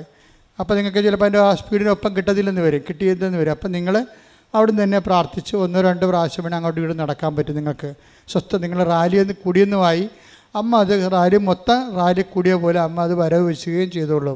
അപ്പോൾ നിങ്ങളുടെ ഒരു സൗകര്യത്തിനാണ് അത് പറയണത്. ശ്രദ്ധിച്ചാൽ മതി അത്. അതായത് പ്രായമുള്ളവരാണ് കേട്ടോ. പിന്നെ ആരോഗ്യമുള്ളവരോടൊപ്പം നിൽക്കരുത്. അച്ഛൻ എന്തെങ്കിലും പറഞ്ഞു കഴിഞ്ഞാൽ പിന്നെ അത് നിങ്ങളുടെ രീതിയിലാക്കിയെടുക്കും. അത് പ്രായമുള്ളവർക്കും നടക്കാൻ പറ്റാത്ത രോഗികൾക്കും ഹൃദയ രോഗികൾക്കുമാണ്. അവർക്ക് നിർബന്ധമാണെങ്കിൽ ഇത് റാലിക്ക് വരാം. അത് അവിടെ സ്വസ്ഥമായിട്ട് പടിഞ്ഞാറക്കുരിശിൽ നിന്ന് കിഴക്കോട്ടും തന്നെത്താൻ നടന്ന് ജപമാല ചൊല്ലി എത്തിയാൽ മതി. രാവിലെ 7:30 മണിക്കാണ് കുർബാന, വൈകുന്നേരം 6:30 മണിക്കും. ഇവിടുത്തെ ഉടമ്പടി ഷെഡ്യൂളെന്ന് പറയണത് പുതിയ ഉടമ്പടി പുതിയതായിട്ട് എടുക്കാനുള്ളവർക്ക് രാവിലെയുള്ള ക്ലാസ് 7 മണിക്കാണ്. രണ്ടാമത്തെ ഉടമ്പടി ബാച്ച് പുതിയ ആൾക്കാർക്ക് 11 മണിക്ക്. മൂന്നാമത്തെ ഉടമ്പടി ബാച്ച് പുതിയ ആൾക്കാർക്ക് 2 മണിക്ക്. അങ്ങനെ ഷെഡ്യൂള്. അച്ഛനെ കാണാൻ ആഗ്രഹിക്കുന്നവർ ചെയ്യേണ്ടത് നേരത്തെയുള്ള ഉടമ്പടി എടുക്കാത്തവരാണെങ്കിൽ വെളുപ്പിനെ വന്ന് ഉടമ്പടി എടുത്തിട്ട് റെഡിയായി നിൽക്കണം. കാരണം പിന്നെ വന്നവർ ഉടമ്പടി എടുത്ത് പുറത്ത് വരുമ്പോൾ ആൾത്താരയിലുള്ള പ്രാർത്ഥന കഴിഞ്ഞിരിക്കും. അത് പ്രത്യേകം ശ്രദ്ധിക്കണം. അച്ഛനെ കാണാൻ വേണ്ടി ഉദ്ദേശിച്ച് വന്നിട്ടുള്ള ആൾക്കാർ ചെയ്യേണ്ടത് അവിടെ ഉടമ്പടി പേപ്പറ്, പിന്നെ അവർ പറയുന്ന വിഷയം, രോഗമായാലും ജപ്തി നടപടിയായാലും കേസായാലും അതിൻ്റെ എന്താണ് അവർ പറയുന്ന വിഷയം, അതിൻ്റെ രേഖയാണ്, അപ്ഡേഷനുള്ള രേഖയാണ് ഓഫീസിൽ കാണിക്കേണ്ടത്. ഇപ്പോൾ നിങ്ങൾക്ക് വിവാഹം ഒത്തുവരാത്തവരാണെന്ന് വിചാരിച്ചോ, അപ്പോൾ ചെയ്യേണ്ടത് നിങ്ങൾ അതിന് ഒരു അപേക്ഷ എഴുതണം, മാതാവിന് സമർപ്പിക്കാൻ. നിങ്ങൾ എന്ത് രേഖ തന്നാലും അത് മാതാവിന് സമർപ്പിക്കാൻ വേണ്ടി രേഖ ചോദിക്കുന്നതും, പിന്നെ നിങ്ങളുടെ കാര്യങ്ങൾ സത്യസന്ധമാണെന്ന് അറിയാൻ വേണ്ടിയാണ് രേഖ ചോദിക്കുന്നത്. അപ്പോൾ അതിൻ്റെ അകത്ത് കാര്യം 100-500 പേര് ഒരു ദിവസം വരും കാണാൻ വേണ്ടി. അപ്പോൾ മാക്സിമം നമുക്ക് എടുക്കാൻ പറ്റുന്ന 225 പേരെ എടുക്കാൻ പറ്റത്തുള്ളൂ. അപ്പോൾ രാത്രിയാവും, വൈകുന്നേരം ആകും. അപ്പോൾ അതുകൊണ്ടാണ് ജെന്യുവിനായിട്ടുള്ള ഏറ്റവും സീരിയസ് വിഷയങ്ങൾ എടുക്കുന്നതിൻ്റെ കാരണം. അപ്പോൾ നിങ്ങൾ ചെയ്യേണ്ട കാര്യങ്ങൾ ആദ്യം തന്നെ, ഇപ്പോൾ വിവാഹം ഒത്തുവരാത്തവരാണെങ്കിൽ അതിന് നിങ്ങൾ ആധാർ കാർഡ് കാണിച്ചിട്ട് കാര്യമില്ല. മറിച്ച് നിങ്ങളൊരു പേപ്പർ എടുത്തിട്ട് വിവാഹിതനല്ല എന്ന് അല്ല വിവാഹിതയല്ല എന്ന് എഴുതണം. പിന്നെ എന്താ എഴുതണത്? പിന്നെ വേറെ വല്ല കാര്യം ഉണ്ടെങ്കിൽ ഇപ്പോൾ ജീവിത പങ്കാളി ഉള്ള ആൾക്കാരാണ്, അവർ ഉപേക്ഷിച്ചതാണോ, ഡൈവേഴ്സ്ഡാണോ, പള്ളി അറിഞ്ഞത് പിരിഞ്ഞതാണോ എന്നെഴുതണം. പള്ളി അറിഞ്ഞ് പിരിയാതെ ഒരാൾ ഭാര്യ ജീവിച്ചിരിക്കുമ്പോൾ വീണ്ടും വിവാഹത്തിന് ആൾക്കാരെ വന്ന് മുട്ടുകുത്താൻ പറ്റത്തില്ല. സഭാനിയമത്തിനെതിരാണത്. പള്ളി അറിഞ്ഞ് പിരിയാത്തവരാണെങ്കിൽ അതിന് ആദ്യ വിവാഹത്തിൽ നിന്ന് മോചനം, സഭാപരമായ ബൈൻഡിങ്സ് നിന്ന്, നിങ്ങൾ ആധ്യാത്മിക കടങ്ങളിൽ നിന്നും ബാധ്യതകളിൽ നിന്നും നിങ്ങളുടെ ആത്മാവ് ലിബറേറ്റ് ആയിട്ടില്ലെങ്കിൽ, സഭ അതിന് നിങ്ങൾക്ക് മോചനം നൽകിക്കഴിഞ്ഞിട്ടാണ് വിവാഹത്തിൻ്റെ കാര്യം ഒത്തുവരാൻ വേണ്ടി നിങ്ങൾ. പിന്നെ സഭ അത് നൽകണം, അല്ലെങ്കിൽ സിവിലിൽ നിന്ന് അത് കിട്ടണമെന്നുണ്ടെങ്കിൽ നിങ്ങളുടെ അപേക്ഷ സഭ കോടതി കൊടുത്തിട്ടുണ്ട്, അതുവരെ കിട്ടിയിട്ടില്ല. അപ്പോൾ ഞാൻ പ്രാർത്ഥിക്കേണ്ടത് വിവാഹം ഒത്തുവരാനല്ല, സഭാ കോടതിയിലെ പ്രൊസീഡിങ്സ് എത്രയും വേഗം പൂർത്തിയാക്കാൻ വേണ്ടിയാണ് പ്രാർത്ഥിക്കുന്നത്. സിവിൽ കോടതി കൊടുത്തിട്ടുണ്ട്, കേസ് നിലവിലുണ്ടെങ്കിൽ ഞാൻ പ്രാർത്ഥിക്കേണ്ടത് എത്രയും വേഗം ആ കേസ് നിലവിലാകാനാണ് ഞാൻ നിങ്ങളുടെ അപേക്ഷ മാതാവിൻ്റെ അടുത്ത് വന്ന് കൊടുക്കുന്നത്. അപ്പം മാതാവ് അത് ഒട്ടനെ റിലീഫ് ചെയ്യും. പിന്നെ എപ്പോഴും നമ്മൾ ശ്രദ്ധിക്കേണ്ട ഇതാണ്, നിങ്ങളുടെ കയ്യിലാണ് മിസ്റ്റേക്ക് എങ്കിൽ ഞാൻ നിങ്ങളോട് അപ്പോൾ പറയും, ഇത് നിങ്ങളുടെ കയ്യിലാണ് മിസ്റ്റേക്ക് ഉള്ളത്, അല്ലെങ്കിൽ നിങ്ങളുടെ ഈ മിസ്റ്റേക്കൊക്കെ നിങ്ങളെ കൊണ്ടുവന്നതിൻ്റെ ഏജൻറ്റുമാർ വേറെയാണ്, അതെല്ലാം ഇവിടെ വെച്ച് പറയും. ഇന്ന കേസ് കൊണ്ടാണ്. അപ്പോൾ അതുകൊണ്ട് നിങ്ങൾ അതിൻ്റെ കൂടെ ചേർന്ന് കഴിഞ്ഞാൽ ഈ വിഷയം ടേക്കപ്പ് ചെയ്യാൻ സമയമെടുക്കും. ആദ്യം നിങ്ങളുടെ തെറ്റ് വെരിഫൈ ചെയ്യാൻ, റെക്ടിഫൈ ചെയ്യാൻ പറയും. കാരണം ദൈവമായിട്ടുള്ള കളി നിങ്ങളെ പോഴം കളി കൊണ്ട് നടക്കത്തില്ല. വേണേൽ കെട്ടിയ പെണ്ണമ്മയൊക്കെ വീട്ടിൽ നിന്ന് എന്തെങ്കിലുമൊക്കെ പറഞ്ഞുകൊണ്ട് വിടാം, അല്ലെങ്കിൽ കെട്ടിയ പുരുഷനെ വേറെ ഒരാളെ കണ്ട് അതിനടിച്ചിട്ട് നിങ്ങൾക്ക് ഒഴിവാക്കാം. അതൊക്കെ ഈ മനുഷ്യന്മാരുടെ ഇടയിലും കിളികളുടെ ഇടയിലും പക്ഷി മൃഗാദികളുടെ ഇടയിലൊക്കെ ഇതുപോലെയൊക്കെ ഉള്ള കൂടുമാറ്റമൊക്കെ ഉള്ളതാണ്. പക്ഷെ അതൊന്നും ആൾക്കാരെ ദൈവം അംഗീകരിക്കത്തില്ല. ദൈവം കൂദാശ ചെയ്ത് വെച്ചതാണെങ്കിൽ അതിൻ്റെ ഗ്രൗണ്ട് ആ കൂദാശ നടന്നിട്ടില്ല എന്നുണ്ടെങ്കിൽ സഭയാണത് പറയേണ്ടത്, അല്ല നിങ്ങൾ വീട്ടിൽ ഇരുന്നിട്ട് കുത്തിയിരുന്ന് പറഞ്ഞിട്ട് കാര്യമില്ല. അത് നിങ്ങളിപ്പോൾ കാര്യം, നിങ്ങൾ എന്ത് പറഞ്ഞാലും നിങ്ങൾ എങ്ങനെ രക്ഷപ്പെട്ടാലും 70 കൊല്ലമേ ജീവിക്കത്തുള്ളൂ. 700 കോടി നിത്യത വരെ ജീവിക്കേണ്ട ഒരു ജീവിതത്തിന് വേണ്ടിയാണ് നമ്മൾ ക്രിസ്തുവിൽ വിശ്വസിക്കണമെന്ന് ഓർത്ത് വേണം ബാക്കിയുള്ള കാര്യങ്ങളെല്ലാം നിങ്ങൾ ചെയ്യാൻ. കാര്യം ഒന്നുറങ്ങിയാൽ നേരം വിളക്കത്തില്ലെന്ന് അർത്ഥം. ഇത് കാര്യമൊന്നും അറിയാൻ പാടില്ലാതെ 10 പൈസ കുറഞ്ഞു പോയി, അല്ലെങ്കിൽ നിങ്ങൾ തമ്മിൽ ശരിയായില്ലെന്നും പറഞ്ഞ് ഉടനെ നിങ്ങൾ അങ്ങോട്ടും ഇങ്ങോട്ടും പിരിഞ്ഞോണ്ടെന്ന് ചെയ്താന്ന് ദൈവത്തിനറിയാം എവിടെയാണ് ശരികേട് സംഭവിച്ചിരിക്കുന്നത്, ആരാണ് ശരികേട് കൊണ്ട്, അമ്മായിയമ്മയാണ്, അത് പെങ്ങളാണ്, നാത്തൂനാണ്, ഇതിൻ്റെ അകത്ത് കയറി കല്ലി ചോരക്കൊണ്ടത് കല്ലിട്ടിരിക്കണം ദൈവത്തിനറിയാം. ഈ നിങ്ങൾ ഈ ഭാര്യ എന്ന് പറഞ്ഞ ആളും ഭർത്താവ് എന്ന് പറഞ്ഞ ആളും ആടെ കൂടെ നിൽക്കണതെന്നറിയാം. അവർ 20 ഒരു ശരീരമായി തീരുമെന്ന് പറഞ്ഞതിന് ശേഷം കർത്താവാണെന്ന് പറയുന്നുണ്ടെങ്കിൽ നമുക്ക് ആ ബാധ്യതയുണ്ട് ദൈവദൃശ്യത്തിൻ്റെ. അല്ലെങ്കിൽ പിന്നെ കല്യാണം കഴിക്കാൻ പോകരുത്, ഞങ്ങളെപ്പോലെ ശുശ്രൂഷ ജീവിതം ചെയ്യണം. നിങ്ങൾ വിവാഹം കഴിക്കാൻ പോയാൽ തീർച്ചയായിട്ടും അതിൻ്റെ ആധ്യാത്മിക ബാധ്യത നിങ്ങൾ വിശ്വാസികളാണെങ്കിൽ ഏറ്റവും. കാര്യം വിശ്വാസികളെ എന്തിനു വേണ്ടിയാണ്? ഇവിടെ കിടന്ന് പായസം കഴിച്ച് കഴിയാൻ വേണ്ടിയല്ല, നിത്യവരെ എത്താൻ വേണ്ടിയാണ്. ഞാൻ മാതാവിനെ നേരിട്ട് കണ്ടൊരു വൈദികനാണ്. അപ്പോൾ നിത്യത എന്താണെന്ന് എനിക്കറിയാം. അതുകൊണ്ടാണ് ഞാൻ ഇത്രയും ശാസ്ത്രാപൂർവ്വം നിങ്ങളോട് സംസാരിക്കുന്നത്. ഈ വിഷയത്തെക്കുറിച്ച് ആംബിഗസായിട്ട് ഐഡിയ ഉള്ള ആൾക്കാർക്ക് എന്ത് ലൂസ് പണിയും കാണിക്കാൻ പറ്റും. ഇവിടെ കൃപാസനത്തിൽ ലൂസ് പണിയൊന്നും നടക്കത്തില്ല, കറക്റ്റ് കാര്യങ്ങൾ പറയും. എന്താ കാര്യം? നമ്മൾ വിശ്വസിക്കുന്ന കാര്യത്തിൽ കട്ടനായിട്ടുള്ള ബേസിക്കുള്ള കാര്യങ്ങളാണ്. അതുകൊണ്ട് നിങ്ങൾ നിത്യജീവിതം, ഇപ്പം വൈശാഖ് പോലും പറഞ്ഞത് എന്താണ്? ഞാൻ ഇനി ജീവിക്കണം നിത്യതയ്ക്ക് വേണ്ടിയാണെന്നാണ്. അപ്പം അതിന് ആ ബോധ്യം കിട്ടി. നിത്യതയ്ക്ക് വേണ്ടി ബോധ്യം കിട്ടണം. അപ്പോഴാണ് നിങ്ങളുടെ ഉടമ്പടി ഡാമേജ് ആകാതെ പോണത്. ഇറ്റ്സ് ഓക്കെ, ക്ലിയർ, സന്തോഷമായിരിക്കുക. അപ്പം നിങ്ങളുടെ അവസ്ഥ എന്താണ്? ഇത് നിങ്ങളുടെ കയ്യിൽ നിന്ന് തെറ്റിപ്പോയതാണെന്ന് വിചാരിച്ചോ? ഒരു മത്സരത്തിന് വാശിയിൽ നിൽക്കുകയാണ്, അവളെ കൊണ്ട് ആക്കി, അവൾ വരട്ടെ, ഞാൻ ഗൾഫിൽ നിന്ന്, ഞാൻ യൂറോപ്പിൽ നിന്ന് വന്ന കാര്യം അവൾക്കറിയാവില്ല, അവളെന്താ വരണ്ടേ, ഞാനല്ല ഭർത്താവ്, അവളല്ലേ വരേണ്ടത്. ചിലപ്പോൾ ഒരു വാശിയായി. അപ്പം അച്ഛൻ എന്നോട് പറയണം, അച്ഛൻ ഒരു വാശിയിലാണെന്ന് പറയണം നിങ്ങൾ എന്നോട്. അപ്പോൾ അതിൻ്റെ മരുന്ന് എന്താണെന്ന് ഞാൻ പറഞ്ഞുതരും നിങ്ങൾക്ക്. പിന്നെ എന്താ പ്രശ്നം? അതുകൊണ്ട് വിവാഹം ഒത്തു വന്നിട്ടില്ല എന്നുണ്ടെങ്കിൽ നിങ്ങളത് കൃത്യമായിട്ട് എൻ്റെ സിറ്റുവേഷൻസ്, സാഹചര്യം എഴുതി തരണം. അപ്പോൾ എനിക്ക് നിങ്ങളോട് ഭയങ്കര കരുണയും വാത്സല്യവും തോന്നും. അത് ദൈവത്തിന് തോന്നുന്ന വാത്സല്യമാണത്. നിങ്ങളോടൊരു വാത്സല്യം എനിക്ക് തോന്നിയാൽ ആ വിഷയത്തിൻ്റെ മേൽ ദൈവിക തീരുമാനം ഉടനെ ഉണ്ടാകും. നിങ്ങളോട് എനിക്ക് പുച്ഛമാണ്, വെറുപ്പാണെങ്കിൽ എന്താ വെച്ചാൽ നിങ്ങളിൽ പൈശാചിക ശക്തികൾ നിലനിൽക്കുന്നുണ്ടെന്ന് എൻ്റെ അർത്ഥം. അങ്ങനെ വന്നാൽ നിങ്ങൾ എത്രയും വേഗം അത് റെക്ടിഫൈ ചെയ്ത് കർത്താവിന് പ്രവർത്തിക്കാൻ പറ്റുന്ന രീതിയിലേക്ക് നിങ്ങൾ വിശുദ്ധീകരിക്കണം. ഇത് വിശുദ്ധീകരിക്കാൻ ഏറ്റവും നല്ല നടപടിയാണ് ഉടമ്പടി. അപ്പോൾ ഒന്നിനെക്കുറിച്ച് നിങ്ങൾ വിഷമിക്കേണ്ട. എന്തവസ്ഥ നിങ്ങളുടെ കയ്യിൽ നിന്ന് അബദ്ധം വന്നാലും എന്നോടത് പറഞ്ഞാൽ മതി, അച്ഛാ ഇങ്ങനെയാണ് സംഭവം എന്ന് പറഞ്ഞാൽ അപ്പം തന്നെ കർത്താവിൻ്റെ അടുത്ത് പറയണേക്കാൾ നമുക്ക് കർത്താവിൻ്റെ അടുത്ത് നേരിട്ട് പറയാൻ പറ്റത്തില്ല. അതേപോലെ ഞങ്ങളെപ്പോലെ വൈദികരെ വെച്ചിരിക്കണത്. അപ്പം നിങ്ങളത് പറയുമ്പോൾ, നിങ്ങൾ ഒരു വൈദികരോട് കാര്യം പറയുമ്പോൾ, നമ്മളെ കുമ്പസാരിക്കാൻ ചെല്ലുമ്പോൾ നമുക്കറിയാം അത് കർത്താവിനോട് നമ്മൾ പറയണത് എന്ന് പറയുമ്പോൾ, ആ ഒരു ബോധത്തിൽ പറയുമ്പോൾ അവർക്കും ആ ഒരു അഭിഷേകം കിട്ടും, നിങ്ങൾക്കും അഭിഷേകം കിട്ടും. അവിടെ ഉപദേശം കറക്റ്റായിരിക്കും. കുമ്പസാരിക്കാൻ ചെല്ലുന്നവർ വൈദികരെ സമർപ്പിച്ച് പ്രാർത്ഥിക്കണം. എന്താ കാര്യം? വൈദികർക്ക് ഇതിൻ്റെ ഇരട്ടി അഭിഷേകം കിട്ടാൻ വേണ്ടി പ്രാർത്ഥിക്കണം. പ്രാർത്ഥിച്ചുകൊണ്ട് വേണം നിങ്ങൾ കുമ്പസാരക്കൂടിന് അണിയാൻ. കുമ്പസാരം ഇപ്പം മറ്റു മതസ്ഥർക്ക് കുമ്പസാരം പറ്റത്തില്ല. അപ്പോൾ അവരെന്ത് ചെയ്യണം? ആത്മാർത്ഥമായിട്ട് അനുദപിക്കണം. കർത്താവേ, ഞാൻ പരമാവധി ഇതെല്ലാം വിട്ടുപേക്ഷിക്കുകയാണ്, എന്നെ സഹായിക്കണം, ഞാൻ നികക്കളില്ലാത്ത പരുവത്തിലാണ്, എനിക്ക് നീ എന്നെ അനുഗ്രഹിച്ചാൽ ഞാൻ ഇനി വിശുദ്ധ ജീവൻ നയിച്ചു കൊള്ളാം. ക്ലിയർ അല്ലേ? പോയിൻ്റെല്ലാം ക്ലിയർ അല്ലേ? അങ്ങനെ തുറന്ന ഒരു ഇൻട്രാക്ഷൻ, ഒരു അടുപ്പം ദൈവമായിട്ട് കാണിച്ചാൽ എൻ്റെ മക്കൾ എപ്പോഴാന്ന് സാക്ഷ്യം പറയും. ലോകത്തിലെ ഏറ്റവും കൂടുതൽ ജനം ദൈവത്തെ അനുഭവിച്ച് സാക്ഷ്യം പറയുന്ന കൂടാരത്തിൽ ഇവിടെ വരുമ്പോൾ തന്നെ ഈ സാക്ഷ്യത്തിൻ്റെ ടേബിളിൽ ഞാനൊരു ദിവസം കയറും എന്ന് അമ്മയോട് പറഞ്ഞിട്ട് പോകണം. എന്തിനാണ്? ദൈവത്തെ മഹത്വപ്പെടുത്താൻ.